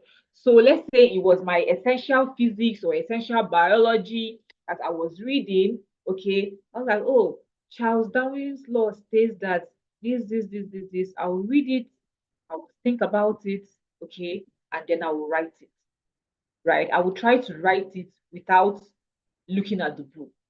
Do you understand? So I always had a book. I was always jotting down, the things when I am reading. Okay. So that helps my brain, all right, it helps my memory. It helps my brain to like assimilate, to like soak up and soak in the stuff that I was reading. Okay, so study hard. And when it comes to studying, to be honest, I was not so fixated on maybe studying for 5 hours, studying for 6 hours at a stretch. My major interest was in making the most, even if it was for 30 minutes that I would study, making the most out of it. Now, how? I make sure I tune out every distraction. All right, whether it is internal distraction or external distraction. Tune it out, okay? And I just zoom into that, that sphere of reading and assimilating what I am reading, okay? And I make the most of the time that I have, no matter how short it is. Now, when it also comes to studying, right? When I was also in my teen, there was a kind of student that I was when I believed I don't even know how I came about that belief, but I believe that after reading, I shouldn't be talking too much. Okay, so you know how that, oh, after prep, the school bell rings, prep is over, or your parents, tell you, okay, oh, is the time set for you to stop reading has come, and then you just close your book and just throw it one side. Hey, thank God, though, you now gonna start playing. You play and play to the extent and you forget every single thing that you have said. This our memory, okay, is not magic. You have to find out what works for you and start to program your memory in such a way that it can recall the things that you have read. So those days, whenever I finish reading, you will not find me talking. You will not find me. I will not go to one corner and start gisting simply because prep is over. No. If I don't have anything to do, I could bend my head on my locker and be thinking about the things I've read. Right? Maybe so. I remember those days when it was time for siesta. Remember, I said I was in boarding school, so we always had time for everything. So, time for siesta. Even if I am not feeling sleepy, I will make sure I will lie down on my bed, okay, and I'll start thinking about the things I've read. In my mind, I'll open maybe a page of my essential biology. I'll start regurgitating as much as I can remember on that page, regurgitate on it, then I'll go to the next page. And this was how I programmed my memory to be able to remember a lot of stuff, when I'm doing exam. Do you understand? So by the time I do that, I'm a sleeper. So whether I even did that or not, I did not lose, because the sleep will not help me to stay awake during the night prep. Do you understand? So, and now let me also say, it's not even just about reading in the night. It's not necessarily the people that are reading in the night that are gaining the most, scores. All right. Know what works for you and stick to it. Okay. So there are people that it is morning that work for them. They will finish reading their book in the morning. They will finish packing everything in their brain in the morning. Then when they come to night prep, you will always see their name in names of noisemakers. But let the exam results come out. You can never, even a B, you will not see on their result. But you, that it is the night time that you assimilate better, that is when works better for you. You will now follow somebody that has finished reading in the morning to be gisting, right? And at the end of the day, the person is killing and you are failing. And you are asking yourself, which magic is happening here? I mean, I gist with this guy every night. How come? Are you sure he's not cheating? He's not cheating. Or he may not be cheating. He or she may not be cheating. They have finished reading their book. Because in the night, they may not really be, night people. They can't even really concentrate. So they just use to catch clues. They just use to play.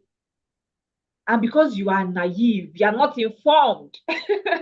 Okay, you will now follow them and be playing as well. You see. So we're talking about the actions, right? Study.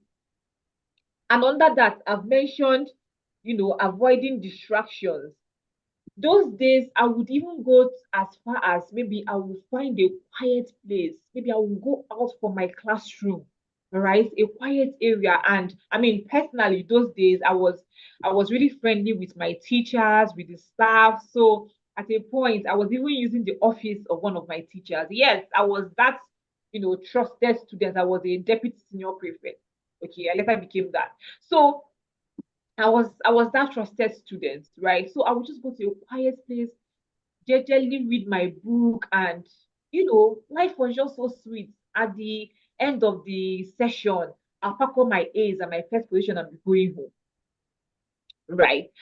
So avoid distractions. And as much as possible, when you finish reading, regurgitate what you have read, right? So if you have been taught about ruminant animals, something like goats, okay, so when they finish eating, they don't just eat and then that is this. No, after a while, the goat will bring up everything that it ate and start eating it again. Do you understand? So that's what I mean by regurgitating. So you have finished reading, you've read your essential biology, you've read about maybe the reproductive system, the digestive system, right? You read about all those genes, the chromosomes, and all of that. I mean, depending on your level, okay? It may not enter that first time you've read it. That is why you need to regurgitate, okay? After you've closed your book, don't just go and start, pa, pa, pa, pa, pa, pa. Hey, do you know this and believe where to gossip? No, use your time productively, all right?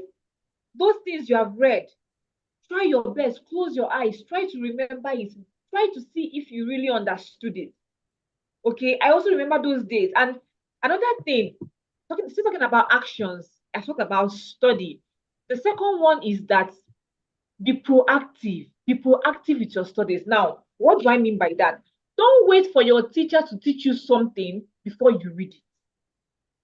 Do you understand? Those days, oh my God. It's just that now that I am wiser and I know better, I probably was intimidating some of my classmates because it was almost like I'll be teaching with the teacher. Do you understand? So when the teacher is saying something, I'm like, oh yes, that is it. I'll be nodding my head. I'll be following to the end that everybody will be like, just go calm down now. Don't kill us. Do you see?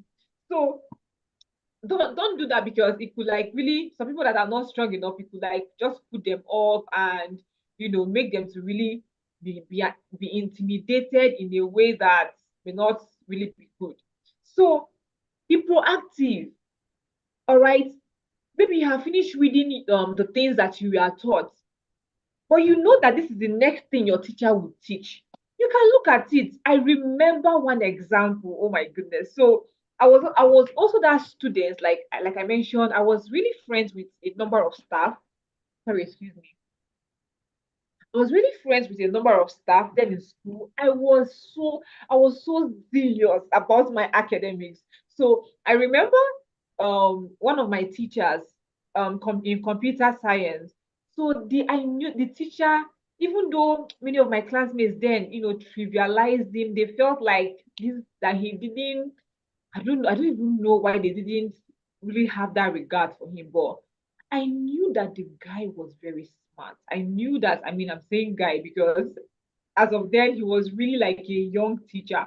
So I knew that this particular teacher of mine, that he is very smart, very intelligent, and oh my goodness. So computer, that was when we started doing the topics on database, binary numbers, all those programming things in computer, right?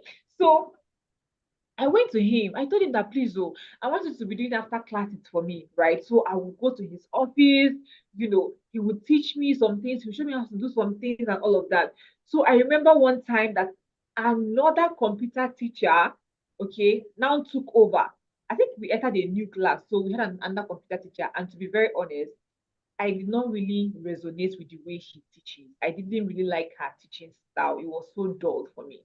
So I don't know, that particular day in class, I was having a headache, genuine headache, and I slept off, okay, when she was teaching. It was not intended. So because I was sleeping, she just pointed at me, you that is sleeping.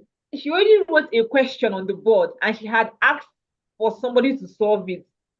I think that nobody was able to give the answer. So you that is sleeping, oh yeah, wake up. You know how when some teachers do that kind of thing. You that is sleeping, oh yeah, wake up. Solve this thing for us. Ha. Without my eyes that I am just waking up from sleep, I just looked at the board. It was something that my other teacher had put me through, so I knew it. All right. So I looked at the board. I think I went to the board. Either I went to the board or from my seat, I mentioned how to do it, and she just told me to sit down. Okay, because I knew that if I did not get it, she may have punished me for sleeping. She just told me to sit down. Okay, so now what helped me to be able to achieve that? I was proactive. I was proactive, and I even remember those days, okay, my school, they would take me for, maybe they're having a competition. I remember going for cowbell quiz in mathematics, right? Because those days I was also a further math student. I mean, I did, like I told you, you have to believe that you can do it. I did not believe that there was something that I cannot do. Don't tell me that further math is hard. Can it be done by a human being? As far as it can be done by a human being, or it could be done by a human being, then I'm equal to the task if I make deliberate efforts to be able to do it. Do you understand? So I used to go for competitions, I was that student who, my teachers were happy with. I remember even still in this computer science, because my classmates then, they were always complaining that our teacher don't used to teach, and our teacher that does not teach us, and our computer teacher, that was his teaching style. He will give you a note, his computer notes, but if you don't pay attention when he's teaching in class, you are likely going to fail his examination. Okay, because that is where all the gems that he will pack in his exams are loaded. So there was this time that he gave us a test to write, and everybody was like, okay, he finished writing the test, because in the past my classmates had complained that he used to set what he did not teach, because they would just read the notes and that would be all for them, but then it's beyond that. So he finished setting the questions on the board. He came to my seat and asked me, are the questions okay? I said yes. The reason he asked me that was to be sure that the things I'm seeing on the board are not strange things, not just for me, but because he has taught the entire class. So I said it's okay. So that was just the satisfaction he needed. He just went into it. Okay. And he tells me then that he marks my scripts last, because my scripts were encouraging him after seeing a number of people failing the subject. Okay, so that brings me to the third actions of students that excel academically: paying attention in class.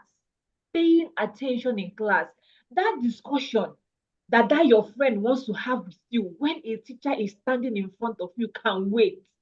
Highest 40 minutes after the session, right? It can wait till break time.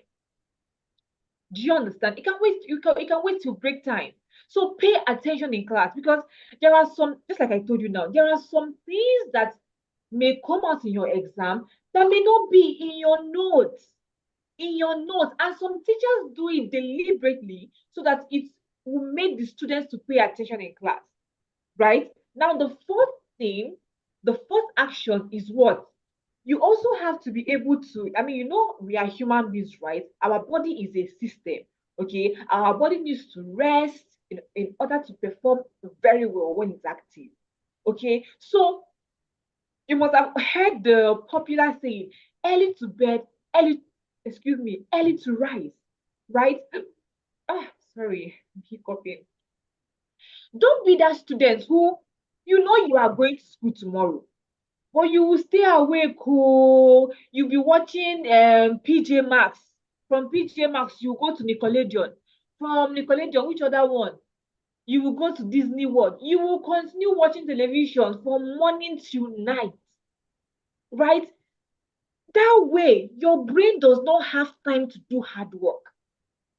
Okay? And in as much as, a lot of people try to run away from hard work, it is through hard work that you are able to do something that people cannot do, so that you can get the results and the rewards that other people cannot get.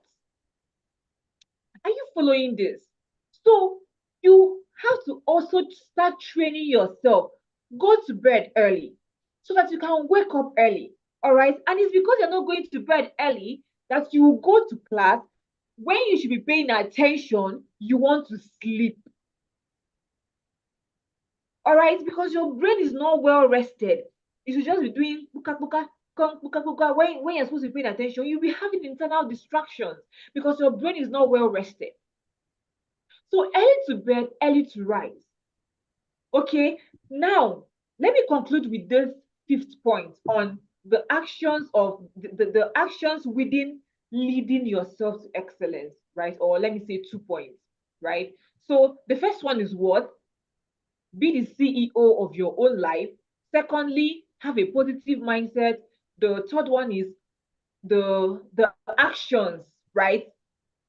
Imbibe the kind of actions that can lead you to excellence. Okay. Then under the actions, right, we have study hard. Okay. Regurgitating, right?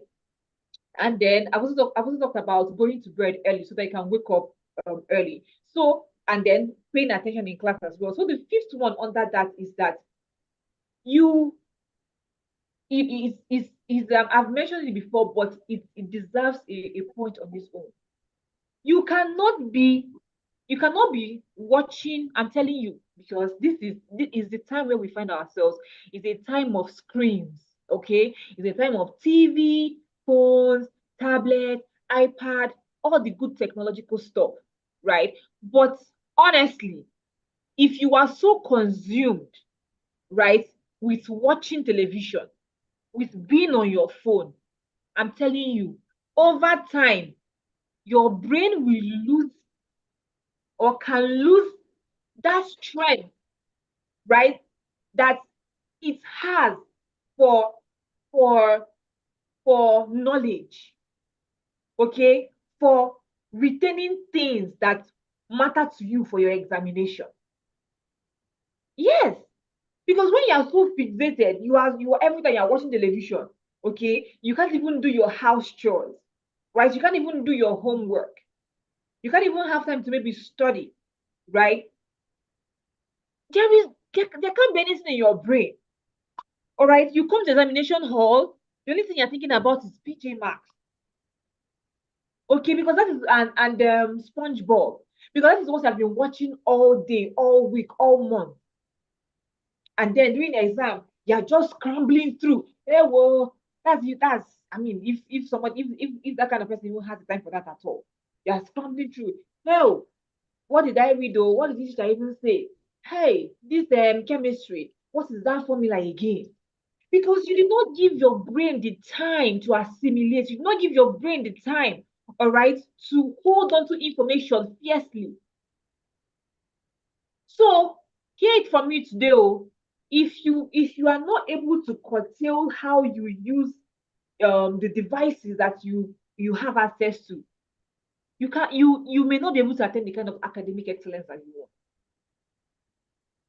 All right. So you have to, yes, there are, okay, yeah, that even reminds me. I was reading I think a Ben Carson's book, and he said something that changed, like it changed the way I think. So for those of you that have read his story, okay, you know that his mom, okay, was raising them single-handedly, and she was poor. Not only was she poor, she did not go to school, she was not educated. So she was working for rich people, cleaning their homes, cleaning their toilets. All right. That was what she was doing, 2 to 3 jobs to make sure that she takes care of them. All right. And Ben was narrating how their mom was so strict. She was so strict with them. She insisted that they must be educated. Remember, she was working for rich, educated people. Okay, so she said that her mom said to her, because that time she will put a limit on how much they can watch television. And not just that, there was also a restriction on the kind of shows they could watch. Okay, so she said that her mom told her one day that if you continue to watch television like this, you are going to end up cleaning the floors of rich people's homes. Wow. That was what his mom told him. Why? Because when you are so consumed, you will not even have the time to do the work that can make people to watch you. Or don't you want people to watch you on TV? I want people to watch me on TV. But I know that it is not watching TV that will make people to watch me on TV. Do you understand? So To round up this session, the last point, okay, under the actions, yes, I know academic books are very important, all right, but I would also advise that you engage in things that awaken the creativity of your brain, okay? There are various creative games, okay, that you can engage in, things that will make your brain to think, right? Games like Scrabble, all right. There is this I think this Rubik's Cube, all right. Even when I saw that game, it was so difficult for me to put that thing together. Okay, I've not paid attention to learning it at all, but I decided to get it for one of my younger siblings. Okay, so that he has something to keep his brain engaged. All right, so engage in creative activities, right? Now, I'm not saying you should not play. That's not what I'm saying. All right, of course you're going to play. I mean, you are in a season of your life where, yes, you are free to play. You are free to maybe want to go play football. You want to run around with your friends and stuff like that. You are free to play. What I'm saying is that you can't overdo it. You shouldn't overdo it, because that is also going to come back to bite you. So engage in creative games. All right, you could suggest to your parents, all right, maybe there's a creative game you came across. You could suggest to your parents to maybe get it for you. All right, if you even have if you are someone that has access to maybe mobile device, all right, there are creative games you can have access to. There are puzzles. These are things that make your brain to think. Okay, and under that too, another thing that can also help you to also widen your horizon, think far, all right, is to read motivational books. Okay, now you see how I mentioned I read Ben Carson's book, and that remarkably influenced me. Okay, so I think it's think big and gifted hands, right? If you can lay your hands on this book, excellent, right? So ladies and gentlemen, teams of academic excellence, this is where I am drawing the curtain on my session for you. So I really hope and I believe that this was really impactful for you, and that you have gained something that you've gained something that you would apply, so that you can attain the academic excellence that you desire. Yeah. Wow, yes, we have. Thank you so much. Thank you so much. So when you were talking about people who read during the daytime and deceive people who sleep at night, I was waving my hands because I was part of that.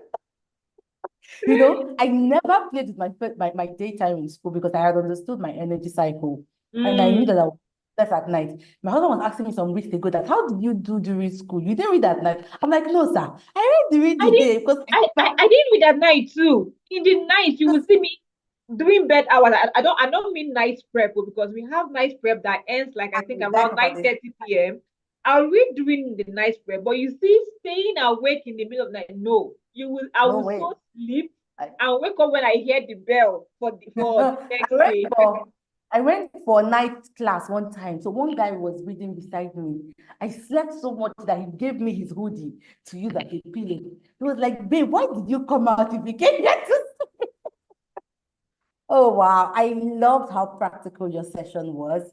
I loved how you shared from personal experiences, which is really the joy. So these guys can actually see themselves through your journey, and it was beautiful. Thank you so much for being here, Ma. We deeply honor you. So I don't know if you'll be able to take questions from them. So guys, you know how our routine is. If you have questions, raise up your hands, raise up your digital hands. We already have about 3 people who have their digital hands raised, so they can ask their questions. Do you have some time for questions, Ma? Yes, please. Oh, fantastic. Thank you so much. All right. So we have the first person, Jato. Guys, some people are here and they have never raised up their hand. Remember the first thing Somi said? She talked about self-governance, self-leadership. You can't be here for 2 days and we've not seen you. And now, turn on your videos. Let's see your face. If we're going to watch you in the news tomorrow, let us watch you from this call now. So raise up your hands. Let's see your faces. All right. So we'll start with Jeremiah. I still have the same people over and over it. I will talk with your parents after this call. But at the same time, let's do this. Jeremiah and Elizabeth, are you ready? So she said that by reading, what if it's like your part of your your career path in life is including sports? Oh, are you asking a question concerning career? No, like about studying it, how to study, and also if your Okay. character is sports, what do you do? Okay, Samson, over to you, ma'am. Oh, okay. So remember I said that when I was about concluding my session, I said that what I'm telling you is not that you are just always going to be reading. Okay. I mean, it's not possible for you to be practically reading all the time. I did not used to read all the time as well. All right. So if your career path includes sports, of course, have a time for your sports. All right. Have a time for your sports session. But you can't be doing sports all the time and also want to excel academically. Do you understand? To the level that you want. All right. So Jeremiah, do your sports. All right. But create a time. Have maybe your personal timetable. Create a time for you to do your sports and then have the time when you read your book. Okay, that is, I hope you got an answer, Jeremiah. Okay, guys, I'm going to I'm going to unmute you now. Okay, so ask your question.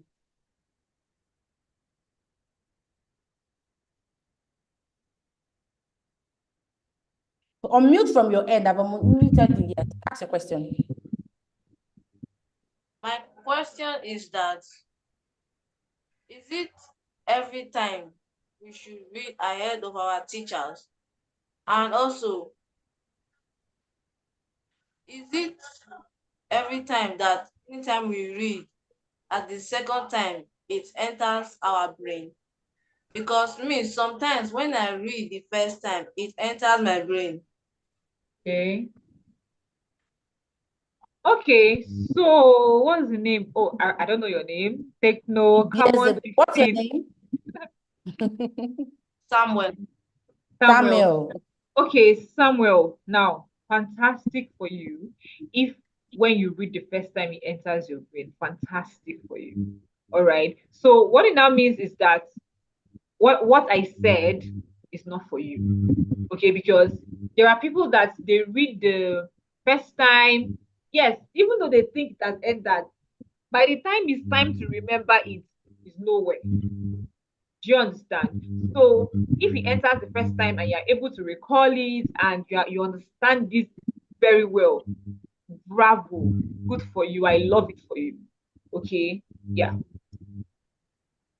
All right, thank you, guys. Thank you, Samuel.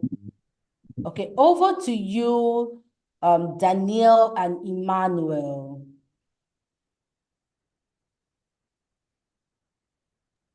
Okay. How can I be proactive? Like read ahead of my teachers when I don't know this like the area of the topic I'm about to teach. Okay.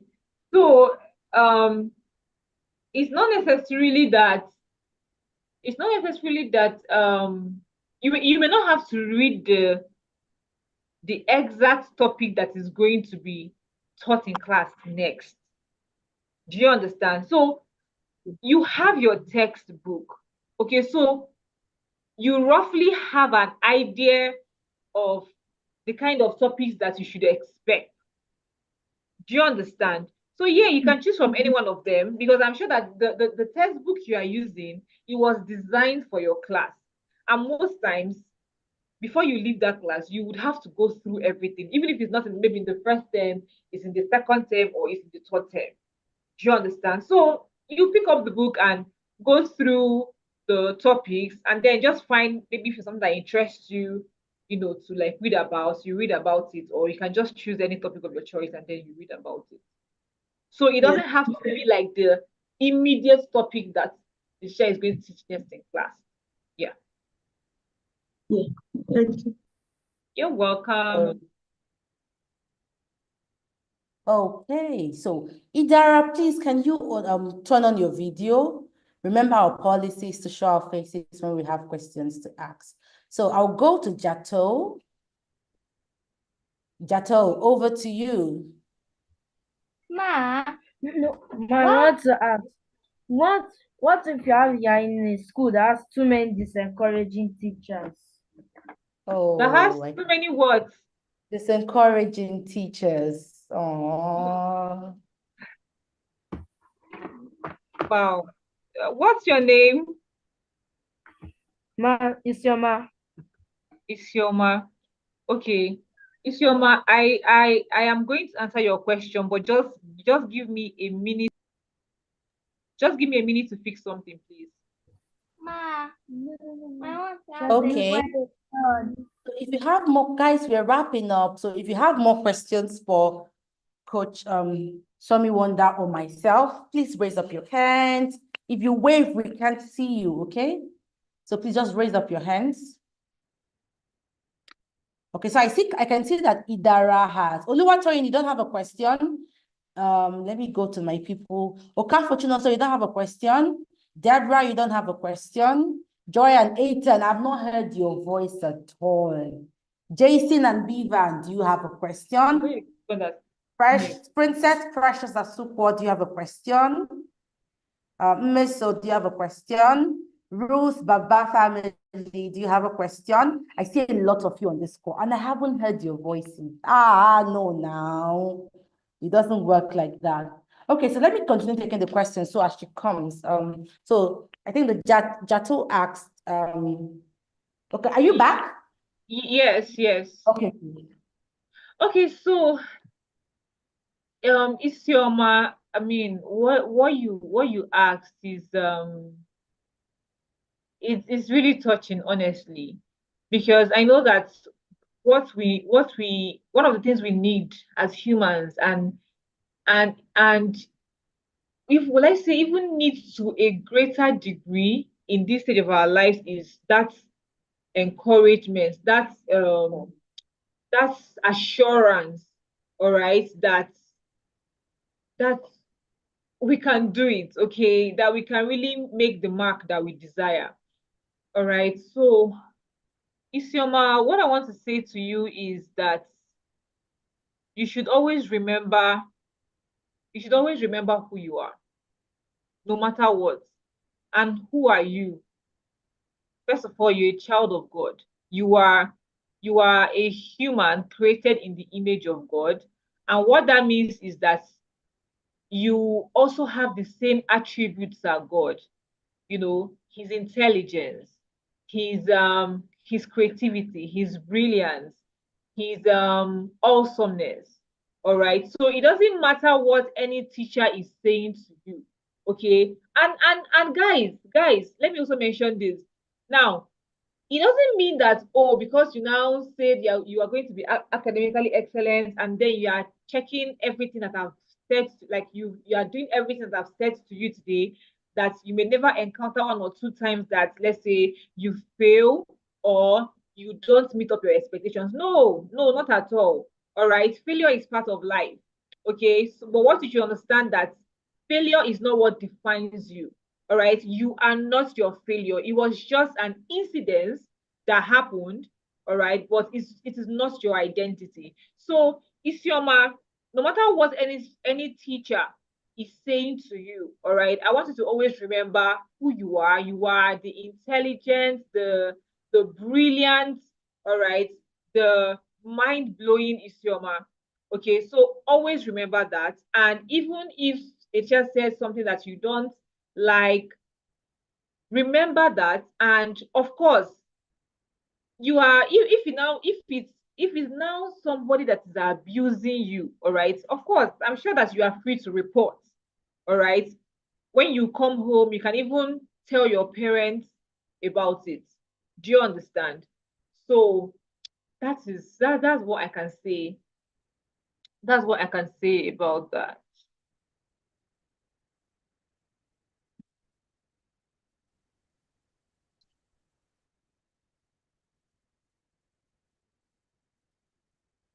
Isioma, did I answer your question?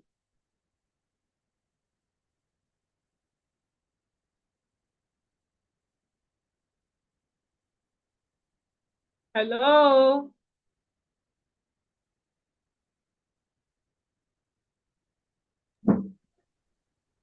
Isioma, did I answer your question?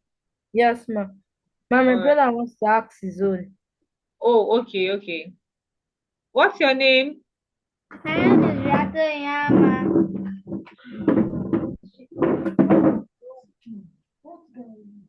My name is Rato Yama. Okay, Ihiama.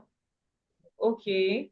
My question is, I want to ask, what about if you don't know the topic that your teacher is going to teach? How are you going to read it? Okay, so somebody also asked a similar question.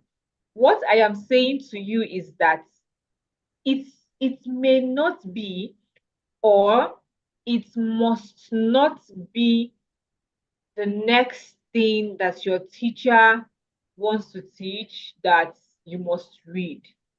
Okay, go through your textbook and you can choose a topic. Do you understand? I know that there are some teachers that they would follow the topics as it is in the textbook, one after the other, while some don't. So you can go through your textbook and choose a topic that you want to read. And sometimes too, feel free to ask your teacher. All right. Feel free to ask your teacher the next topic. So I know that some will tell you the next topic. Yeah. Thank you, ma. You're welcome. Okay, thank you guys. Let's move to Jody. Jody has been on for a while. Jody, over to you. Hey, good afternoon. Hi. Good afternoon, Miss Somi Wonder. Yeah. My question is, for instance, I read perfect at night reading. That's from 12 to 4. So how do I structure my sleeping time and my reading time? Oh, okay. So what you can do is you can make sure to always sleep in the afternoon. Do you understand? There are people that are you a boarding or a day student?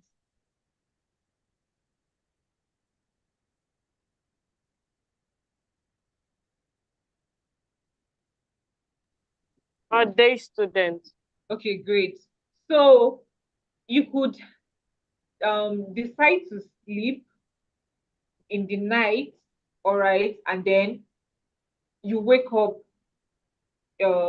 by 12 or before 12, all right, to start your reading. Okay, I think it's as simple as that. You wake up in the you sleep in the night, all right. So maybe I don't know the time. Maybe the time it could be maybe you sleep from 7 p.m. all right, and maybe 11:30 you are awake, okay, so that you can start your reading, all right. So from 12 to 4 you read, okay. When you finish reading, if you decide to, all right, you can go back to sleep from that 4 to, let's say, maybe 6 o'clock, all right, and then you will now wake up fully to start to prepare for school so that you are well rested. Thank you, ma'am. Okay, Jody. Who else? Jeremiah and Elizabeth. Then after Idara Akpan, I think then we'll call it a day. It's been a long day. My question then is, Beso. my question is that if you don't have a textbook and you want to know what the teacher does, how are you going to know? And you want to know the topic that they went after. Okay. So what's your name? Elizabeth. Okay, so first of all, I want to say, Elizabeth, you're very beautiful. Okay, I had to give that compliment. So the way you can know is you could probably ask a classmate that has the text. Do you understand? While you also work towards having the text. Because having the text yourself will enable you to be proactive. All right. So you could ask, right? Or I don't know if it's allowed, maybe you could borrow your friend's text and all, but I would really advise you that you talk to your parents about it. All right. Get the text so that you can be able to read the next thing. Because if you don't have the text personally, it's really going to be hard. Elizabeth, I guess your question was answered. Elizabeth, did she answer your question? In my school, I don't have a textbook. You don't use textbooks in your school? Yes. Okay, so you get the context to me. Okay. They just tell us the thing we're going to be doing that day, but we don't know what we're doing. We don't have a textbook. Oh, okay. Then it's more difficult to know what is going to be the next and all of that. So you may forget about that, okay, because that's the structure of your Not school. applicable What you with can do our is to context. focus more on, let's say, reading other creative books at your leisure. All right, so yeah. All right, Idara, over to you. So unmute yourself from your end. Thanks for the talk, but my question was, what were some motivational books you would recommend? Okay, so I mentioned the two by Ben Carson. All right. I mentioned what's it called? Gifted Hands and Think Big. Gifted Hands and Think Big. Right. I mean, there are tons of them, but these are ones you can start with. Not to worry. Thank you, Somi. Not to worry, Isioma. We're going to provide book recommendations to your parents and the community, okay? Somi also has a book that would advise your parents to get for you. You would absolutely love it. All right. So we'll go to Deborah. Deborah, you ready?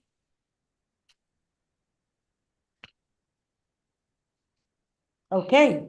Deborah, unmute from your end. Okay. My question is, what if I ask a question from my teacher and he or she says he can't answer that question? What if you ask your teacher a question and he or she says he can't answer that question? Yes, ma'am.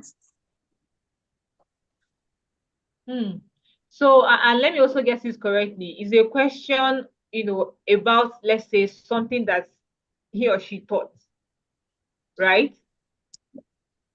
Yes, ma'am. So I don't know how your school, authority, operates. Okay. So there's an opinion I would have given, but I'm just going to keep that because I don't have the full context. But what I can say is you could ask any of your peers, all right, to see if they understood that particular thing so that they can put you through.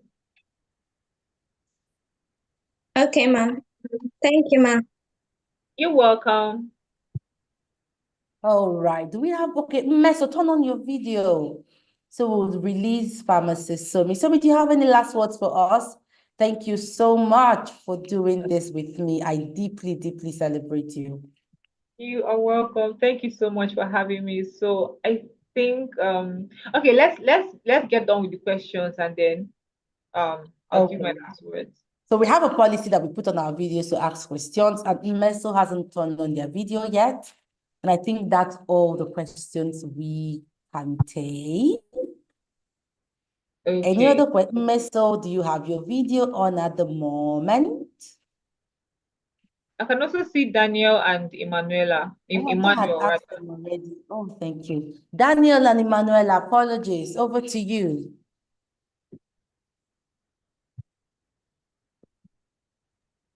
Ma'am, I went for a swimming lesson, so I missed some bits. So can you explain more on self-governance? Okay, just hold on. Your parents are going to access the replay, so you could always go back to it, okay? Because we appreciate Pharmacist Somi's time. Thank you, Daniel.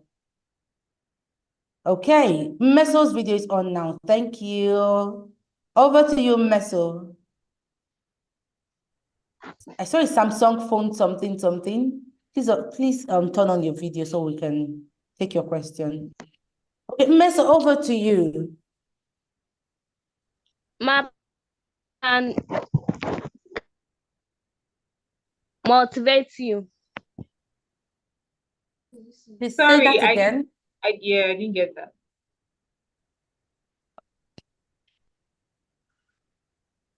I say that can story of this. Your network is breaking. Studies.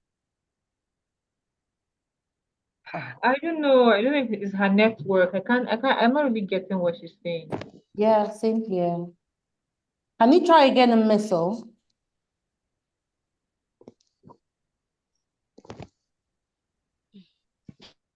Oh, I assume her network is really. Can you try again?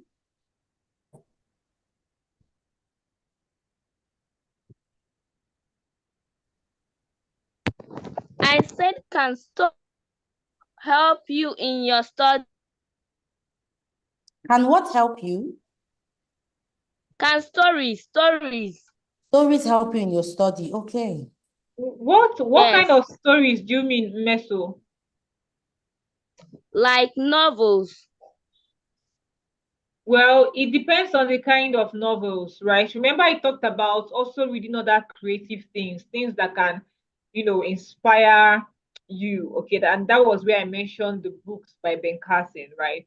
So it depends on the kind of novel you're talking about. If it's novels by great people that have achieved something, then of course they can inspire and motivate you to achieve academic excellence. Okay. Okay, thank you, Meso.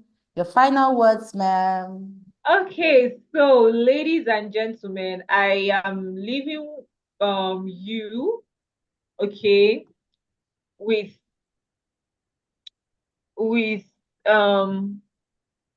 this saying, there is nothing that is impossible for you to do.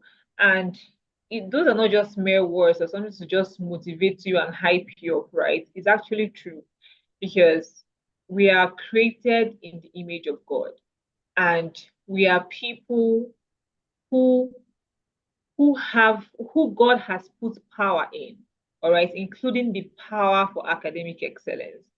So never allow anybody to talk down on you, to look down on you, all right, because you can really do whatever you put your mind to do, including becoming an excellent student. So this is where I am going to leave, you, and allow you to, I don't know, continue the conference or end the conference. Thank you so much. So we have a custom here.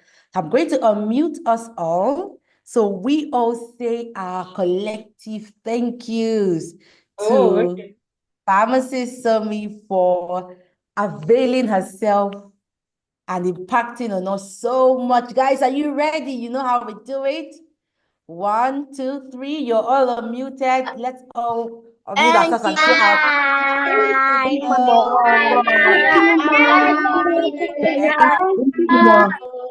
Thank you, Ma. Thank you. Thank you, Ma. Thank you. Thank you, Ma. Thank you. Right. Thank you so much, Famasi Somi. Thank you. And guys, it is a wrap for the Academic Excellence Conference 2024. I am excited to have been with you guys for the past, collectively we spent 10 hours together from yesterday till today. So I want us to say our creed together. So I'm going to unmute us all. I want you to repeat after me. This creed is going to help us know and realize and remind us of who we truly are. So I'm going to unmute us all. I want you to say this with me. And I believe that even before the conference next year, that this is not going to be the last time you're going to be together. Subsequently, I'm going to call you guys together. I would remind you of who you are and you share your challenges while I share my inspirations with you. So everyone unmute yourself, and say after me. So please unmute yourselves and say after me. I am committed to achieving excellence in all I do. I am committed to achieve excellence in all I do. All I do. I go back to school. I go back to school. I will great changes. With a great thinking. I will Great thinking. as opportunities to grow. As an opportunity to grow. I will stay focused. I will stay focused. Work hard. Work hard. And never give up.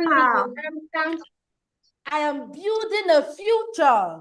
I am building a future. Limitless possibilities. Today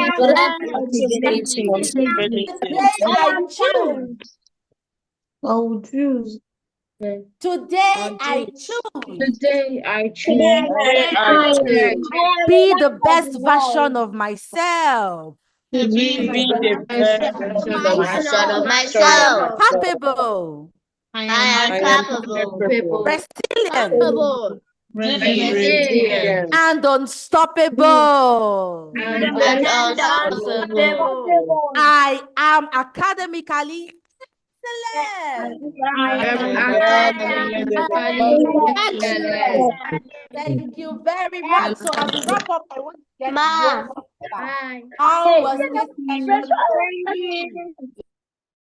conference for you? So just raise up your hands. We're going to do this in the next couple of seconds. How was this conference for you? Did you have fun? Did you learn? Just raise up your hands. And I want those who didn't speak at all. If you didn't speak at all, I want to hear your voice. Will you want to attend again? Would you want Mrs. Precious to coach you? Let me hear from, oh, wow, a lot of hands. So I'm going to start with Jody. Jody, are you here? Unmute from your end. Good afternoon, Mrs. Precious. Good afternoon, Jody. I learned so much from this session from the first day, which is how to become an A grade student. It really taught me a lot, like the power of the brain. And also to the second session, which is mindset re-engineering for academic excellence. It also taught me about mindset and how to channel your energy using your mindset and how it affects your academic success. And also the career and you, that's finding your career path. And lastly, which was the final session, which is self-governed. This was the most impactful session that I ever learned. And I would like to apply again for this conference if there's a second edition. And I would like, and I would like, Thank you, Josie, for your feedback. okay, And you ma'am. will like conclude. And I would like to be a mentee to the people, to the facilitators. Oh, that is fantastic. Thank you so much, Jody. Thank you. You were exceptional. Thank you. Over to you, Exceeding Grace. I learned some great things in this conference, and I also want to apply next year if there's a second. And I also want to be someone great, awesome, and also excellent in my academics. Yes, you will be. I celebrate you, Exceeding Grace. You were a darling. Thank you for being here. Daniel and Emmanuel, are you ready?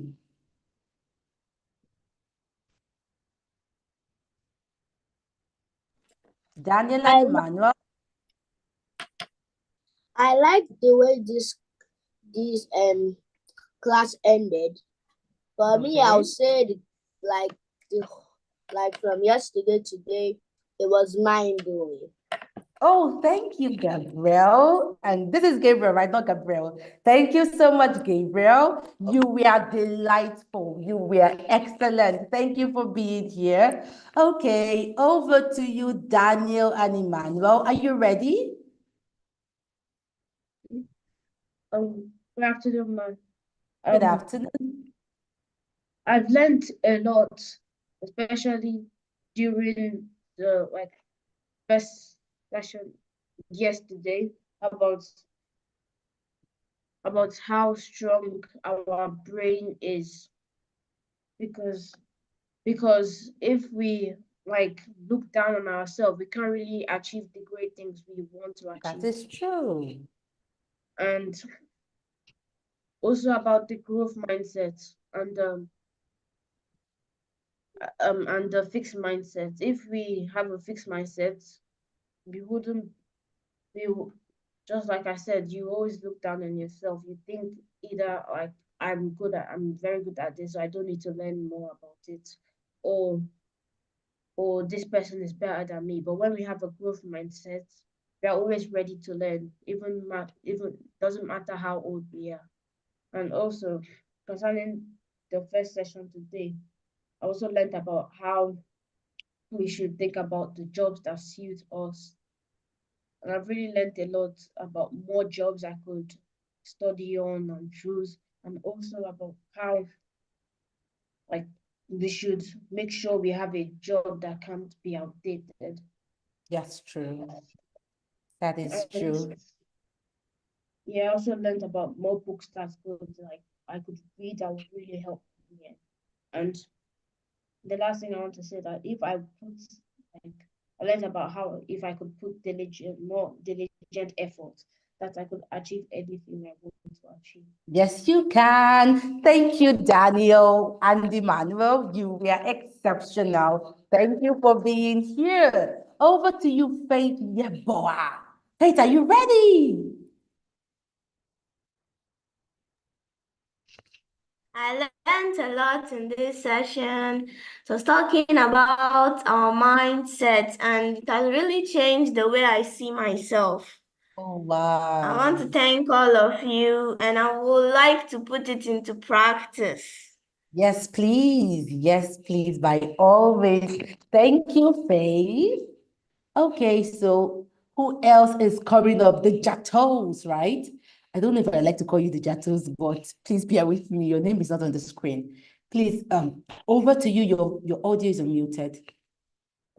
I learned that we should not be taking and watching cartoons for too long, because of all of the things you have read will evaporate from your brain. And I want to okay. Thank you to you, Ma. And I wish I wish we were still doing it. Because if there's another session, I'll join. Thank you. We will do a lot more with you. Thank you, my friends. Thank you for being here. So I have Jason and Oluwatoyin. So I'm going to unmute Oluwatoyin. Oluwatoyin, can I have you speak? I learned so many things, like how the brains widen, and I also learned that when we study, that we should not play too much, or else the things we learned that will go away. And I also want to thank the both of you. And I would like to put it into practice, and I'll join the next conference. Yes, I would love to have you, Oluwatoyin. Thank you for being graceful. And last but not the least is Jason. Jason, are you ready to talk? Yes, ma'am. Ma'am, I was not around for yesterday's sessions, but I was around for today's session, and I'm very happy from all the lessons I took home with, especially this last one. And from now, through all the ways of reading, I can now take them back to school and make my academic performance better. And I'm very grateful for it, and I really want to join the next year's conference. We Thank you, will ma'am. love to have you. Thank you, Jason. Thank you, everybody. So as we wrap up, I would love you to know and remember that as you go back to school, that your brain is elastic and it can stretch. And as you have the growth mindset, let's go over it. As you have knowing that your brain can stretch, you have the capacity to learn, no matter how difficult it is. Remembering that when things are difficult, that is when it is easier for you. Your brain stretches to accommodate it. And when you have the growth mindset, and when you put on the discipline of sitting down to read, alongside leading yourself, this term will be the best for you, or among the best of your terms or your semesters at school. I want you to remember that I am vouching for you. I know that you will change your world, and I absolutely believe in you. So I'm going to unmute all of us to say our goodbyes till I come your way at the Academic Excellence Conference for 2025. God bless you, and I love you all so much. Bye. Bye, Mom. I love you, class. I hope you like it.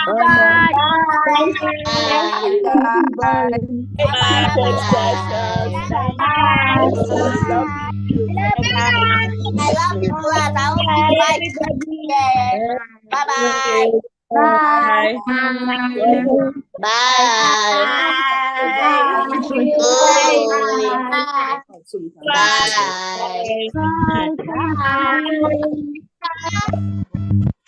Bye-bye. Bye.